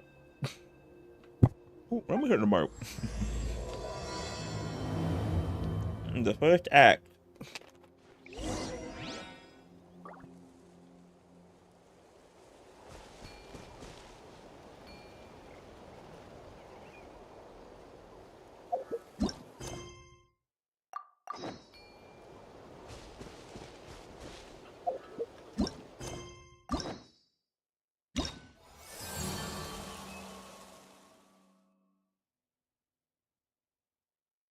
Wait, what?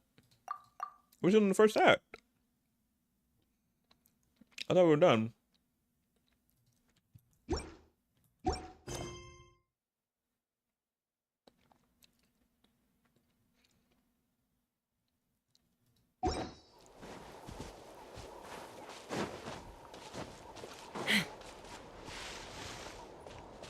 Take me up.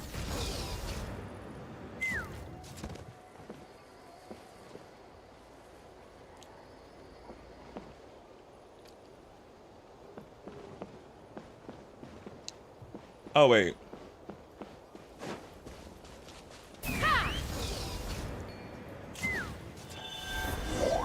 Oh, that's what we had to do. Okay.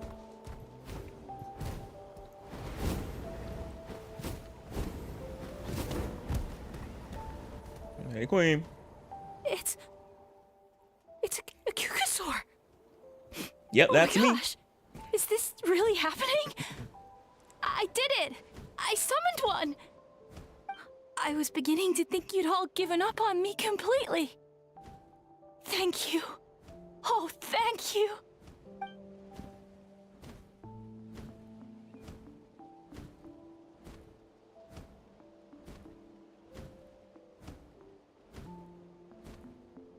Excuse me?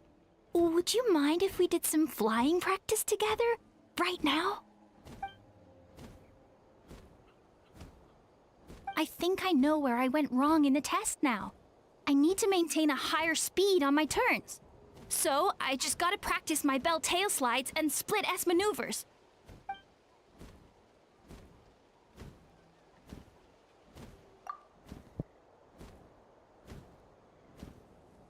That do sound complicated. I'm like, oh my goodness.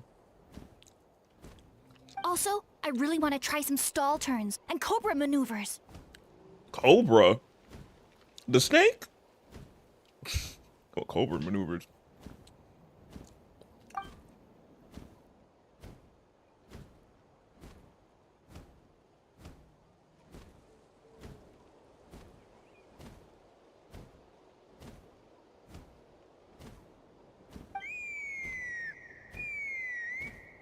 Huh?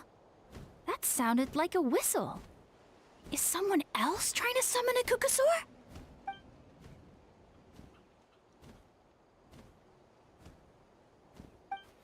Hey! Wait! Wait!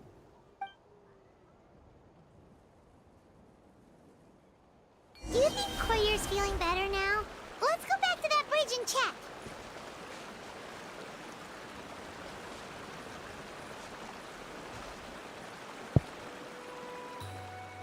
We just left her. Not damn it, Paimon, always getting us into shit. Take me up!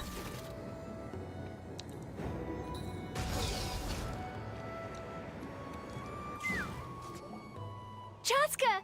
I summoned a Kukasaur! They do still respond to me after all! Although, unfortunately, someone else summoned it away again before I had a chance to go for a flight. Oh, really? That is unfortunate. But if you can do it once, you can do it again. Keep at it, and you'll pass the trial eventually. You're right. You know, I almost thought about giving up, but I'm glad I didn't. Hey, Chasca, how's Koyer doing? Oh, so we did help. Huh? Who are you? The Traveler and Paimon. How do you know my name? Chasca told us. These are my, friends. The Traveler and Paimon. You came up in conversation the other day because I was telling them about up-and-coming warriors in our tribe. Oh, the Traveler, huh? So that's you. What do you mean up and coming? I'm closer to being wingless than I am to passing the trial. Anyway, we haven't met before, have we? You look so familiar somehow. How's she gonna notice me from my disguise as the Maybe you Kukusaur? saw him in the stadium? Or anywhere, really. He's been all over Natlan lately, so it's not surprising that you've seen him around. Yeah, we be buzzing around. If you say so. Yeah, that might be it. Koyer, Chasca.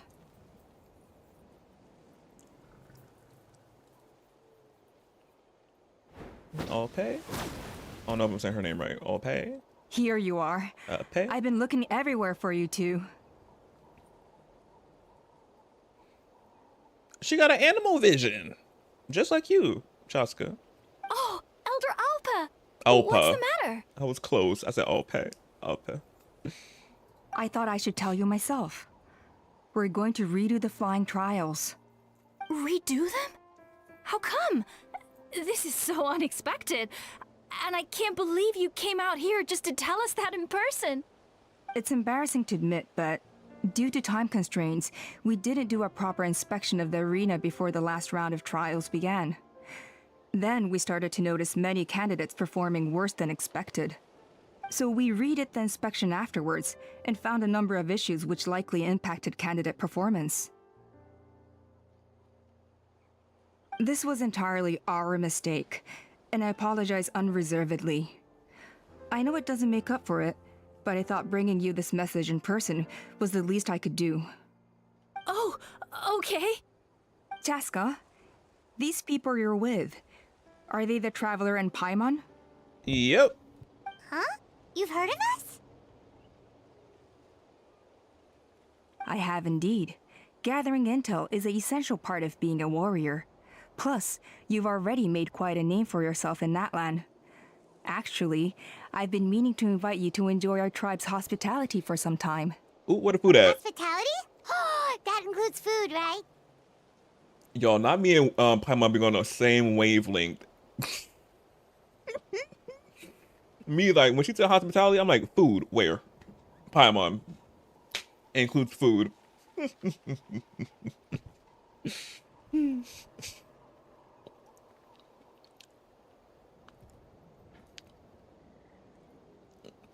Of course it does. If you let us host you, you'll be treated quite lavishly. Mighty warriors are highly revered in our tribe. Besides, we still owe you for your help during the war. Without you, we would have suffered far worse at the hands of the Abyss. So I like the chance to show you our gratitude on behalf of the whole tribe. I'm not shaking my head. You and Paimon, badass. Very much. Mighty warriors, plural? So Paimon counts too? Paimon's Yes. starting to like you a lot. That should go without saying. Your flying skills are the envy of our tribe.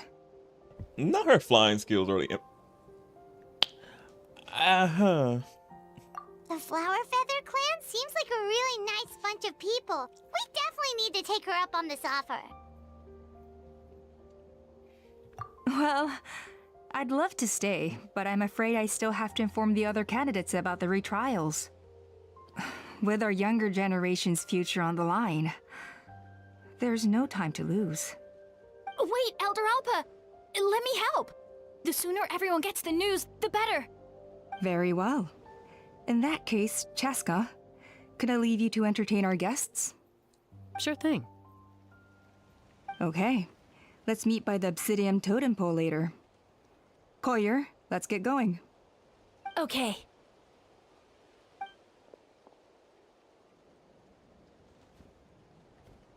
All right, they're out of earshot.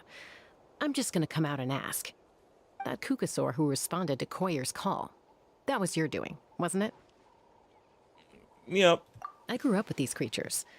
I could tell something was off the second I saw it. His whole demeanor seemed less like a Kukasaur and more like, well, you. So I figure you must have been pulling the strings somehow. I can't believe you saw through it. I'm not shocked she saw through it. He looked very flustered when Koyer asked for a ride, so I whistled to give him a chance to escape. And judging by the look on your face, that was a welcome intervention, huh? It's all right. If you'd rather your hidden talents remain hidden, I respect that. I won't press you for answers, and I'll keep my speculations to myself. You're the kind of person I'd still trust even if you had superpowers. I know you'd use them for good. Well, yeah. We do have superpowers. We can master all the elements. We're legit the avatar. We just need cryo. Well, we still need pyro, but we're going to be getting that eventually. But we need a cryo now. I think the ends justify the means in this case. She just lacked confidence, and you helped her resolve her internal conflict. If you hadn't intervened, I likely would have gotten my mom to help out instead. Although, having said that, there's a small chance she might have recognized her and seen through the whole thing. That would have done more harm than good. Yeah. Anyway, if you're free now, how about I give you that tour I promised?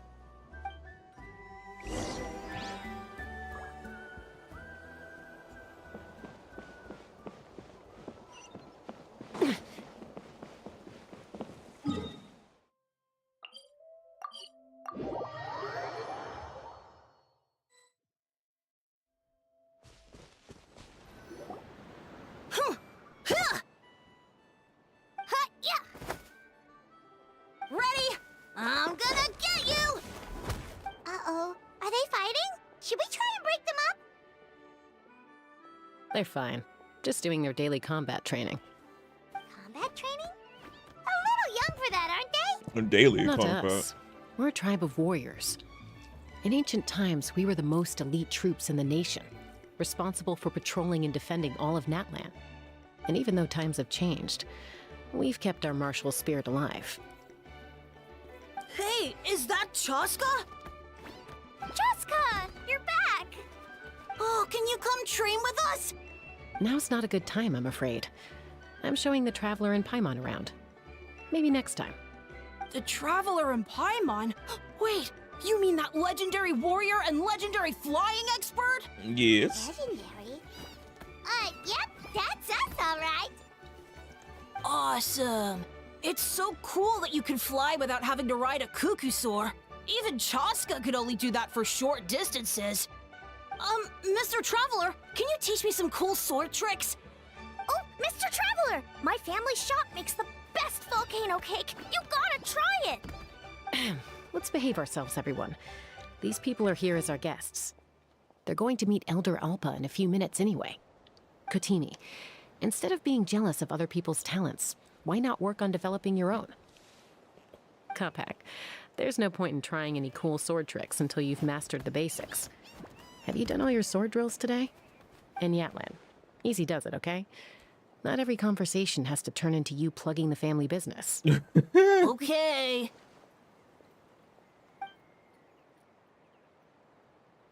Sorry about those kids. They just got overexcited when they heard your name. Hope it didn't bother you too much. This is a volcano cake that Yatlan forced into my hands. She said to think of it as an apology gift. Whoa, it smells amazing! Traveler, you want some? Yeah. That's good. Yatlan will be thrilled. By the way, Chasca, those kids really adore you. You're way better with them than Paimon expected. Paimon figured you'd be more... Aloof. Aloof, maybe? Aloof, huh? Well, to be fair, there was a period when I was like that. Around the time when I first joined the tribe. But it's a terrible attitude to have as a peacemaker. It tends to turn situations that could have had a peaceful resolution into a stalemate that can only be resolved by force. Yep, exactly. As long as other options are available, I try to avoid that at all costs. Someone once told me that peace imposed by force will crumble in a matter of days. But peace achieved through genuine dialogue actually benefits both sides, even if sometimes the parties are only willing to negotiate because they're both armed to the teeth. That's true. Hey, Chasca! Uncle Cusco knows you're back, and he's coming to get you. Cusco. Oh, thanks. Traveler, Paimon, got a dash. I'll meet you at the totem pole up ahead. You can't miss it. It sticks out like a sore thumb. Wait, are you running away? First rule of conflict resolution? Grab the fan and run before the you-know-what hits. Trust Chasca to make even running away sound cool. Sorry about this. Just stall him for me, okay? I'll explain everything later.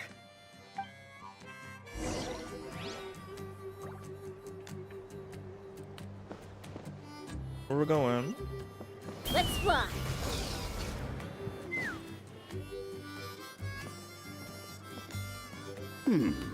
A golden-haired outlander and a white flying object. You must be the traveler in Paimon. They just know us. I heard Chasca was with you, but I suppose she's run away again, has she? Sorry, who are you? Who am I? Only her father. Oh. She's supposed to go for a checkup every 3 months to see how her abyss condition is doing. We both agreed on it. But she's already missed 3 checkups this year. That's 3 out of 4. Abyss condition? Yes.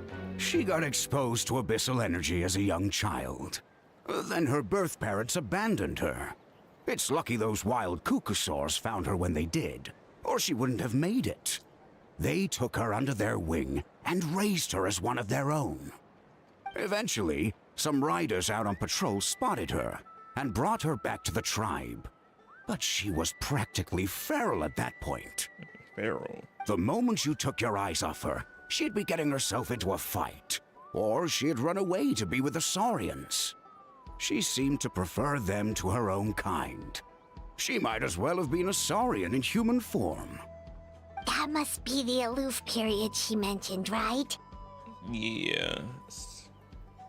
Sounds like there was more going on than just being aloof. We later discovered that her exposure to the abyss had planted seeds of conflict in her heart. So, we started trying to bring it under control.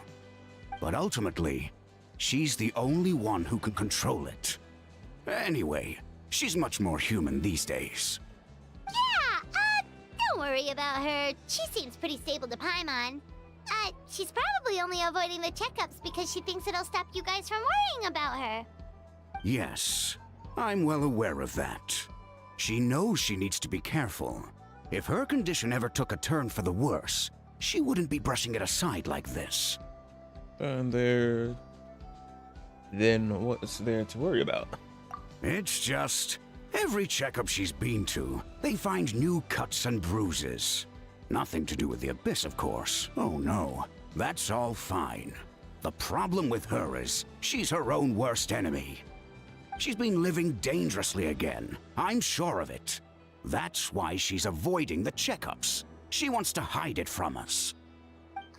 Yeah, Paimon can see her doing that. Yeah. Oh. In the past, she always had Koichi to keep an eye on her. Not Koichi. Now Koichi's gone.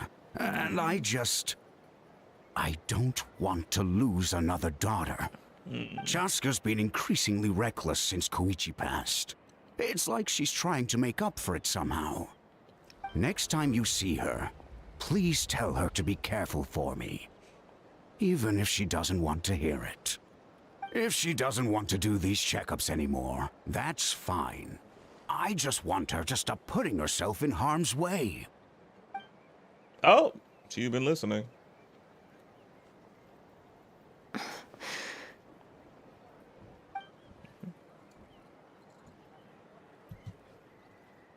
Whoa, where did the time go? We should be back up with Chasca before it gets any later. To get to the totem pole, we need to head north, right? Oh, we're already here.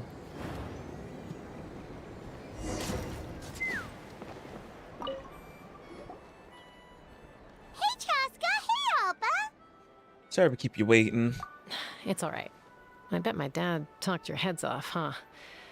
What did he say? That you used to run away from home nearly every day, and that near half of your peers got a bit beat up by you as a kid. I was sometimes a little impulsive back then. That's putting it mildly. The memories. It feels like it was only yesterday when we brought you back and had Cusco and his family take you in. Back then, no one imagined this feral child would grow up to be the strongest warrior of the Flower Feather clan. Huh? You were the one that brought Chasca back to the tribe? That's right. Elder Alpa was already a veteran rider by then. She spotted me while patrolling from the skies and tracked down my Kukasaur mom. Oh. Mom agreed it was time I tried to re-enter human society. But I didn't know the first thing about being civilized. I clashed with everyone who had to deal with me. And look at you now. Renowned throughout the land as a peacemaker. How time flies. The Wicked album is now available. BRB. Enjoy the Wicked album. When the day comes that I can't fly anymore, it will be up to you to look after our tribe and our flying squad. You know me, though. I'm not a natural commander. I'm better off as a lone wolf on the front line. So stick it out at least a few more years, okay? Give Koyer and the others time to come into their own. Oh, stop. Wait, so isn't the leader just the strongest warrior in the tribe? At least Paimon figured that's how your tribe would work. Strength is certainly a core tenet in the Flower Feather clan. But strength means far more than martial prowess alone. If it all came down to individual strength, I'd struggle to call myself a warrior, let alone a member of the flying squad. Any fighter in the tribe could take me down.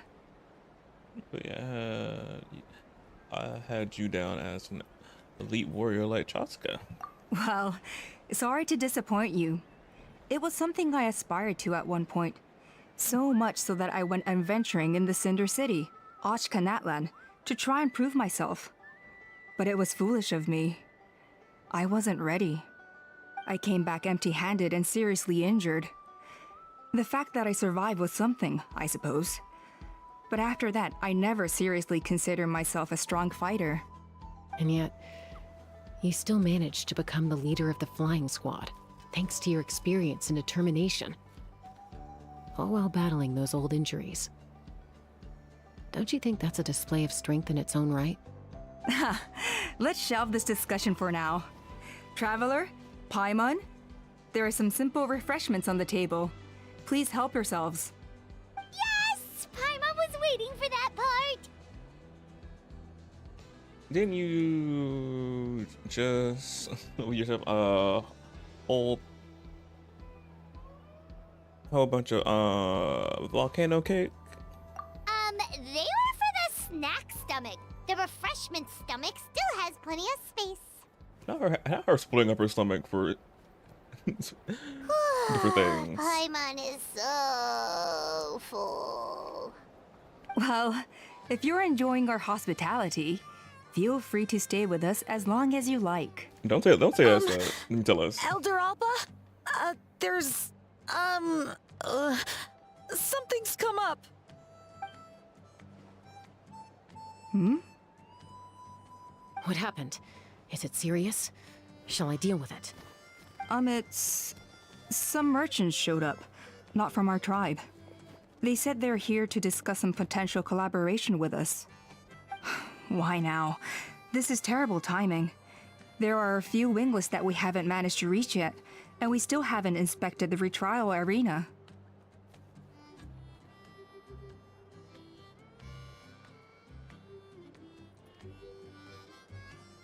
Let me handle the other errands while you meet with the merchants. You shouldn't be trying to do everything at your age. You should help too. Seems only fair after all that food we ate. Huh. Well, much obliged.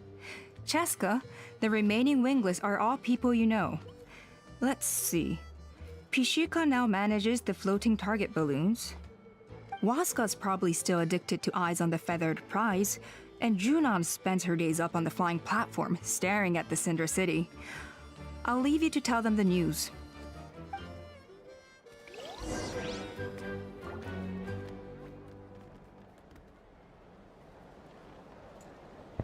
And who are we going to first?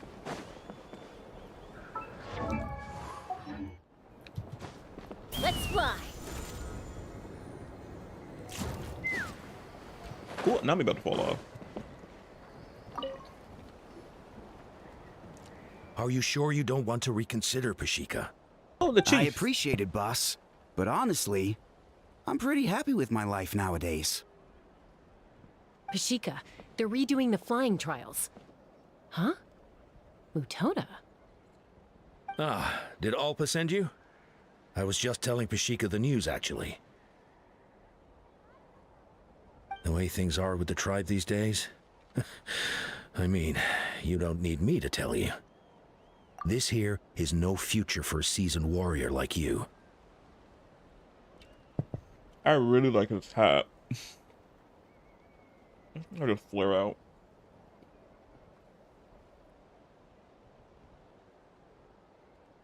Ah, come on, boss. Do you have any idea how long it's been? I've been wingless for years now. I'm not cut out for that anymore. Of course, I'll do my part if we ever need to defend the tribe. But there's really no point in me trying out for the flying squad now. I've already made my peace with it. Not everyone has what it takes to return to the sky after going wingless.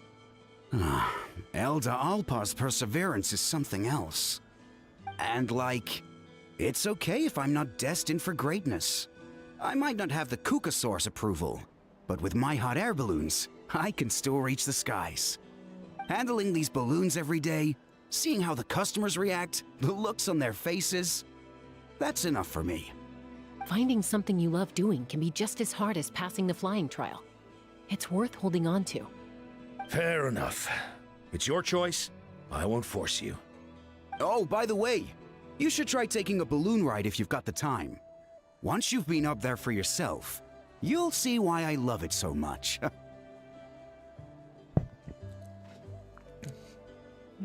We're a little busy at the moment. No problem. If you ever want to give it a try, you know where to find me.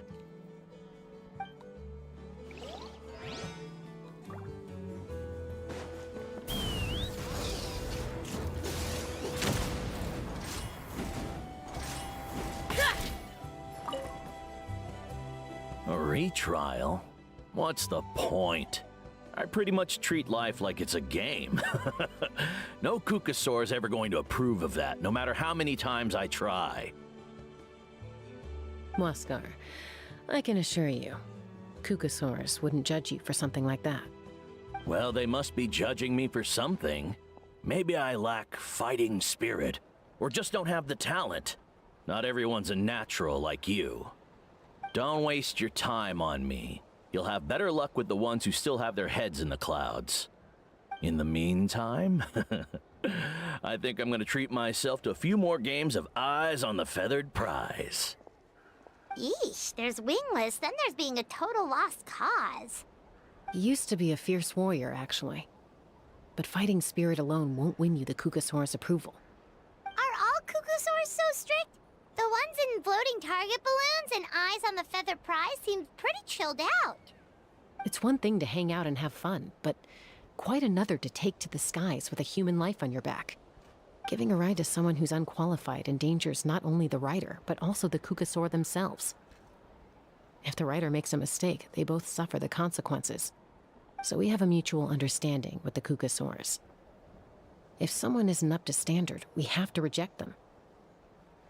Even if it means breaking their hearts.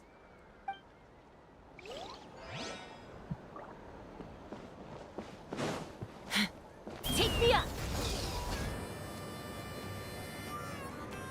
Yeah.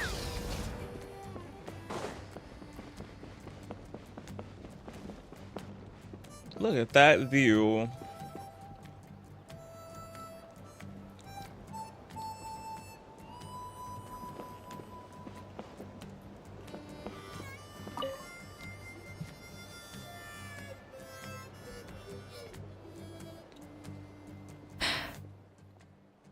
Hey, Junan. Gazing out at Ochkanatlan again, huh? Chasca? What are you doing here? Is something up? The flying squad is hosting retrials again soon. Wanna give it another try? Maybe you're forgetting the definition of wingless. I've failed so many times already that I've decided to call it quits for good. I'm done. Elder Alpa always goes out of her way to come and tell me when a new trial is coming up, and it's nice of her to think of me. But nothing's gonna change. I'm not going to suddenly pass just because they're holding another trial. They're making some big changes to the arena this time, so the flying experience should be smoother than before. Koyer's gonna try again. No, forget it. If I was genuinely good enough to make the squad, the location shouldn't affect my chances. A true rider can fly confidently whatever the conditions, like you and Elder Alpa. Junan! They're redoing the... Huh? Chasca and the Traveler. You're already here. I guess they told you already then. Come on, let's go train together. I'm gonna sit this one out. What?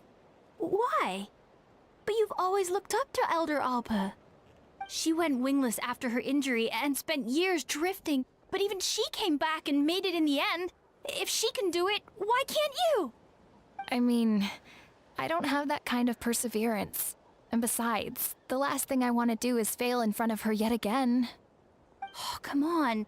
You know you don't need to worry about that. Alright, well, how about we just treat this as you being my mentor? Then will you train with me? I mean... Enough umming and ahhing. Let's just get up in the air and figure it out as we go. Wait! Hold on, slow down! I can't keep up! Well, that's one way to do it. Yep. They've been best friends since they were kids. If anyone knows how to get Junan out of a rut, it's Koyer. You helped Koyer deal with her internal conflict, and now she's done the same for someone else. You know, people often talk about how one conflict leads to another and so on. But sometimes in life, things spiral in a good direction instead. Yeah. That was it. I thought that was the or said that was the beginning of the act Find all one. the wingless on the list now, right? Where to next? The trial arena. It's not far from the tribe.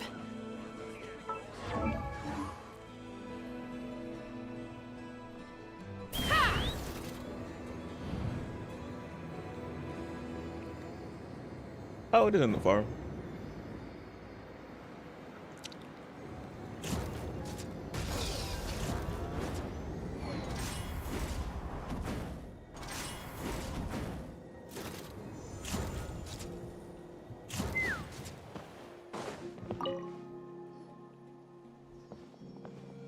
Oh, hey there, Chasca. Did Elder Alpa send you? Yeah, she's got other things on her plate right now. How are things looking here? Well, the inspection revealed numerous blockages all over the trial arena. It looks like they're the result of ley line disorders caused by repeat abyss invasions. Theoretically, we just need to clear those obstacles, and the arena will fill up with gaseous phlogiston again. But that's proving difficult to achieve in practice, for all sorts of reasons. Why don't you head on down and check things out for yourself? Feel free to ask the staff for more details. The night before the trial, Act 2.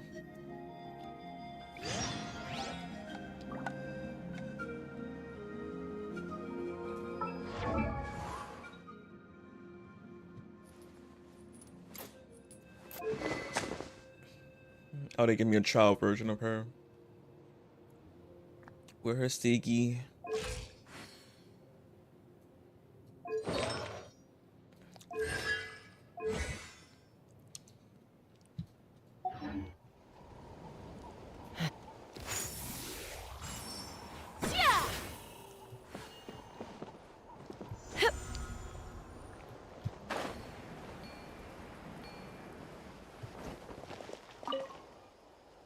I think it should be possible to clear this spout with just a few hard hits.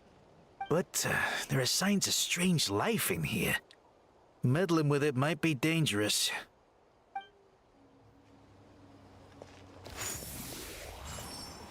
Yeah! Take me up! Locked on! Oh.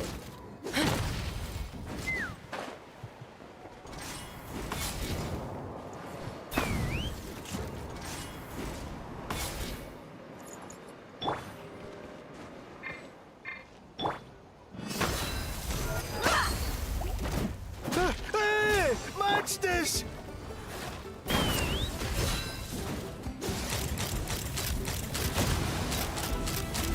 Locked on! Locked on! Open fire! Open I thought I was done for. Oh, this spout should be good now. Thank you very much. No problem.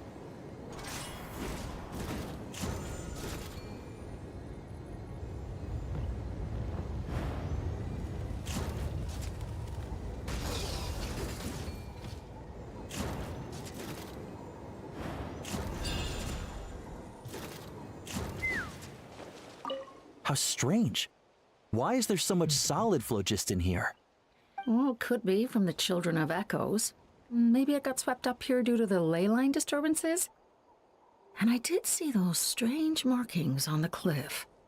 I can't think of a way to resolve this. Short of going all the way to the Children of Echoes to borrow it to Petlisaur. Yeah, that'll be a long walk.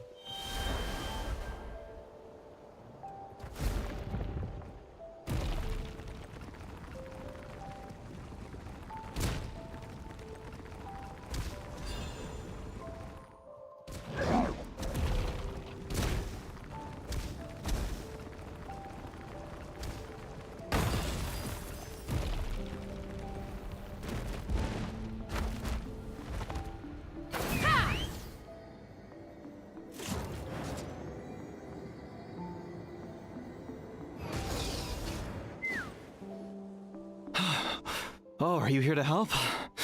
Thank goodness. There's no way I could do all this by myself. So the blockage here has to be cleared using a special bomb, but carrying explosives up that steep slope would be a recipe for disaster. If I dropped it or slipped and fell, I'd be blown to bits in an instant. So, my plan was to transport the bomb to the other side, then send it over in a hot air balloon. All I need now is for someone else to strike the balloon at the right moment, dropping the payload right on top of the spout, and problem solved. The payload. Hearing the payload reminds me of Overwatch. And also, y'all, we can see Fontaine in the back. You'll see that lifted body of water there. Yeah, Fontaine. Hey, Fontaine, we miss you. What do you think? Simple enough, right? I think I can handle that.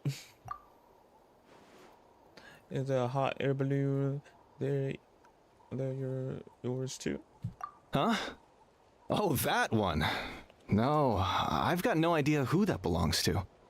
Or how they got it up so high. I just wish I could fly up there and check out what kind of tech they're using. Ah, well. Getting the trial arena back in order is more important. I'll head over and set up now. Let me know when you're ready.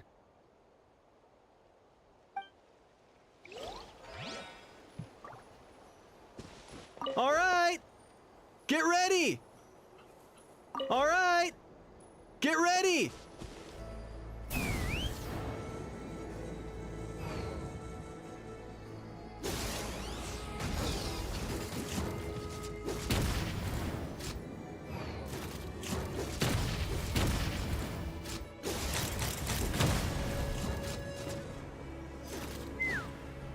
Let's fly!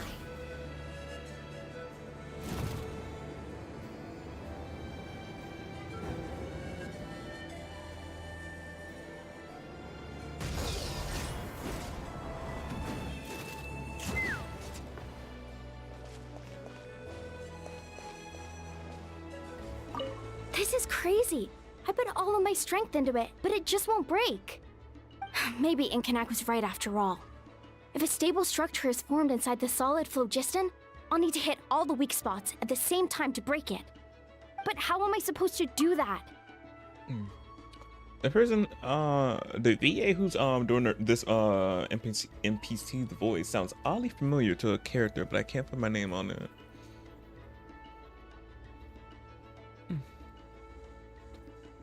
So the album is so chef kiss. That's good.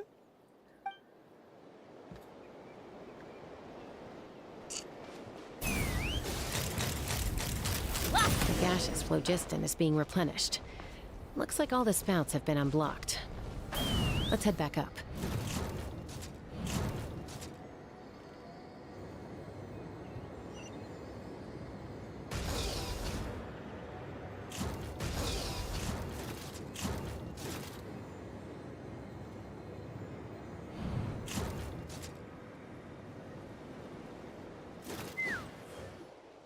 Wow, you took care of everything in no time at all. Incredible work.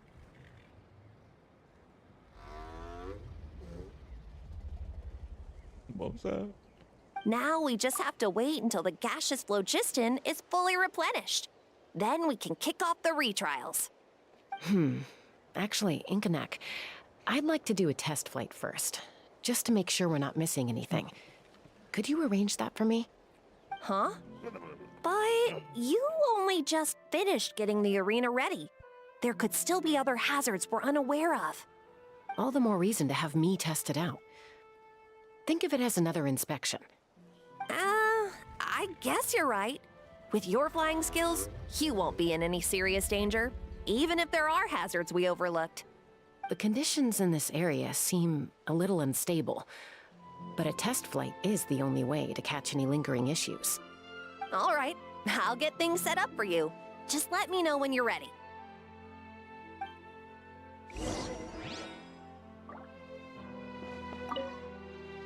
Are you ready? This should... All right, then spread your wings and fly.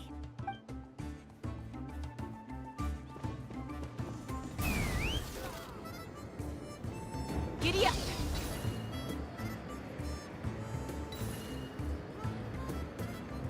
Woo!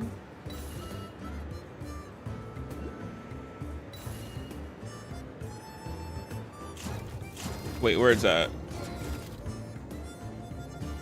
Oh, it's down there. Never mind. Yeah.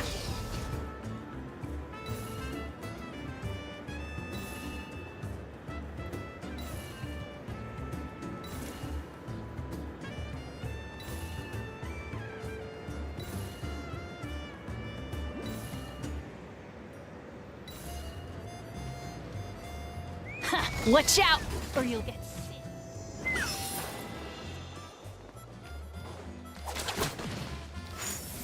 Flying!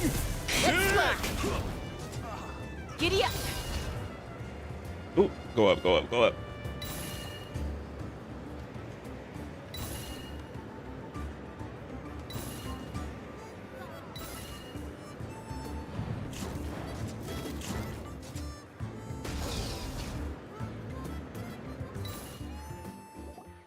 That was amazing. Paimon couldn't take her eyes off you. So, any further issues with the venue? No, nothing major. Give it a few days, and we should be able to conduct the trials. Help! Help me! Oh, You're he's from the Flower Fontaine. Feather Clan, right? Please, come quick. You've got to help us. And me was just talking about Fontaine, too. Catch your breath first. What's the situation? We got attacked by a Kukasaur. My friends are still stranded in the middle of the road with the goods we were transporting. Please, I'm begging you, save them. Huh? Are Kukusaurs really that aggressive? Do they usually attack groups of people unprovoked? Not in my experience, but there are exceptions to every rule. Let's go check it out.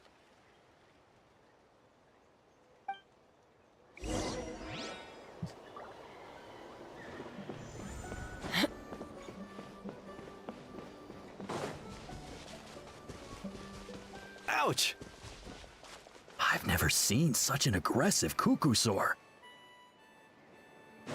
Ouch!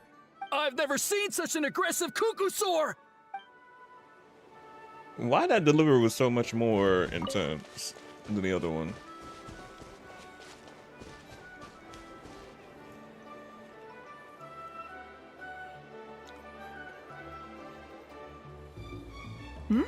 Chasca? Traveler? This is a surprise. Where's the cuckoosaur? Huh. So, where's this aggressive cuckoosaur we've heard about? Already flew away. Looks like it backed off once it realized that reinforcements were coming. So why do you think it attacked these people in the first place? Was it after the food? No. These merchants are even transporting food. Ah! Thank goodness! The phlogiston wings are intact! Phlogiston wings? Thank you so much for coming to our rescue. These phlogiston wings are our most prized goods. If anything happened to them, it would ruin us. Wait a minute. Are you the merchants that were looking to collaborate with us? Wormy told me about you. Yeah, that's us. So I take it you're Elder Ulpa? I am. You must be exhausted from your journey, not to mention shaking up from the attack. Let me bring you back to our tribe to rest. We can talk business after you've recovered.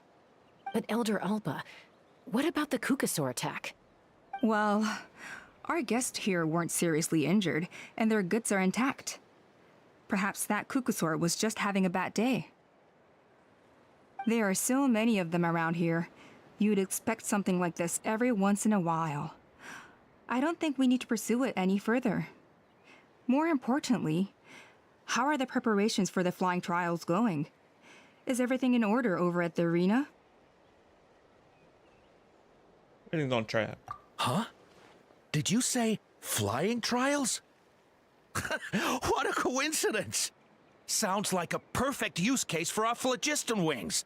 You'll be pleasantly surprised by what they can do. Oh, really? Now I'm intrigued. Well then, let's forget all about this cuckoosaur attack for now. We have some serious business to discuss.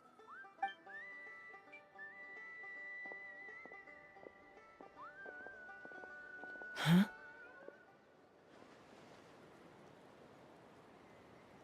So that's it? That all went smoother than expected. Well, guess we'd better get going. Huh? Chasca? What's she looking at?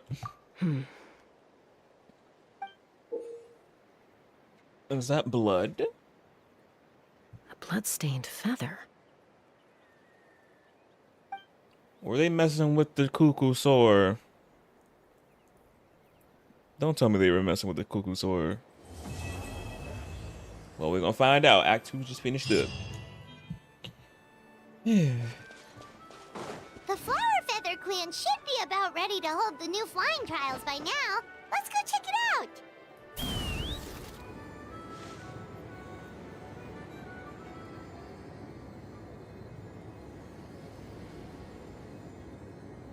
Oh, not me passing it.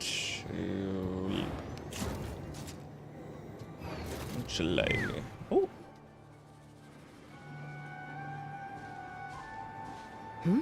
Ah, Traveler and Paimon. You came. Yep, and it looks like we made it just in time. Although, can't say the same for the cuckoosaurs. Bit of a low turnout, huh? Yeah, you'll see why soon enough. All right, get ready. 3, 2, 1, fly! Whoa! We're really flying! I feel light as a feather. I'm flying without a cuckoosaur. These phlogiston wings are awesome. Oh, wow. What's going on? Love the Paimon screenshot. can barely believe her eyes. How did they fly all on their own? What happened while we were gone? The merchants we ran into that day were selling a product called phlogiston wings.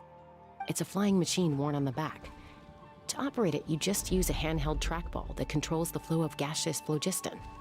That's incredible. It's like a jetpack. Yeah, If our tribe, well, if Natlan mass adopted this technology, it would revolutionize our mobility and responsiveness in times of crisis. Just think of the countless tragedies that could be averted. I feel like I'm dreaming. Did I really just fly on my own without the help of a Kukasaur? You'd better believe it! Plus, you just passed a flying trial! Really? Right, Elder Alba? I don't know about that. Elder Alpa? Should this really count as a pass if we did the trial using phlogiston wings? Why not? The scoring rubric is about flying performance.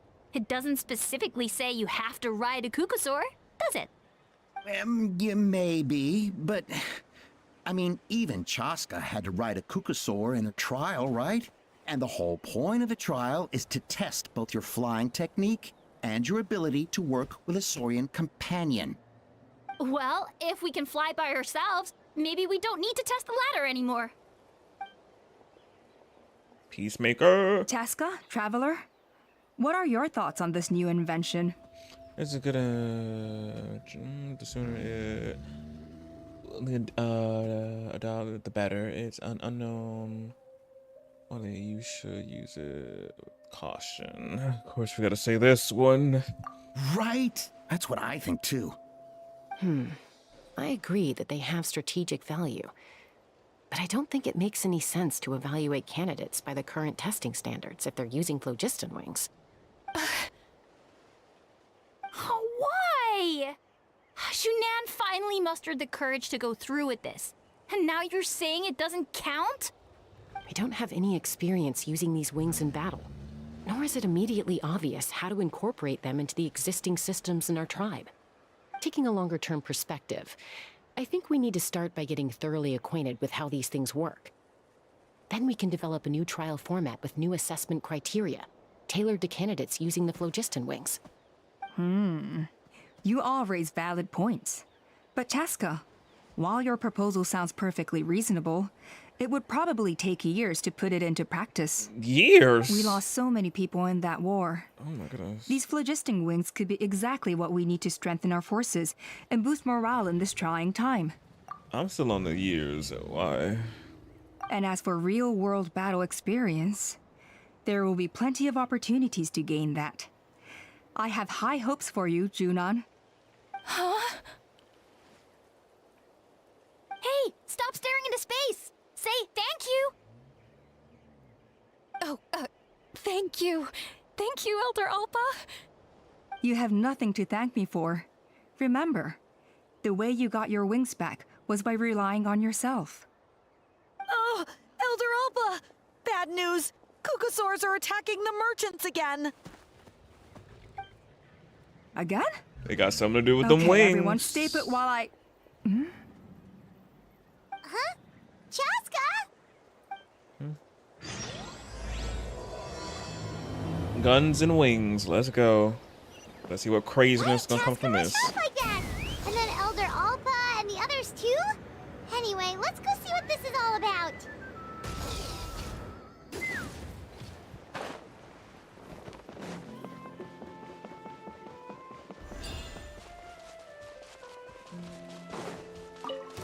Take me up!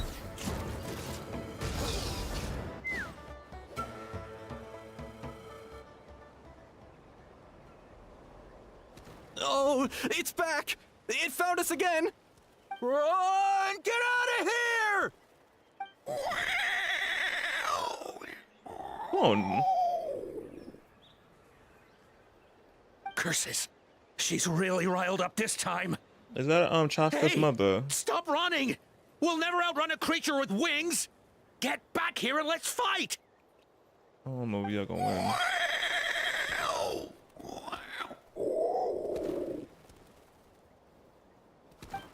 Stop! All of you!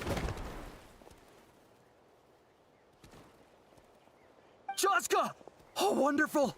Quick, get rid of that thing! I get rid of it. That's her mother.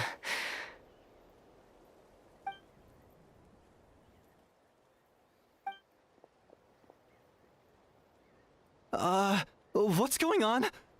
Why isn't she doing anything? So it really is you. Sister. Oh, sister. Wait, sister? That Cuckoosaur is Chasca's sister? Oh, she got siblings of Cuckoosaurs. What do you know about the mother?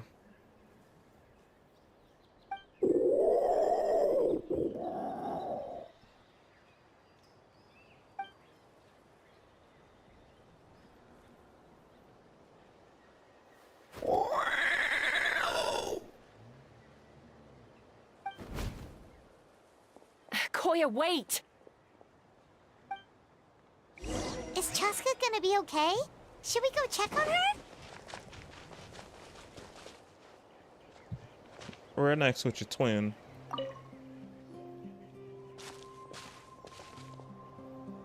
Chasca, are you okay? I'm fine. Sorry for making you worry. Not going to keep following her. No point. She's an expert at hiding her tracks. Once she's shaken you off, you'll never catch up to her. At least, I always used to lose to her at hide and seek when we were kids. When you were kids?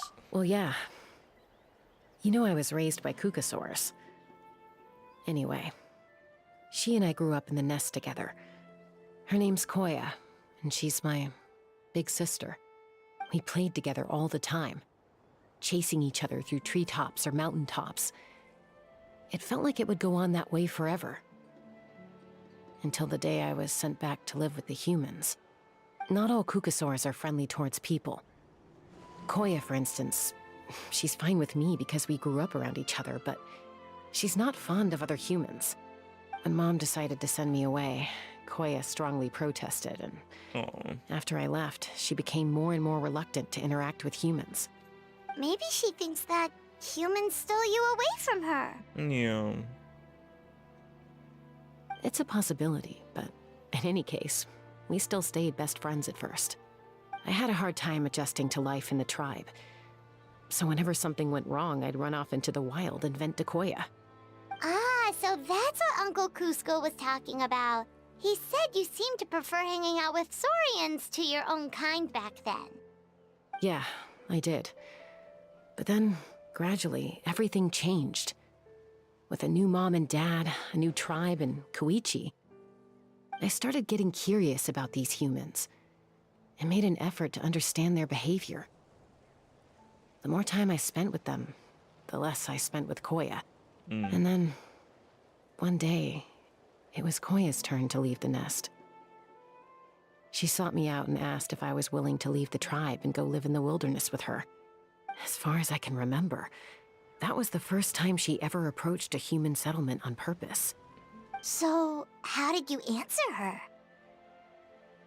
Well, I wouldn't be standing here talking to you if I'd said yes. In other words, you turned her down. No, I was torn. On the one hand, I'd already made up my mind to embrace my new family and accept my human identity. But I also knew that Koya wasn't a fan of humans, and I didn't want to disappoint her. She took my hesitation as an answer. She saw it as a personal betrayal, threw a huge fit, and then flew off. We hadn't seen each other since, well, until today. Wow. Not for a lack of trying, though. I tried asking Mom where Koya's new nest was so I could talk things out with her. But Koya had already asked Mom not to tell me where she'd moved to. It must be hard for Mom, being stuck between her two daughters. So I didn't press the issue. And I didn't go looking for her. But after today's events... If things carry on like this, I need to make sure I find her before anyone else. Even if she doesn't want to see me. For now, let's bring the wounded back to the tribe. And see what Mutota and Elder Alpa have in mind.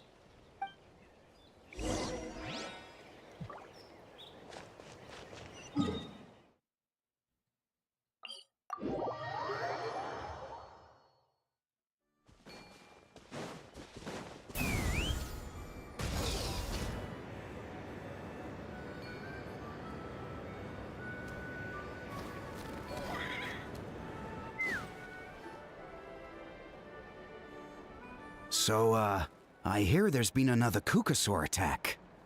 Ha! I knew it! They're wild animals, and they can't be trusted. Hey, show a little respect. Literally. The Kukasaurs are our partners. Yes.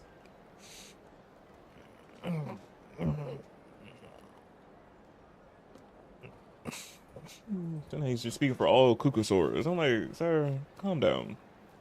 Not all humans can be trusted either. So, play that game. Maybe in the flying squad, but they don't give a hoot about the rest of us. Okay. Well, now that we have the phlogiston wings, do we even need the Kukasaurs anymore? Are you kidding? How are we supposed to protect our tribe without them? I didn't mean it like that. Huh? Protect our tribe? Or are you just scared that your precious flying squad will lose its prestigious position? You take that back! Things are changing so quickly. Chasca, there's a conflict emerging there. Aren't you going to nip it in the bud? The whole tribe's talking about this now. Breaking up a single fight won't solve anything. The real source of conflict here is the phlogiston wings, and what happened with Koya. On any other day, people would just brush this attack aside. After all, clashes between wild Kukasaurs and humans are no more common than those between people. But now that the phlogiston wings have entered the equation, it's sparked a debate over whether our tribe needs the Kukasaurs at all. I worry that we risk repeating the mistakes of the Cinder City. Back then, Lord Ochkon's hatred of the Saurians nearly destroyed the peace forged by the Pyro Archon. Chasca, to prevent things from deteriorating further, I'd like to task you with restoring peace to the tribe. I will. Traveler, you've already done so much for Natlan, and the Flower Feather clan has no right to ask more of you. But... Say no more, we got you, we got you.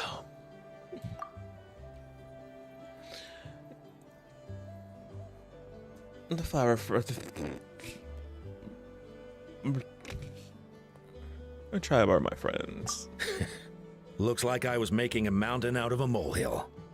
And don't forget about Paimon. Just leave this to us. This whole situation has unfolded so quickly that it's put us on a back foot. To tell the truth, it makes me a little suspicious. You think someone might have orchestrated all this? It's possible. Leave it with me. I'll look into it. Also, Chasca, could you try to keep a low profile while you're out there digging around? We don't want to give our hand away.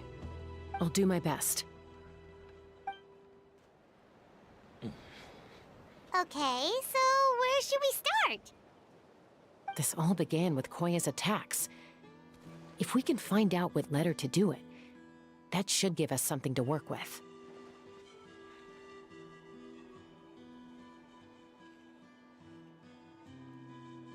But will she even talk to us? Unlikely. Given how she reacted when I showed up, I don't think she's forgiven me. If you want to resolve a conflict through dialogue, sometimes you need a third-party facilitator. Let's go see my mom. We're gonna see her Kukasaur mother. Where's she at? Oh, she's all over there.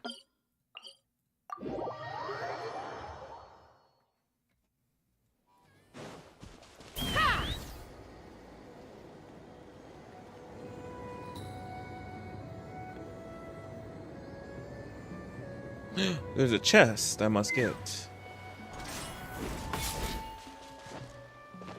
Alright, let's finish this Which will it be? Not my potato with legs. I'm sorry. Lockdown! That was quick. Open fire! Bullseye! Lockdown! That's all I've got. Dividing the loot is often a cause of conflict, but luckily for you, I don't really need this stuff.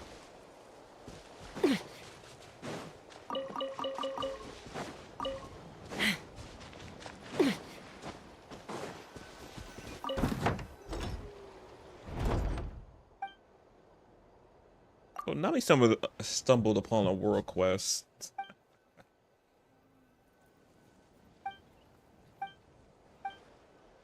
did that Sumter Beast get in there? He's so cute.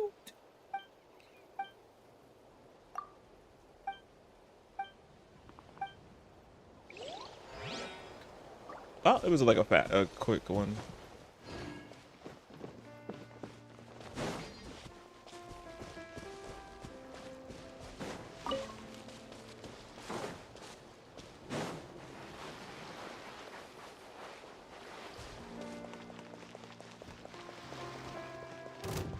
Let's ride.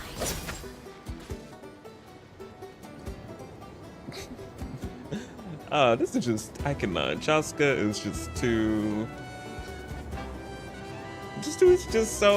Just can get away from anything. Unless it can fly. Unless it can fly, then we can't get away from everything. But just needs to soar up to the sky. Oh, she's right here. Unless she was up a little bit. Wow, so this is where you used to live as a child? Mm-hmm. When I was little, we used to do this thing where I'd jump from the top of this tree, and Koya would fly over from the platform and catch me in midair. Or sometimes we'd both fly from the treetop together, and then after some aerial maneuvering, she'd throw me up onto that platform. After we got a bit older, we went to the nearby shores looking for even greater heights. Stop! You're gonna get Paimon a heart attack! Oh, really? I just thought it made a fun story. I liked it. Then I'll share more with you when there's time. Anyway, back to the matter at hand.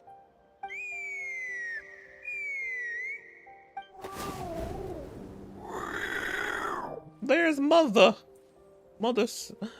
Pukusaur. Hey, Mama Bird. I'm back. My last visit was only a week ago, wasn't it? See?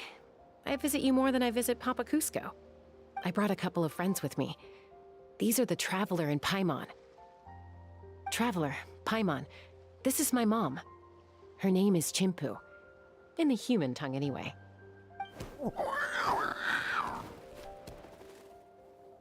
Hi! So you can understand Saurian language? No, not really. Oh. I don't speak it as such, but I can sort of get the gist. Although only with Mom and Koya, since I spent my formative years with them. Even then, it's basically a best guess based on their sounds, body language, and expressions. Seems to work about 9 times out of 10, anyway. As for whether Mom understands me, I can't always tell. But somehow we still manage to communicate. Call it the family bond, I guess.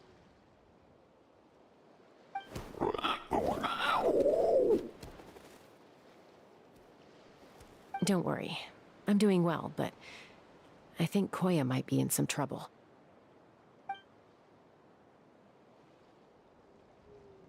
I know she's never been a fan of humans, but she's never deliberately attacked them before either. What's behind this sudden change? Does, Auntie Chimpu know anything? Doesn't look like it. Koya hasn't visited her in a long time. Then, could you please tell me where she's living nowadays? I really need to talk to her. If this animosity between her and the tribe continues, then the next time there's an incident, I don't know if I'll make it there in time.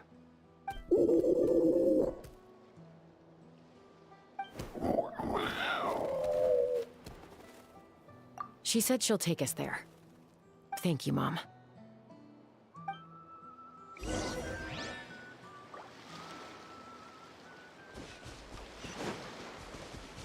Take me up!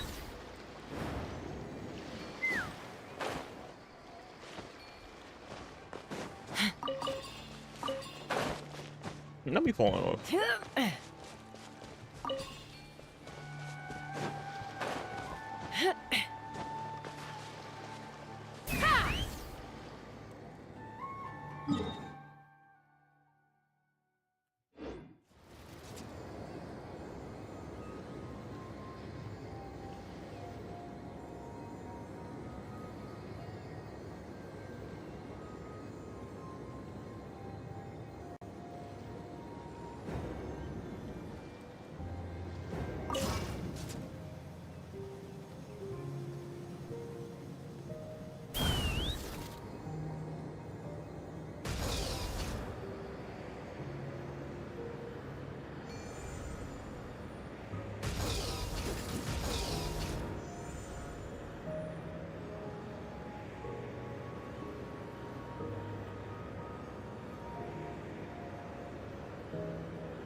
This is a really remote location.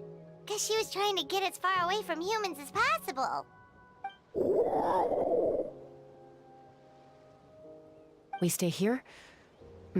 Okay. Got it. Traveler, Paimon. Mom says we should stay out of sight for now. She'll talk to Koya first. Koya is very hostile toward humans right now. So if we show up unannounced, it might just make things worse. Got it.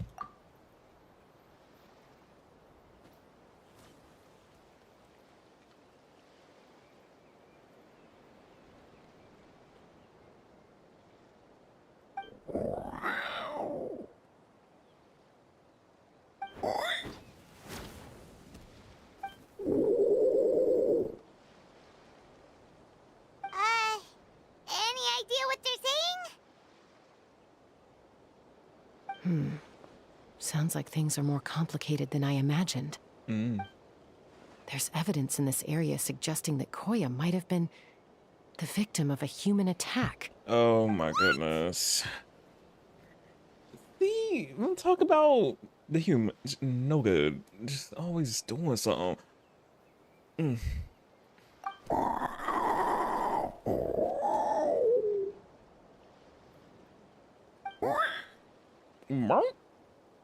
No,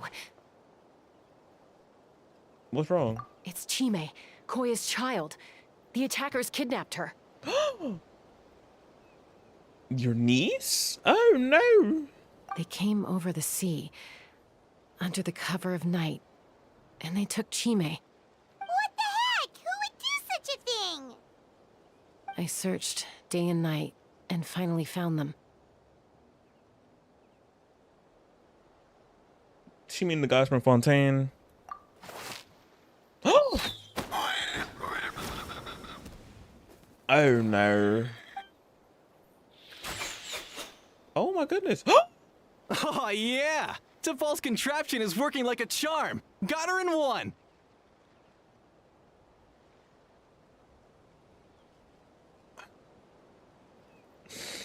Y'all need to go back to Fontaine or somewhere else. 'Cause yo. Hey, there's another one! Wait, is that the one that got away last time? Who cares? Just get them all. T'Pol pays us per catch. Not per catch. We gotta go get save them.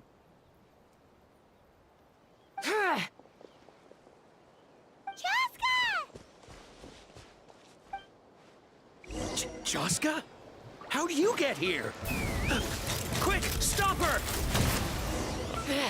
Don't you even... Nothing about stop her. Y'all NPCs, get it together. Weak NPCs with that. Don't come any closer, or I'll... Go, Phlogiston Wings! Take me out of here! Uh-oh, looks like it malfunctioned. This is bad. Mom and Koya are already injured. And if that thing explodes right next to them... Help! Elemental energy suppresses it! Please, someone! Get back!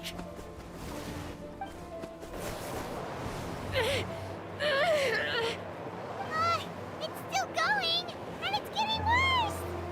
Guess we need a more permanent solution. All right then. Oh, curveball. Oh, I like that new style of the photos like that. The comic book. That was too close. I thought I was gonna die.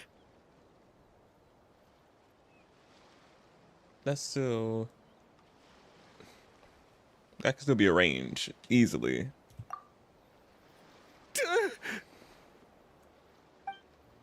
Answer us honestly. Were you the ones who attacked Koya before?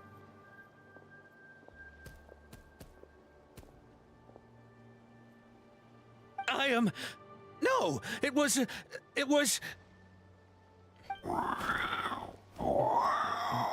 She said, tell the truth.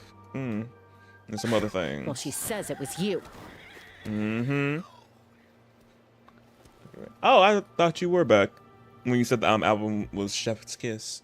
Are you still want to deny it? Just tell me, who sent you here? It was T'Pol. He told us to catch all the wild Kukasaurs we can find. And he also said that this Kukasaur has become a thorn in his side, so it needs dealing with urgently. To Paul? Huh. Sounds familiar.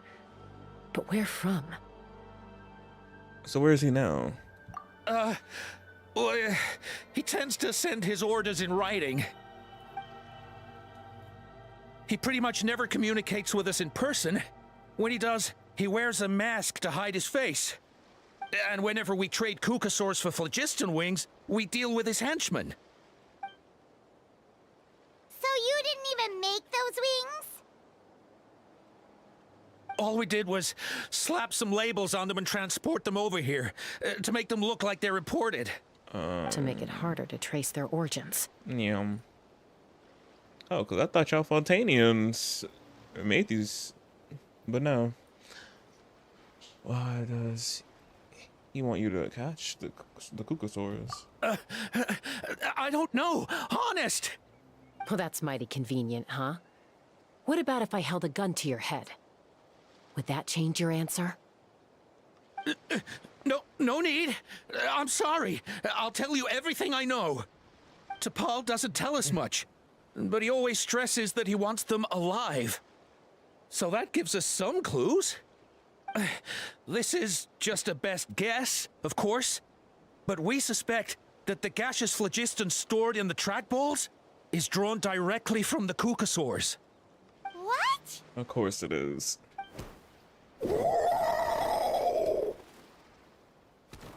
Easy now. You're still injured. Hey, keep talking. Yes, ma'am. So, the gaseous phlogiston has to be highly refined in order to power the phlogiston wings. The slightest imperfection can have disastrous consequences, as you just witnessed. But the Kukasaurs have a natural ability to process gaseous phlogiston. So, if you use them as an intermediary, then...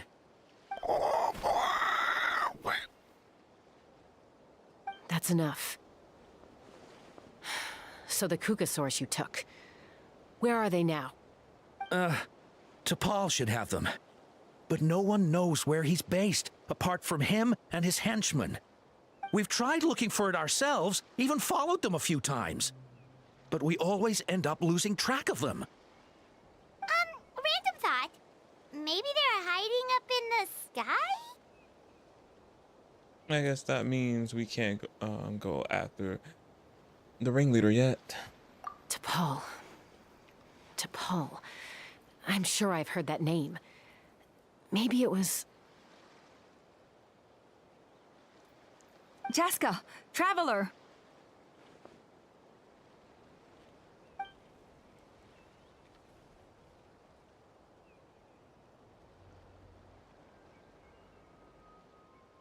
That voice! It's Alpa! Hey, Alpa Queen!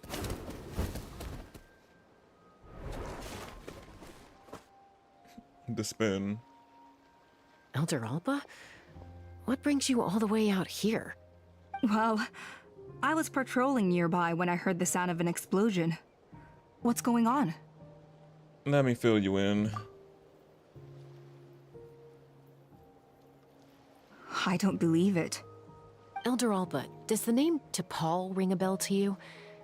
I feel like I've seen it written down before. Maybe in a list of candidates for the flying trials? Huh? So he's a member of your tribe then? No. If he was a member of the Flower Feather clan, I'd definitely know him. Shall we head back to the tribe and do some investigation? Do you know him? Now that you mention it, I do remember a young man from outside our tribe who came to participate in our flying trials once. You were away on a mission at the time, which is probably why you don't remember him. He was a craftsman from the Children of Echoes, but he'd always dreamed of soaring the skies, so he wanted to join our flying squad. The Children of Echoes? That's rare. But despite his best efforts, he unfortunately failed to pass the trial and gain the Kukasaur's approval. In the end, he went wingless and returned dejected to the Children of Echoes. Wingless, huh? Maybe he invented the phlogiston wings to get revenge on the Cuckoosaurs. Perhaps. Or maybe it's simply his way of dealing with his regrets over his past flying endeavors. Either way, it doesn't excuse his abuse of the Cuckoosaurs. I'm gonna take these guys back and expose the truth to the tribe. It's time for this conflict to end. Easy, Chasca. Remember what I said about keeping a low profile?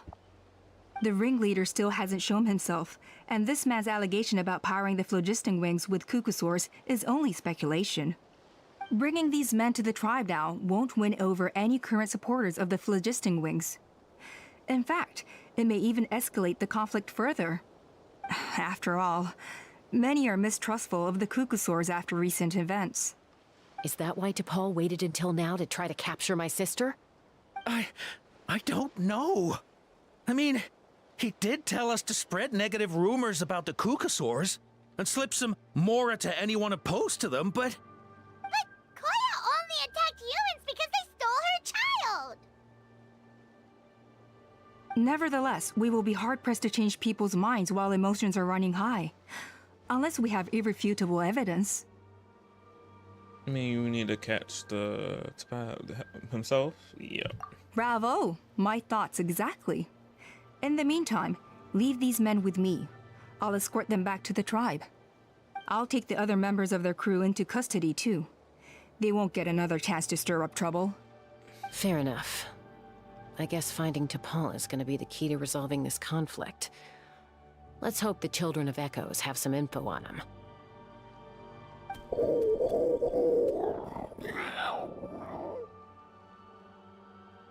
Sorry, whatever it is, it'll have to wait till this is all blown over. I have to fix this situation before it spirals out of control.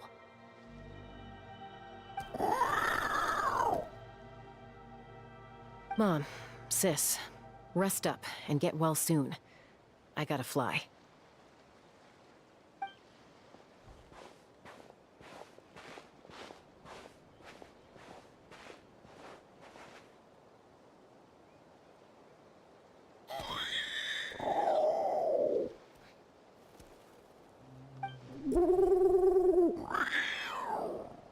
Oh! If you're worried, go ahead and follow her. Don't worry about me. Mom can take care of herself. Got it. Oh, that's cute. They added that so we can see, hear what they're talking about. Rain. My hair and feathers are gonna get soaked. Time for some preening when I get back. Let's fly!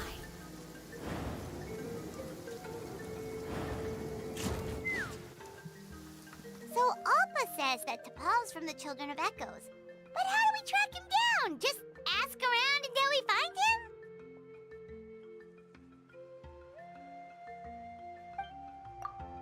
Let's start by talking to someone we know.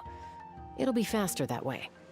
At this time and place, I'll bet the easiest person to find is... Wakey, wakey, Xilonen! I had a feeling. I'm like, is this Xilonen? Oh, it's you. Okay, give me a second. I'll come down. It would have been cute if we seen the pose that we seen in the, oh! Wait, this pose is cute too. I was about to say, it would be cute if we seen the pose that she did in the tree in the teaser for Natland. But no, this was cute.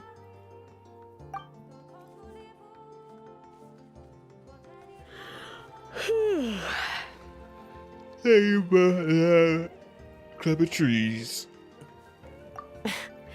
I climb trees to fly further and see farther. I don't usually stop for a nap. Well, we're not all like you. Always full of energy, even after flying around all day. Yeah.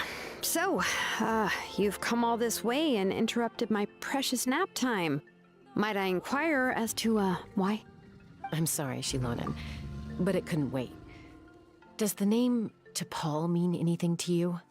He's a craftsman, apparently. I'm not too tired of you always messing up her sleep, her naps. She don't mind.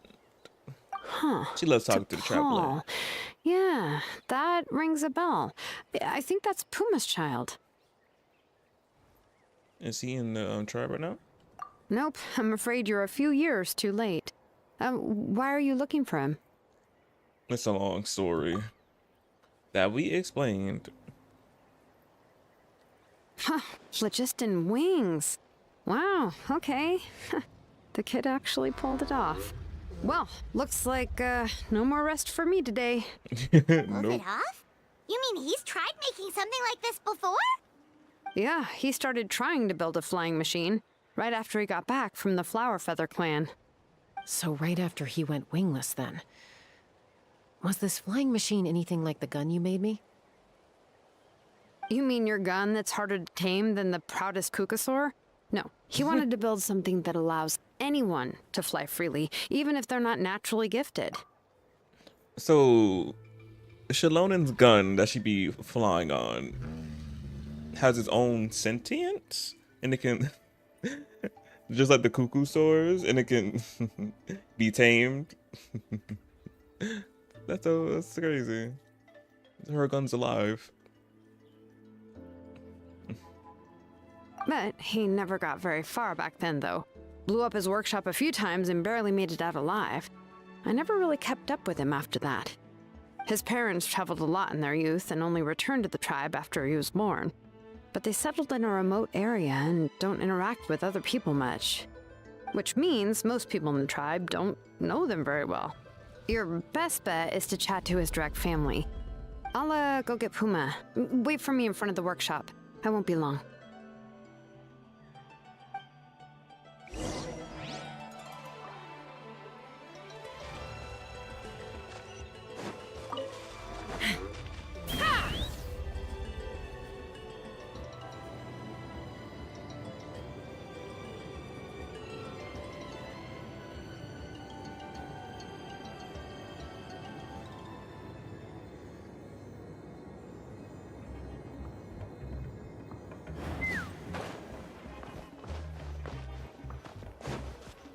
Oh, she's here.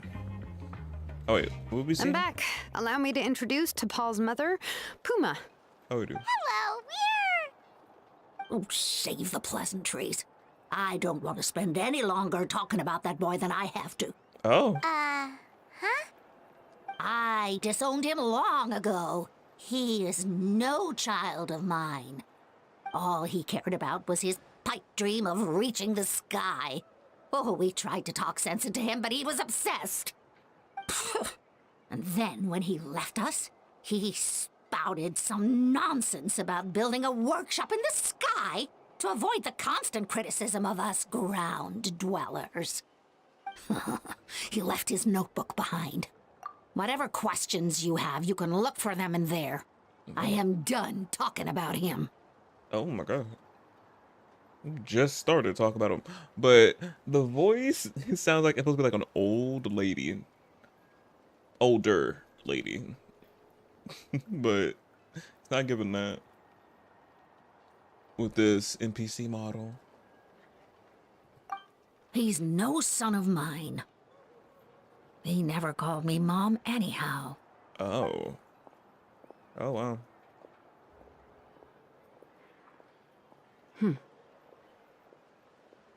Wow, they've really fallen out. Paimon sure wasn't expecting that. Her husband, T'Pol's father, he passed away recently, and T'Pol didn't even bother to show his face at the funeral. If you ask me, that was probably the final straw for Puma. I'll go keep her company. If there's anything else you need, just come and find me. Thank you. Okay, so this notebook is the only lead we got now, right? What's in there?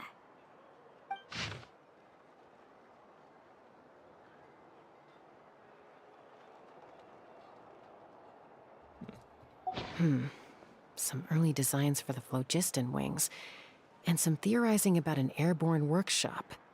Ochkanatlan, the Cinder City. Looks like that's where he got his technological inspiration from. So, was he serious about the workshop in the sky? But that's such a big project for one person. Do we think he actually pulled it off? Let's look at the balloon sketch. Oh, yes.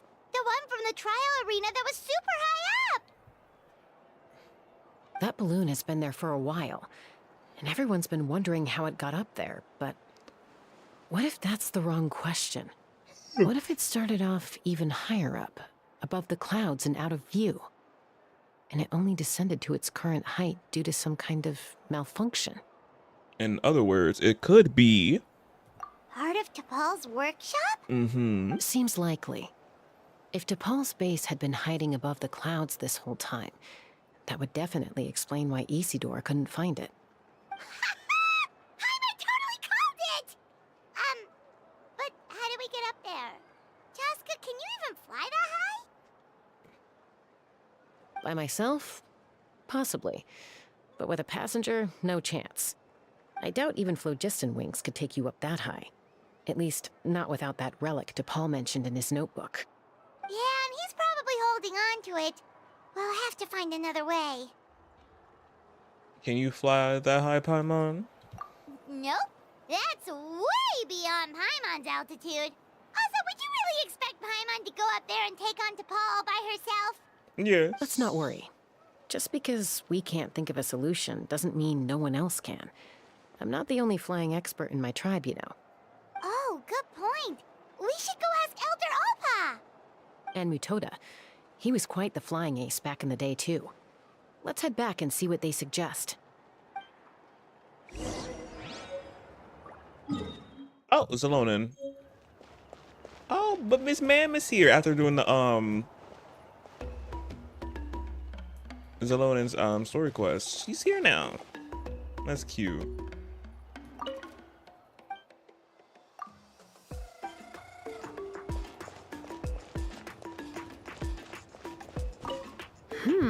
How's the sleuthing going?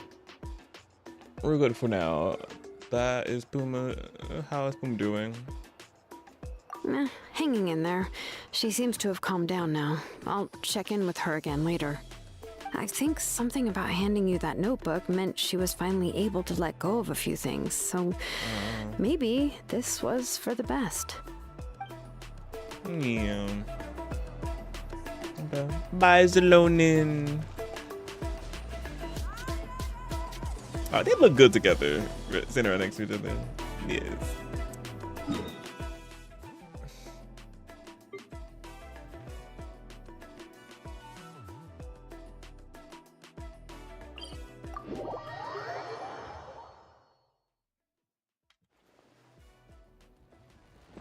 Let's fly.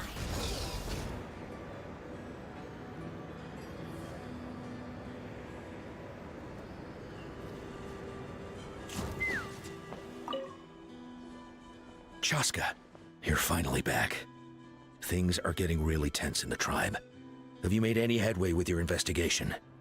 Some people even think we arrested the merchants just to support the flying squad and crack down on the phlogiston wings. The things are still escalating even day over year around the merchants.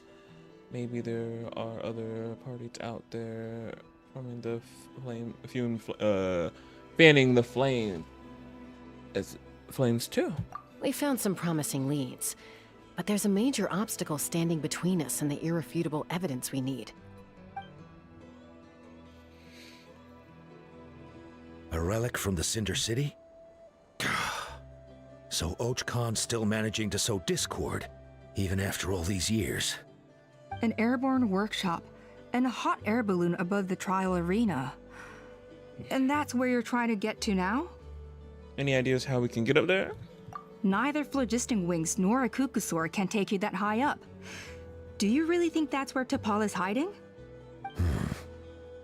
You know what? There might just be a way. Really? Do you still remember those spouts in the arena? When they were all blocked, the gaseous phlogiston was trapped and unable to flow. But now, it's flowing freely. If we were to block them up again... You mean all of them except the one at the very top of the arena? To build up the pressure there? Precisely. With all the gaseous phlogiston flowing through one spout, it would create a high-pressure wind current. And then we just ride it up into the sky! Yes, it has its risks, but with Chasca's abilities, I think she could manage it. It's an extremely risky approach, but I agree that it's feasible. If you want to give it a try, check with Inkanak at the trial grounds. She can explain how to block the spouts. Chasca, if anyone has a hope of seizing this evidence from the high heavens, it is you. A Lego? Never make it.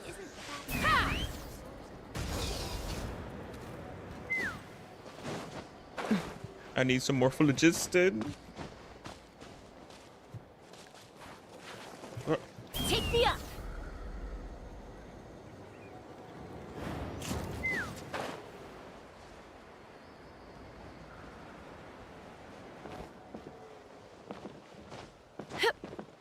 Let's fly.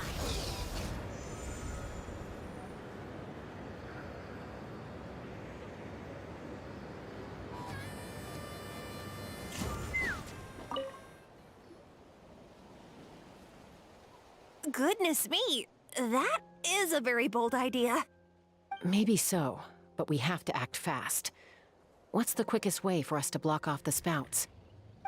From a technical perspective, I'd have to advise taking some measurements and carefully planning this out first.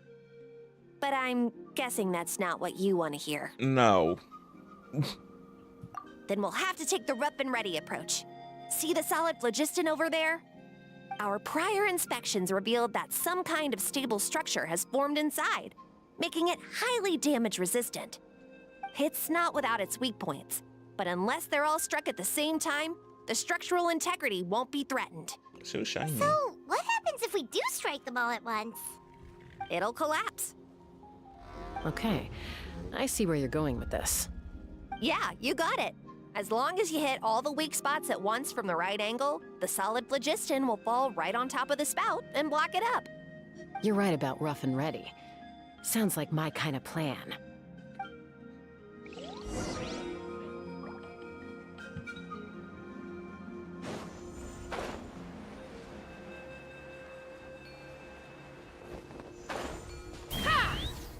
Giddy up.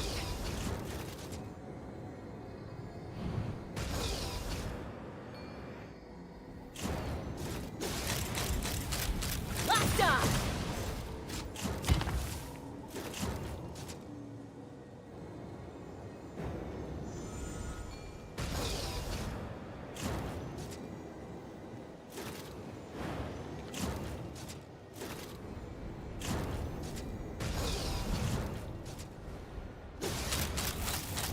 Open fire! Open fire!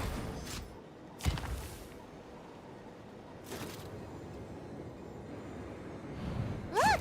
There's a chunk of solid phlogiston right over that spout! We got it.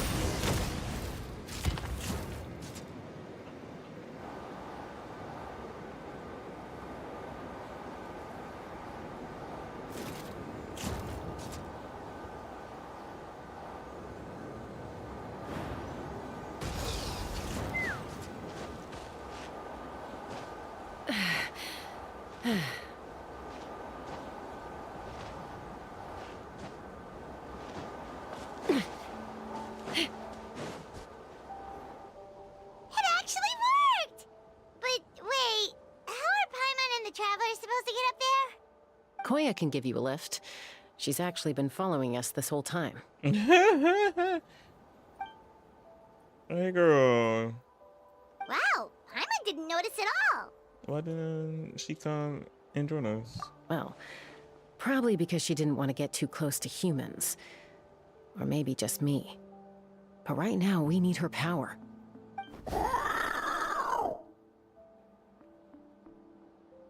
Whoa, you didn't even have to summon her.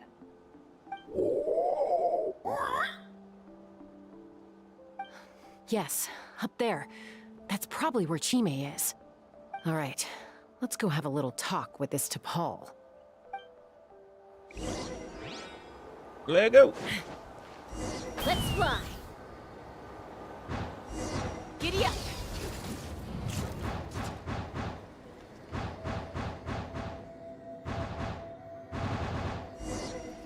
Oh, we are up. Oh, we are up high.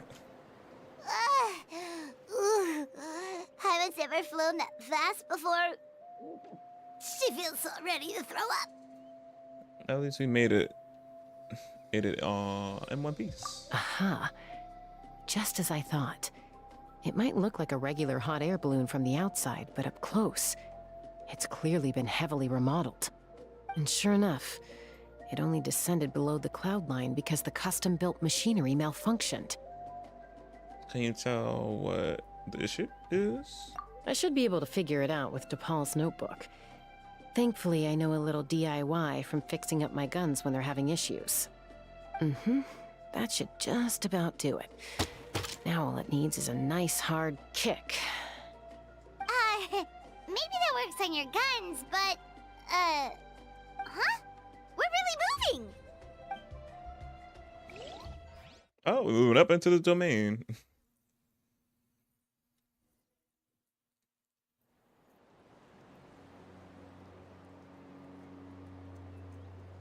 Here it is! The workshop in the sky! Oh, you gotta see it to believe it. Oh, wow, he actually did it. Why DePaul even bothers with phlogiston wings when he has tech like this? Well, according to the notebook, the platform beneath us runs on components from the Cinder City. Those can't be mass-produced.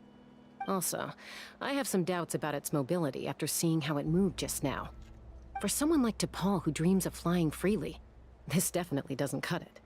But if he's got that relic, he should be able to make a set of prototype wings for himself, right? Why bother making a whole flying workshop so he can mass-produce them? We could come and go freely from this work. When it's right, he probably already built those prototype wings for himself. But this doesn't add up. If he's already achieved the power of flight, then he must have bigger dreams we don't know about. But what? With any luck, we'll find Am the I answers really in rattling his her workshop. brain? Rattling it. I'm like, girl, we'll find out when we see him. Don't hurt your brain too much.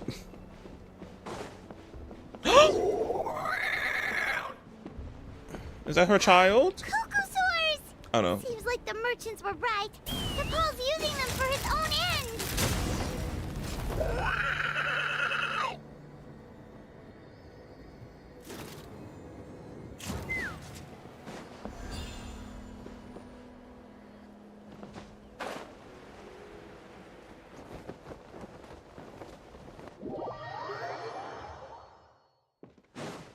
Oh no, I know gust of wind came.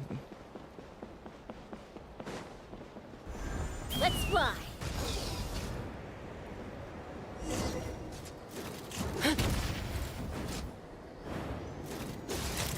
Open fire!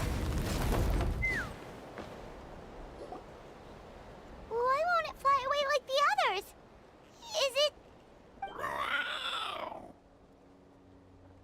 She's still breathing, but barely. Oh no. By the looks of it, DePaul was using these cages to extract phlogiston from the cuckosaurs. Oh. Once a cuckosaur is drained of phlogiston, it becomes too weak to move.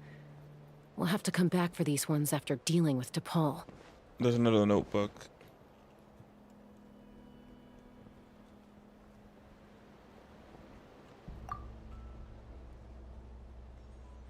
Let me see. Looks like a record of his phlogiston research. Log number 330. With the support of... I was finally able to launch the airborne workshop.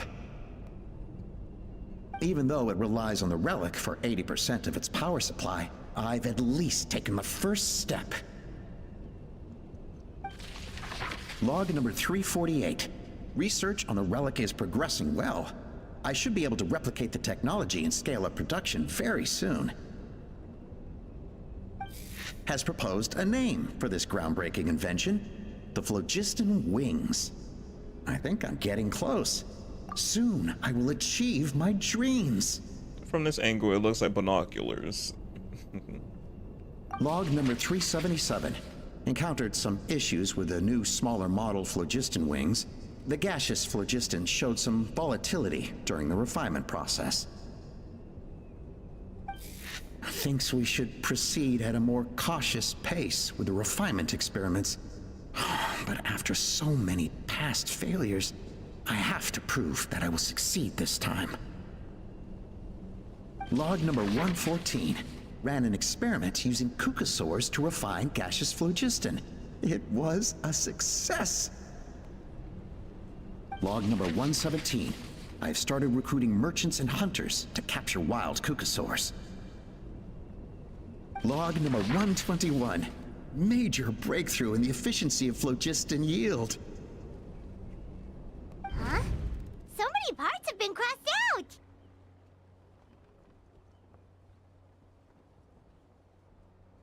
Based on the context, it should be someone's name.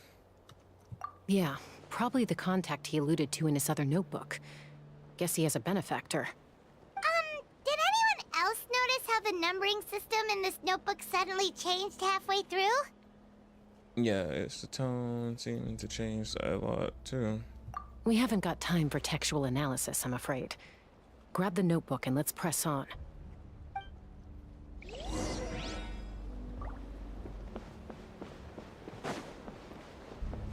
Take me up! Huh. Never seen one of these before.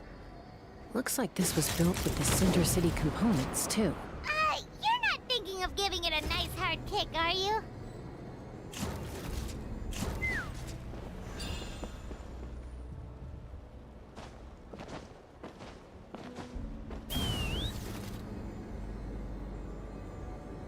Whoa!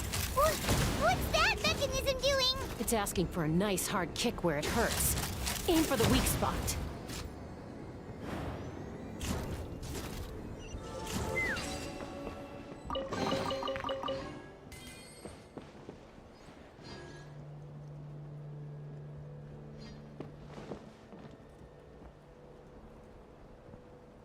Oh, damn. There's a whole nother balloon. Oh, there's some more other balloons that are legit way high up.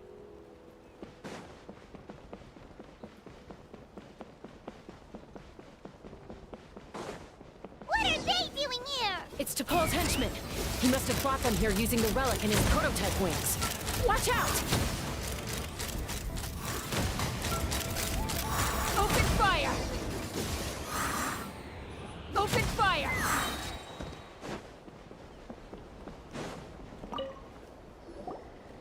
Hey, look here! More of T'Pol's notes!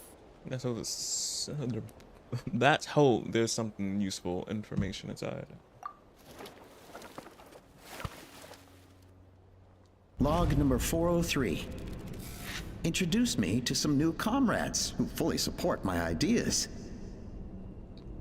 I told them that some Saurians are blessed with wings, and some people with natural gifts, while the less fortunate among us can only look on longingly as they seize the skies. But I also told them that progress can erase individual differences. Think of the tools humanity has made to fight back against wild beasts. The law we have put in place to even the playing field between the strong and the weak. I promised them that our research will be the new frontier of human progress. With our phlogiston wings, the power of flight will no longer be for a select few to enjoy. Imagine a world where the skies are for all to share. I only hope that when we finally achieve this goal, will be proud of me. Imagine a world where the skies are for all to share. Yes, what a wonderful world that would be. If only it were possible. We could respond faster, and so many tragedies could be prevented. But T'Pol, what about the Saurians you're draining dry of phlogiston? Literally. You're not sharing the sky, you're stealing it. Yeah. Bad move. I won't let you get away with it. If only there was another way he can get phlogiston instead of taking it from this Cucosaurus. Cool, not Cucosaurus. Hold on a second. I think that.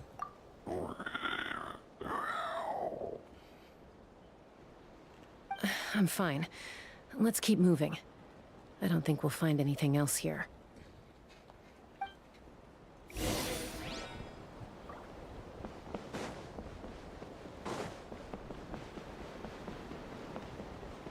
Let's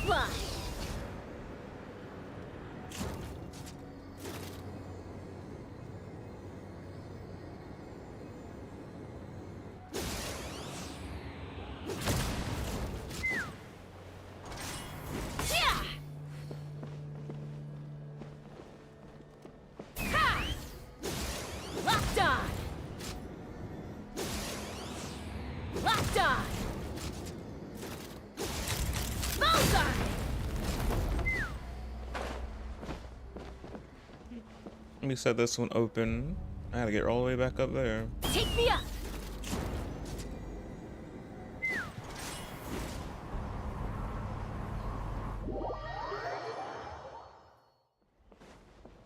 Not reset me all the way back here.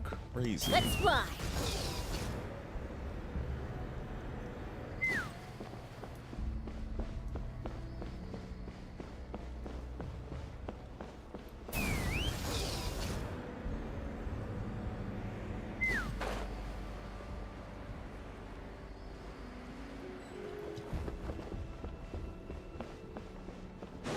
Take me up.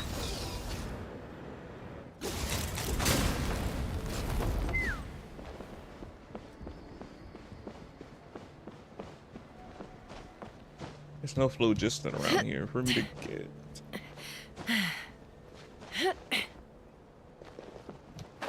Am I falling down here again?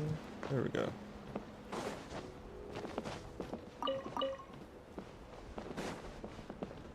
Let's fly.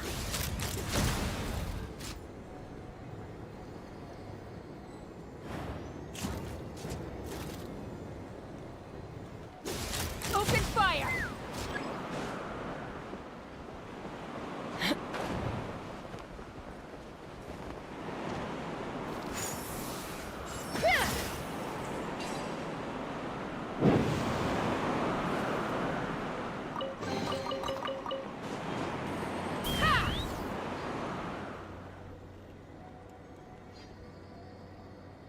Dang, he built a lot of stuff.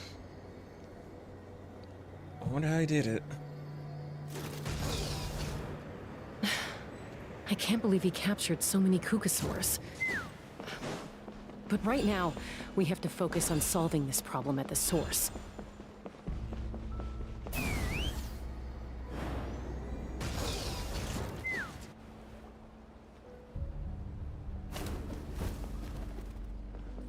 Looks like we've reached the center of the workshop.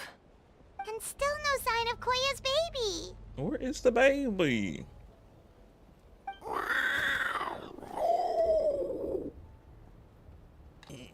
Let's search this area for now. If we still can't find Chime, we'll double back. Oh, okay.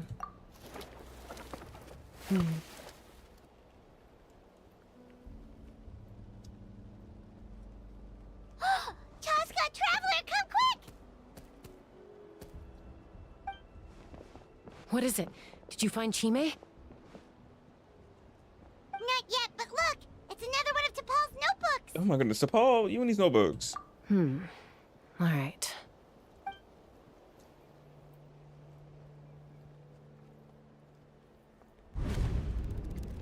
Log number 428.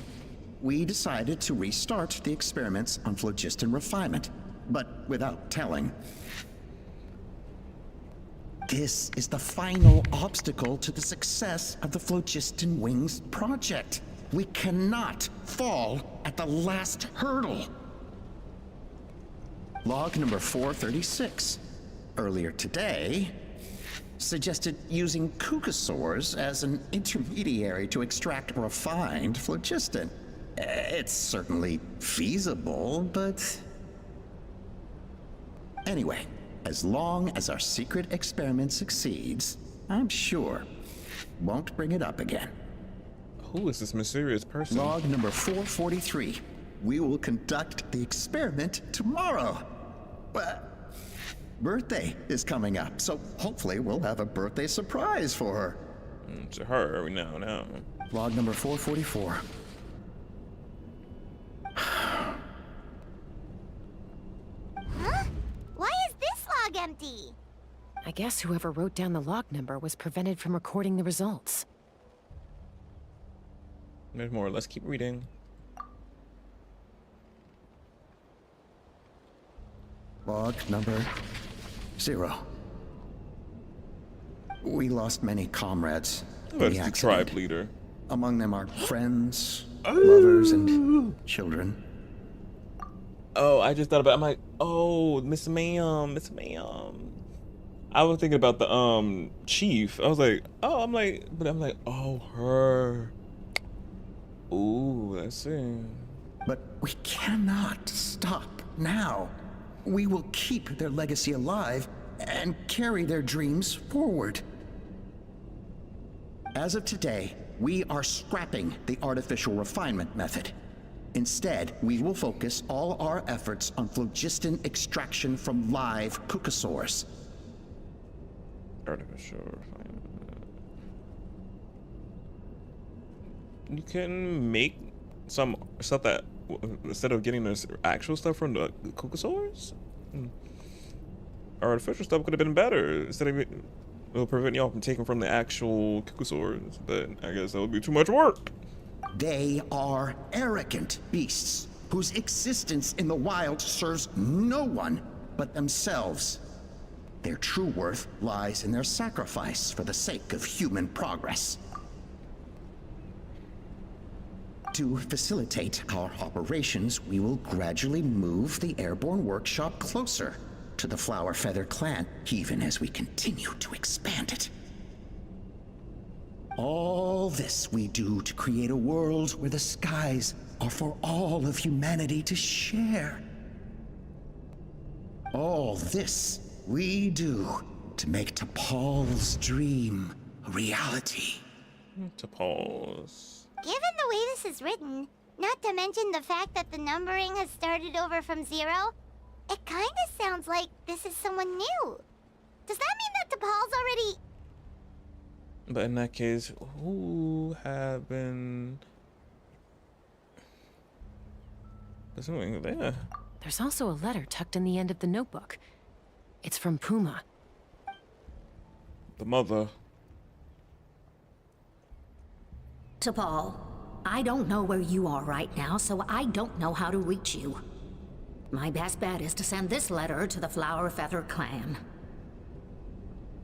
Your father is gravely ill. Oh, I know we've had our differences in the past, but he is still your father. Won't you come and visit him? Please. I know you never liked him and cared even less for me. All you ever yearned for is the sky. And your birth mother. Oh?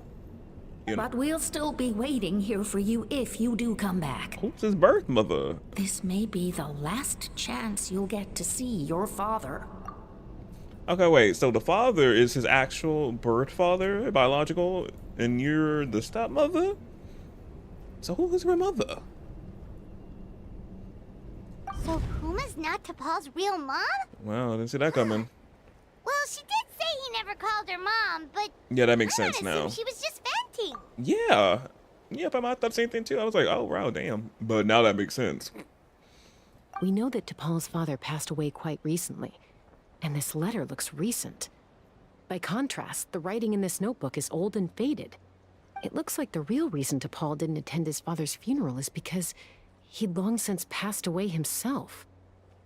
Paul? T'Pol, then Paul, birth mother. If we ask ourselves why this letter was sent to the Flower Feather clan, why T'Pol always yearned for the sky, and how he got his hands on a relic from the Cinder City, it all points to one answer. What? That's right. T'Pol was my child. He was born during my days as a wingless wanderer. His birth gave me new hope.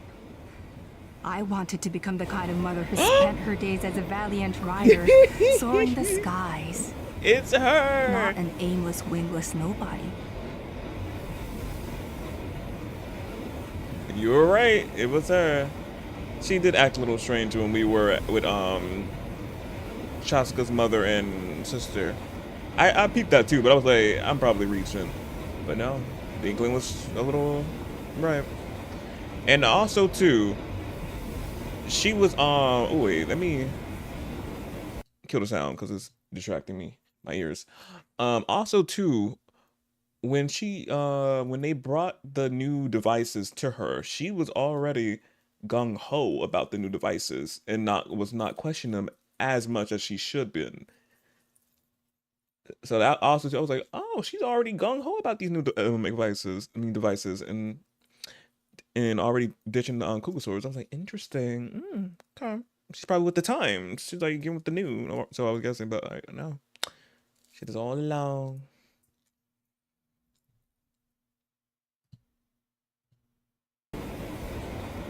But his father wanted to settle down, to give his child a safe, sheltered life in his tribe. We fought about it constantly, until the love we once had for each other was gone. He started a new family, with another traveler who was also looking to return home. And I went back to the Flower Feather clan, alone. Oh, wow. Oh, wait, let me hear about everything all over again. Damn, I was hoping I was wrong, but no, he's on the nail. His birth gave me new hope. I wanted to become the kind of mother who spent her days as a valiant rider, soaring the skies. Not an aimless, wingless nobody. But his father wanted to settle down, to give his child a safe, sheltered life in his tribe.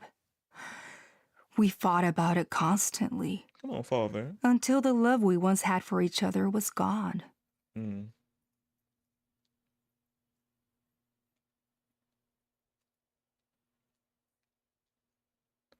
not a second family, OMG. He's not. Not him. No, he went to get milk. No, he went to get milk. Not the milk.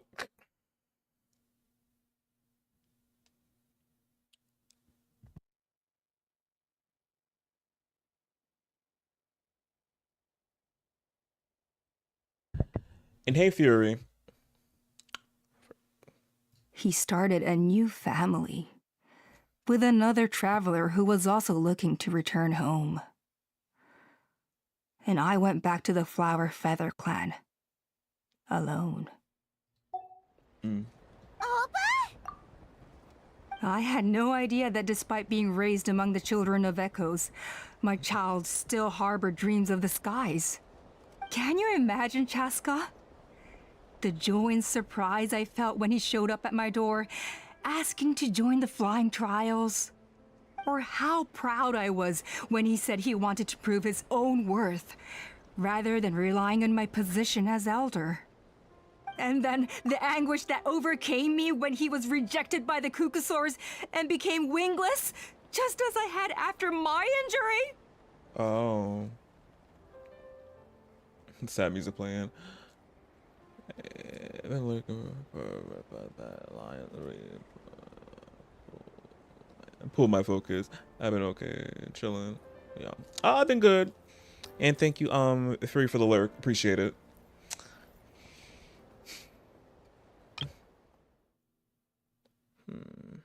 Can you imagine, Chasca? The joy and surprise I felt when he showed up at my door, asking to join the flying trials. Or how proud I was when he said he wanted to prove his own worth, rather than relying on my position as elder. Oh, yeah. And then the anguish that overcame me when he was rejected by the Kukusaurs and became wingless, just as I had after my injury. You've got a lot of nerve showing your face here. Don't take this the wrong way, Chasca. I'm not here for a fight. I just want to talk. Isn't that your preferred way to resolve things? You know damn well that is not her preferred way to solve things. You know she ready to fight with the abyssal being exposed to the abyssal energy a while back ago. You know blankly well. And also she got some vision, so I'm like, she got some power a little bit. So I'm like, she might put up a little bit of a tussle. If she could. I trust you've learned of T'Pol's wish on your way here. A world where the skies are for all of humanity to share. If only his dream can be realized, no one will ever have to lose their wings again. Our aerial prowess will be greater than ever before. War will never again come at such a great cost. The loss of Koichi is a tragedy that need never be repeated. Not you bringing up Koichi. So tell me, You can do Chasca, that. do you really wish to see the phlogiston wings forever grounded and gathering dust? Nothing you've said excuses all the conflict you've caused. Yes. You mean the argument back at the tribe? It was a necessary measure. Sometimes this is the only way to accelerate the pace of progress. Where's her child? Is a mother harming her children when she coaxes them into swallowing a bitter pill? Of course not. It is a brief moment of suffering for the greater good, and the child would come to understand this in due course. The phlogiston wings are that bitter pill. We will never progress as a tribe if we cling to the scraps the Kukusaurs offer us. Once the people have embraced the phlogiston wings, they will never look back. Even if they learn how the refined phlogiston is sourced. They will convince themselves that the sacrifice of a few Kukusaurs is a small price to pay for our dominion over the skies. But this I had not anticipated. I barely had the chance to introduce the phlogiston wings to the tribe before you found this place. Her voice doesn't fit this character. Sounds like AI. I wonder if that's what the what they were going for when they were voicing her. Cause no, they showed the emotion when she was talking about her child. There was emotion behind it. I was like, oh, that's the most emotion we got out of that when she was talking about her child. Where is it? Where? Did it already go? Right here. Yeah.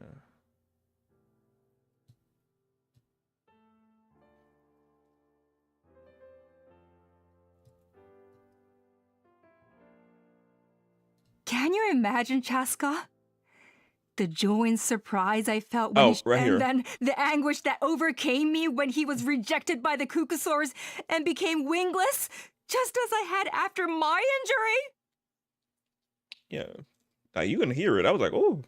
I was like, yeah, the voice change. Well, the more behind it, I was like, oh. So that's probably the way they probably thought the character was suited, probably.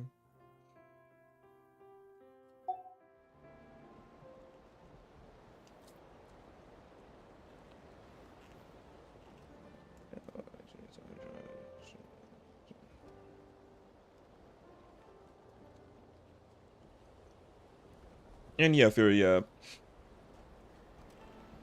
Rebuild your energy, relax, do what you need to do for you to rebuild your energy, obviously. What Glitch said. Your plan was hardly foolproof. Yet, it can still be salvaged. Chasca, traveler. But you are the hope of humanity. I'm sure you have your doubts about my methods, but know that my love for humanity and for Natlan is genuine. You know me, Chasca. And you know that I've always treated everyone in the Flower Feather clan as my own children, as fellow humans. Surely you can understand my perspective. Okay. You wish. Oh, I'm not on my monitor. Oh, shall I change something? Alpa, Natlan doesn't belong to humans alone. And truthfully, neither do I. Susan said what she said. How many times has the Abyss invaded Natlan now? And yet despite how much stronger it is than us, Natlan still stands as a nation of humans and saurians. Yeah. Peace imposed by force will crumble in a matter of days, because social bonds are what hold a civilization together.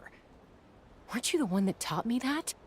And yet you would break the bond we share with our saurian companions to take more power for ourselves? That's as stupid as hacking your own arm off to use it as a club. They are wild beasts, driven purely by instinct.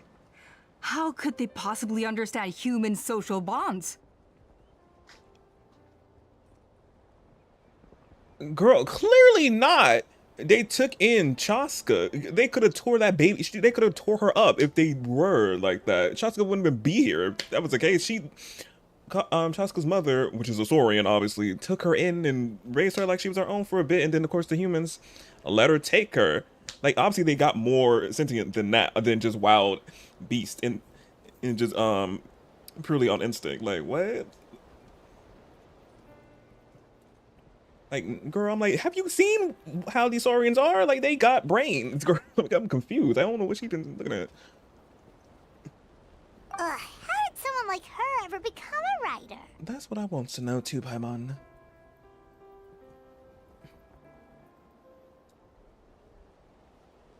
Literally, most Kukusaurus instincts are not so different from ours. Literally. You overestimate them. They bow to the strong and shun the weak. That's all there is to it.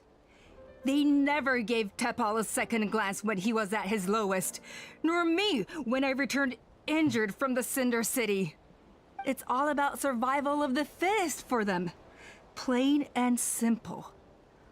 They obeyed me once I proved myself stronger than them, but the moment it serves them better, they'll abandon me in a heartbeat. You're wrong, Alpa.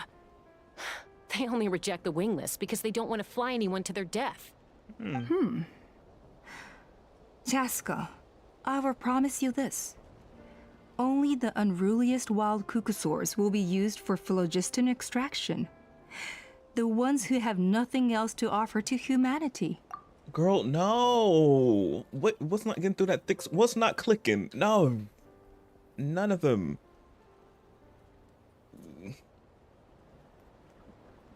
Wait, do I have a sound for her on my soundboard? Let me see.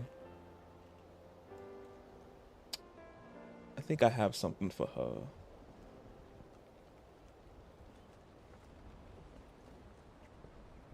Well, this one. You need to leave! That one.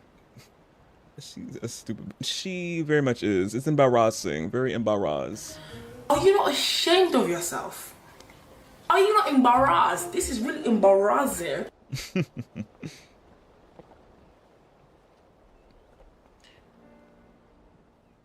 And I think is it the delusion one? Stop saying that out loud so people can hear how crazy you really are. That's the sound I wanted to find. This one, the delusion one. That one fit in for Saying that her. out loud so people can hear how crazy You really are, because literally, ma'am, you just speaking just crazy.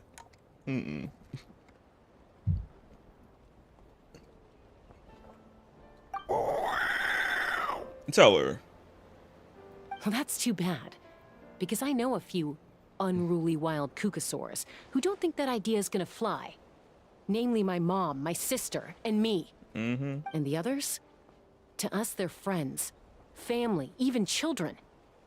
So if you want to put any of them in one of your cages, you're gonna have to go through us. Literally. Is that right? I knew you might be difficult to convince. Maybe this will change your mind. The baby! Oh, not the little screeches. My heart, stop. Stop. You better not do nothing to that baby.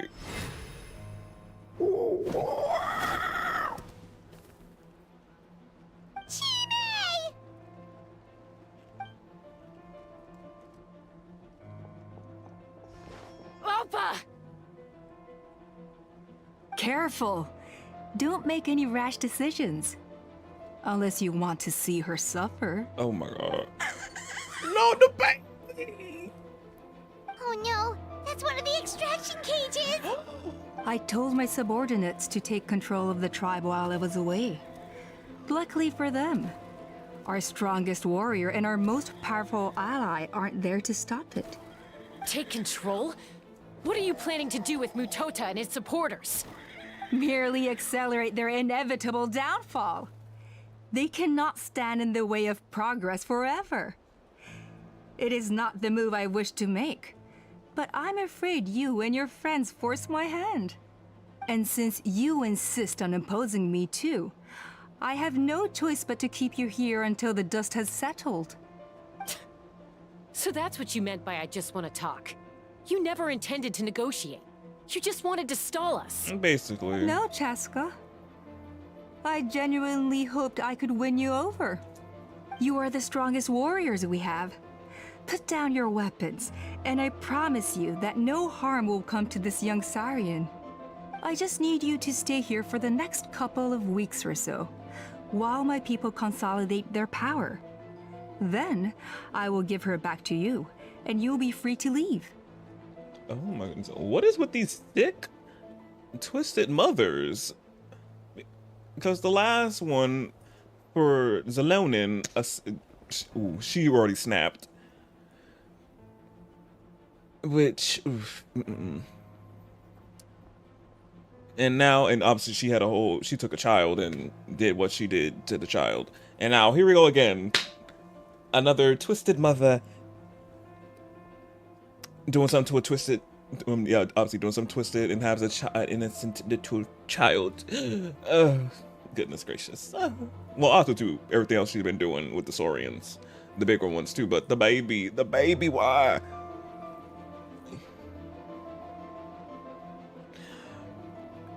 You really think the Pyro Archon is gonna let you get away with what's up? What? As long as the majority supports our vision, even the Pyro Archon cannot meddle in our internal affairs. Your vision is deranged, and the Flower Feather Clan will never support it. You sure about that? Then wait here and see. Time will tell. What do we do? Even if the whole tribe fights back, Mutota's in grave danger! Stop delaying the inevitable! Drop your weapons and get into the cages, now! She's still holding Chime hostage. Is there really no other way? We can't hit that thing right there.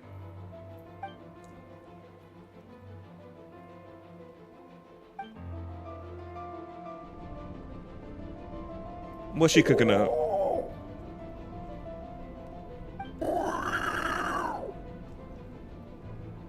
Unmotherly. What's she gotta do? Not do it, Mom. No. What's she gonna do?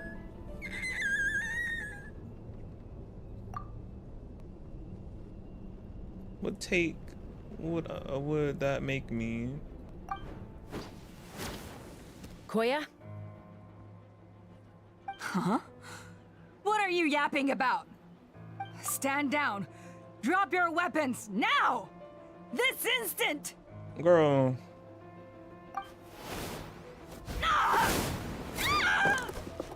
Period. No! The relic! Now. Cutscene? Oh no, action fighting. Girl. I'm shocked she's not using her vision. Like the power of her vision. Like she don't do nothing with that? It's just there to look pretty. I thought she'd be doing like some animo attacks or something like that, but no, it's just there to look pretty, I guess.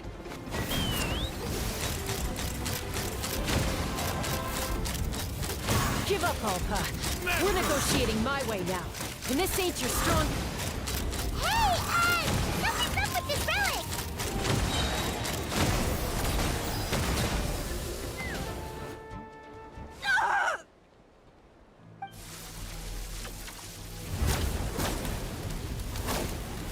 Uh-oh. No! What is she doing? She'll bring us all down with her! But why? We stabilized the relic! Maybe it got damaged in the fight. If we don't think of something fast, this whole workshop is gonna fall apart. No. They're directly beneath us. My beloved tribe!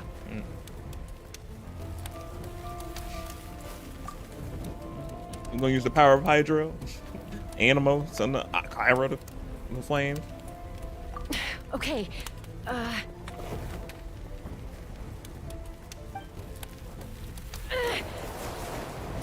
It's too powerful. More comic book style. Toy like last time.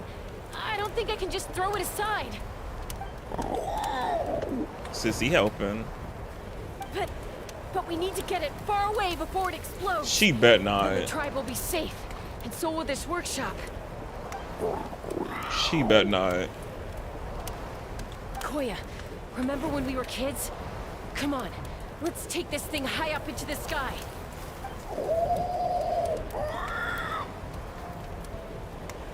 Don't worry, I know I can get rid of it before it explodes. We're talking some surface wounds at most. All I need is for you to catch me at the end, just like old times.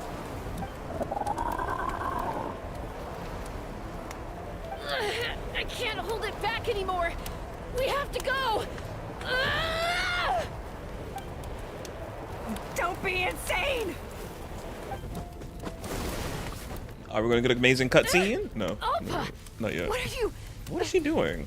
You're a fool, Chasca! Why would you choose such a risky solution? We cannot entrust the safety of our tribe to this wild Saurian! Oh my god. Oh. I'm the fool. You really think you can stand a better chance than me? Literally. Sure, it may be asking too much for an ex-wingless to escape the blast radius in time. But I can fly it a safe distance away, even if it's the last thing I do. Okay, do it. Go. Cutscene time? Cutscene time. Wait, is it a cutscene?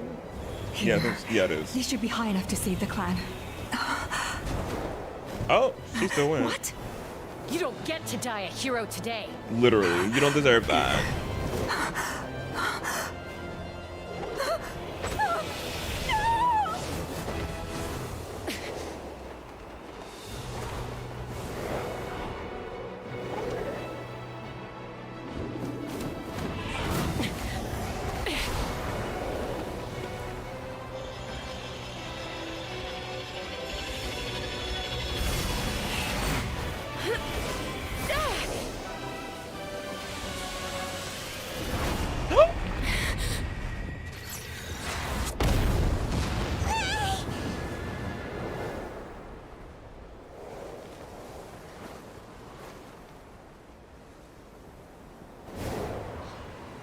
Okay, I was worried.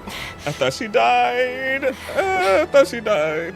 Not Chasca, her sister. Oh.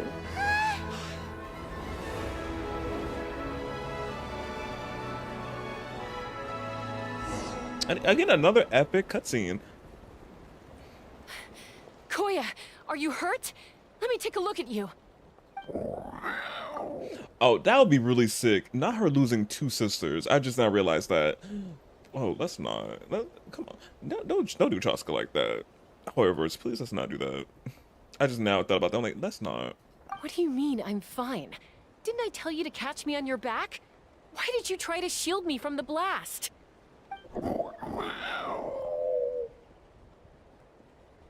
Accident? Yeah, right. Seriously, you're as stubborn as ever. Chasca, Koya!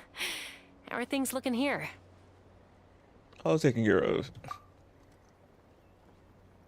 Oh, we use pyro. Not pyro.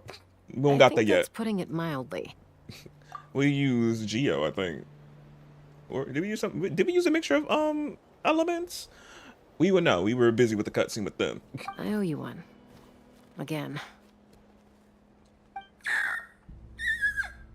The baby.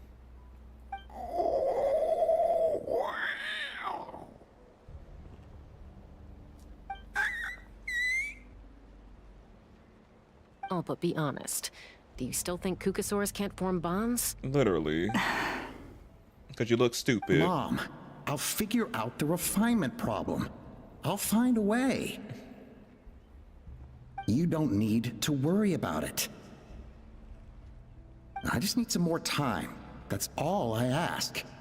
Please just trust me. Just this once.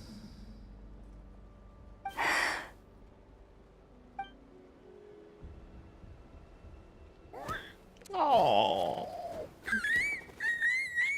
Aww. So cute.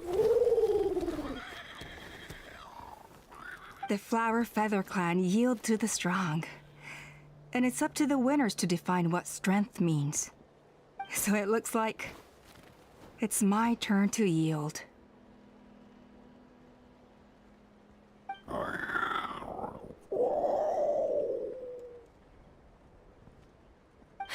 Koya! Koya! What? What? Please, no. Whoever's, please, no. I'm a legit no. Whoever's, no, y'all but not. Please, please, please. I thought she was just playing with her baby.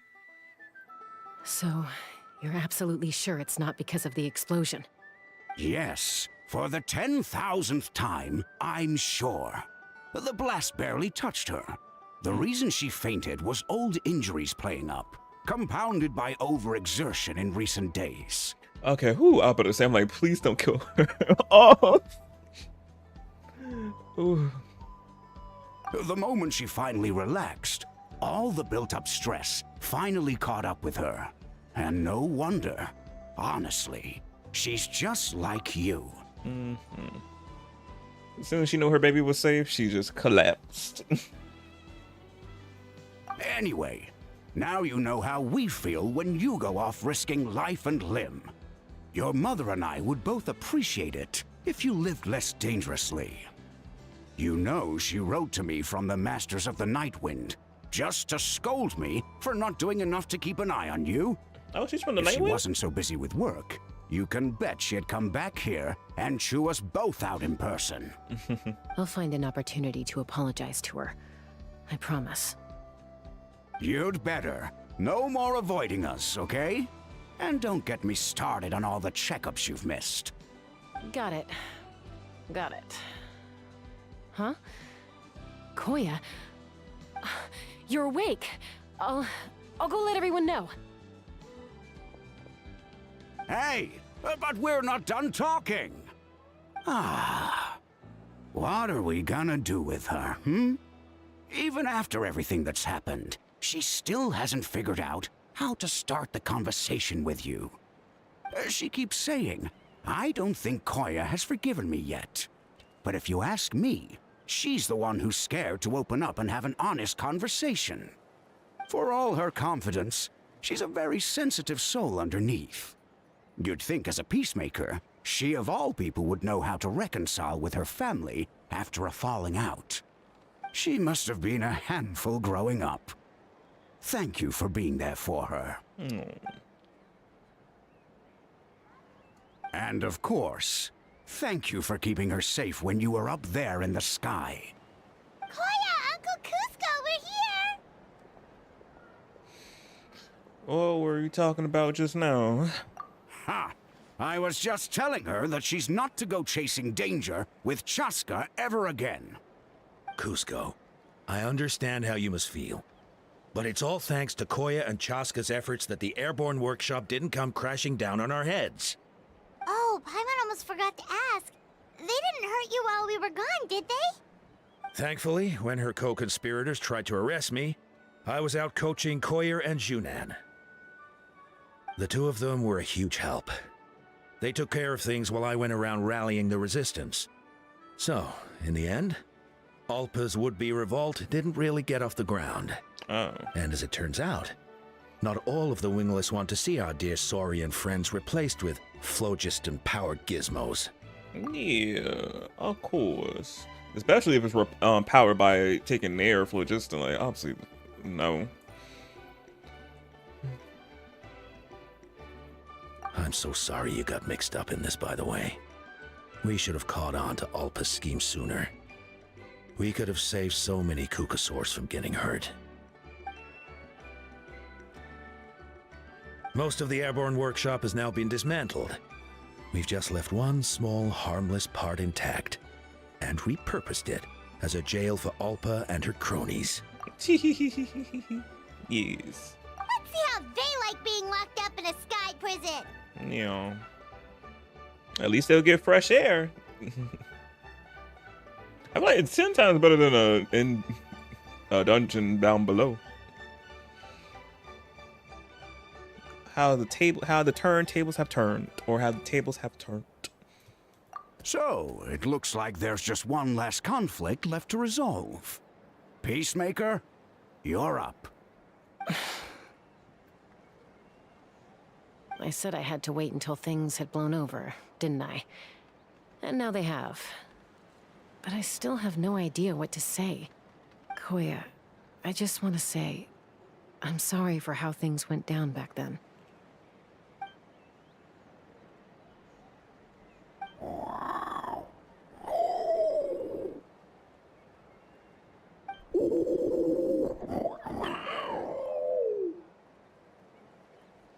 Huh?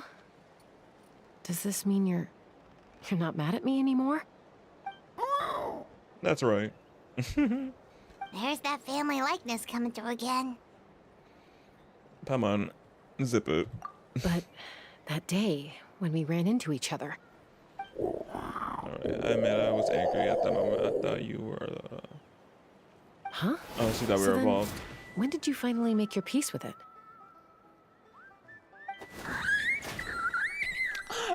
So cute, yo baby with grandma. Oh, my heart. Oh, it's Chima and Chimbu. They're here too. That is so cute.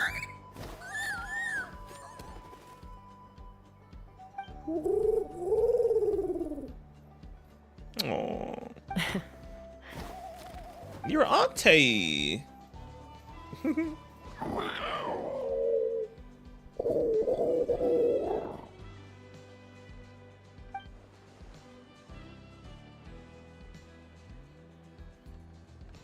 So cute. And that's the end. Yep. End of Act 3.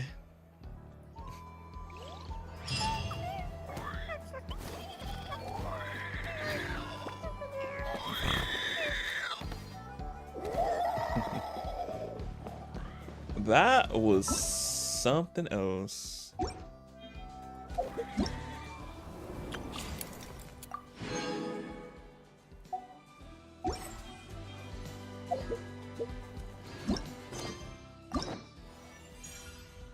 And oh, that's how her photo looked. Oh, this is cute. Her back turned like that. Yes.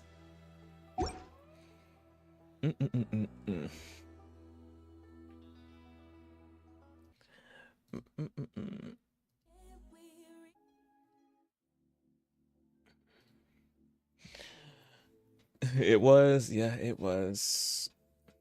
Yeah, that took 6 hours. Me was like, I don't know, they gonna take that long. They took 6 hours. Yep. So almost like around same time as Mulani's and Kenya just took. So yeah, I had to see actually.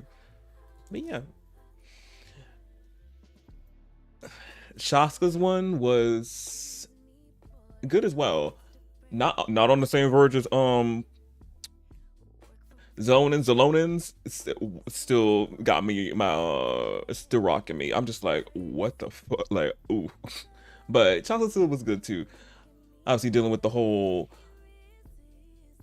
narrative of animal capturing and harvesting them for their materials item on them and like that, which really sucks and bad. And some people actually do that. Some people still do actually be doing that. I forgot, like, some equivalent to that in real life is, I think, the tusk. I forgot the tusk come from the elephants or some other animal. I'm like blanking on that. People actually used to harvest from.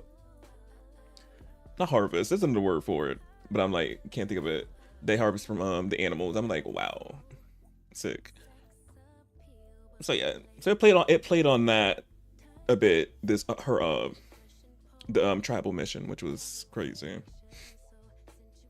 And also to saying that the the saurians are just wild instinct animals, which obviously not proven that we can bond with the saurians.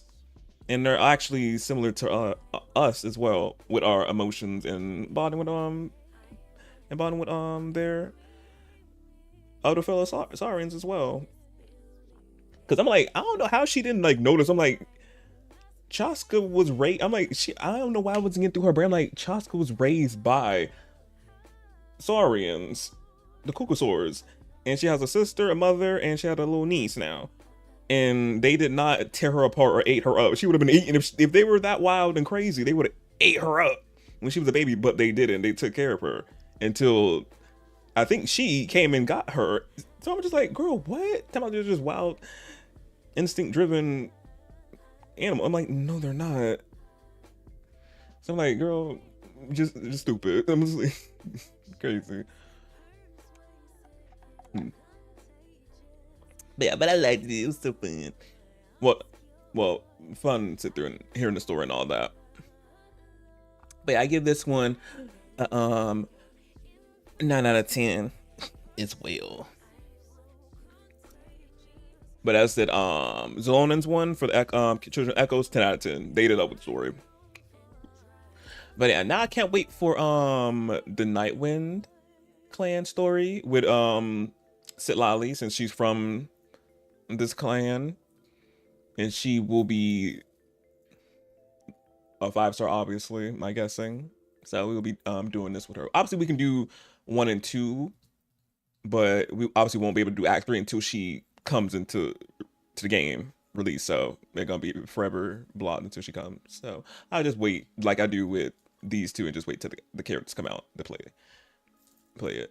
And then after that, we'll have one more tribe left, which is the other one. I think I forgot her. Onsun is from. That's her clan. We'll be getting to play last. Since we got 1, 2, 3, 4, 5. Yeah, we got all the tribes here except one. Yeah.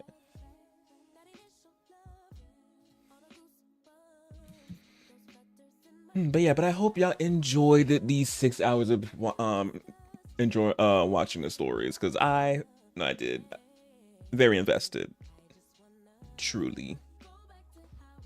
And hopefully for the people who play Genshin, y'all got y'all drops. Y'all, you especially should have. It's been 6 hours. You should be able to get all of them. But I do not know when I'm be back with Genshin, since we did the art conquest, we did the character stories and tribe stories. I don't know when I'm coming back. Probably when obviously the next version 5.3. But because I don't know. Wait, do we have like an event that is we can be playing? I don't know. I gotta see. I forgot. We have like we do have like a main event that can be coming soon. I'm about to see. I don't know if it's gonna be voice acted, because y'all know we do voice act. I be doing stuff that's voice acted with y'all. But I'm gonna see. But if not, we have an event, then y'all gonna be seeing Genshin until we hit 5.3.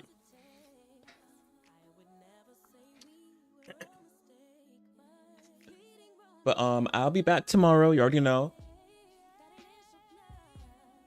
For Friday, or as I like to call it, Fun Friday. I will be reacting to Honkai Star Rail's special program for 2.7 live stream. Because I know it's gonna be a lot of interesting details coming to 2.7, because we got Sunday dropping as a playable character now, and we getting Ting Yun, 5-star Ting Yun as well. They unsnapped her neck and she's alive now, so I'm like, we're gonna be getting a lot of juicy information, and I cannot wait to see what's in store. And seeming that I've been seeing on Twitter, they've been drip marking the next characters that are gonna be coming out in a future patch. We're gonna be going to 3.0 after 2.7. I realized, seeing that they've been posting the new new Trailblazer, and a new path too. There's a new path as well they're releasing with 3.0. So I'm like, oh, because I was wondering, I was like, what? So is when 2.7 is when, after 2.7 there's a new after 0.7 there's a new version, I'm guessing, because obviously we're used to Genshin with 2.8, well, with the 0.8, well, X.8, and then we go to the next the next O part. But with Star Rail, it's 0.7, and we jump to 3.0 like that. So I'm like, oh, okay. So yeah, they've been drip marketing new characters. I'm like, ooh, and a new character with a new path, that new path as well. So I'm like, oh, so, okay, can't wait to be going to the next new place we're gonna be going to. I'm hyped for tomorrow. Yeah, I'm hyped for tomorrow too. I cannot wait for the special program. I'm watching it with Joel.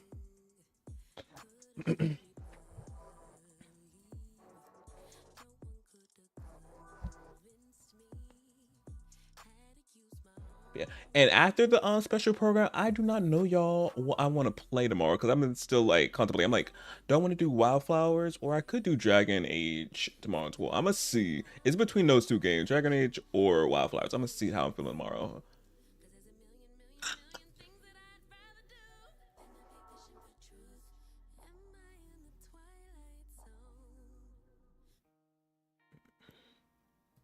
But yeah.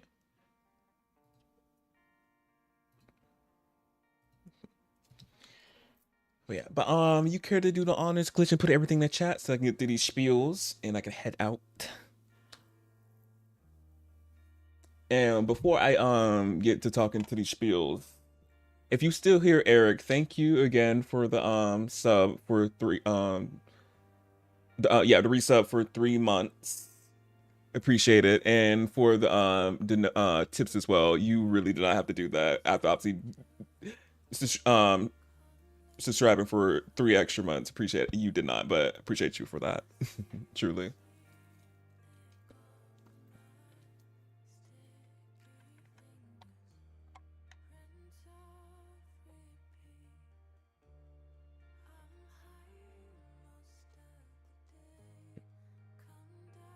Oh yeah, also too, y'all, I finished my granola.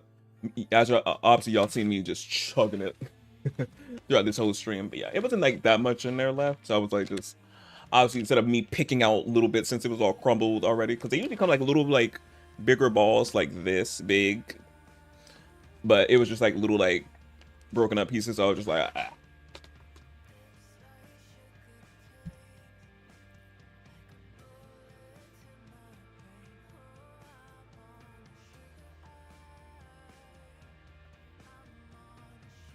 Thank you, Glitch, for putting every. Oh, and also, almost forgot, child. Because what Eric, he did, I was like, so it was just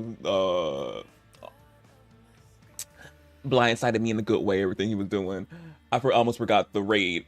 Also, thank you, Glitcher, for the raid earlier. Also, to appreciate it, and for the people who stayed from the raid as well. Almost forgot.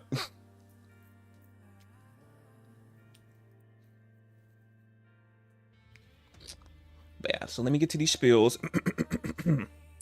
Socials, you already know. If you're not following me on my socials, I do not know why. They're in the chat, panels below, and if you're on the tube, in the description. I'm active on all of them. If you want to see what I'm doing, I'm not live, but usually on the socials, doing some, posting on the Twitters, on the gram. Y'all already know what it is. And also, too, I'll let y'all know when I go live on the socials as well, because I know Twitch and the tube, you're a little iffy with notifications sometimes. So just in case y'all don't get notified on the tube or the Twitch, you always get notified on the socials when I do go live. Next, the tube, you already know, I also have two channel where I also multi-stream onto as well, so y'all can have the streams to watch back whenever y'all want to, because I know Twitch gets rid of the streams after 2 weeks, but now that we can stream in multiple places now, once I end stream on both places, the tube stream will it'll automatically be up there and uploaded, so you don't gotta worry about the missing or having the stream go bye-bye. It'll always be up there on the tube. For however long I decide to keep it up there for, obviously.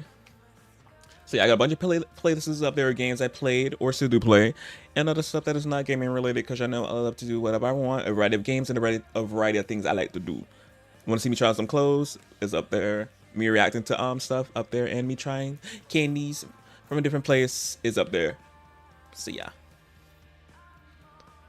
Oh, and lastly, I also post videos up there as well. Next, Streamloots. Streamloots is a place where I can buy cards from my channel, which I call Shard Cards. The fun thing for y'all to do if you ever want to do so, if you go there and buy cards, you can run a random setting of cards. You never know what you're going to get. You can get a card that actually has me do something in-game or IRL. Third card, I can say third card. Second card, ask me a question, I have to answer it. Third card, play a random noise that scares the mess out of me. Fun. And last card, play a random gift or gif. So that thing they be popping under beneath me, that's what that is. Next, my mods, my Google Doc. So whenever I be playing The Sims The Sims 4 and y'all wondering where I get my CC from or mods in my game, just type exclamation point MCC in the chat and it'll pop up the Google Doc where you can go and where I have a list of all my mods and CC I have in my game. Well, I try to find all my stuff because as I told you many times, some CC pages are no longer available and all that, but I try my best to put all my stuff up there that I could find into that Google Doc. So yeah.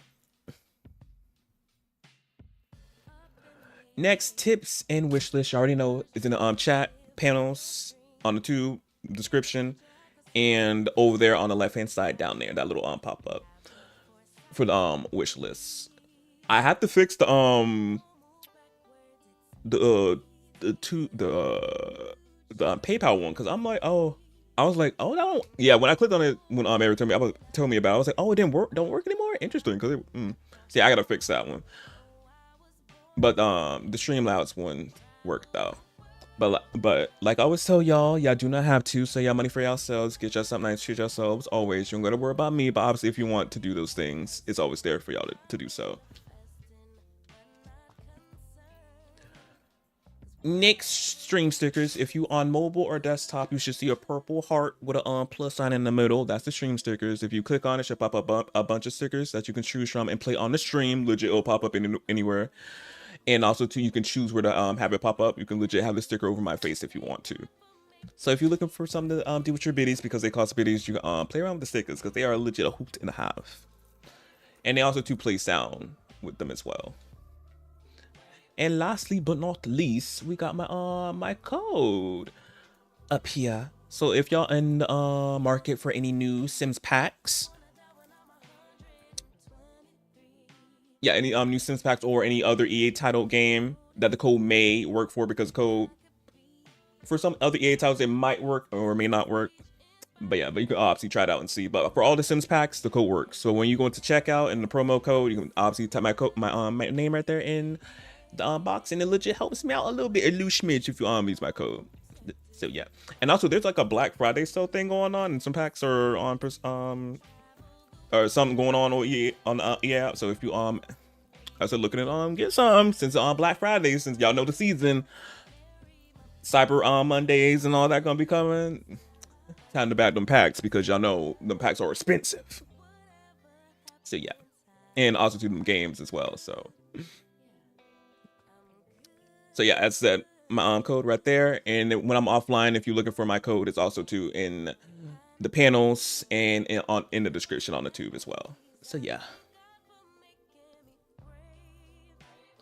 and that's all my ooh, I went I finished these spiels real quick.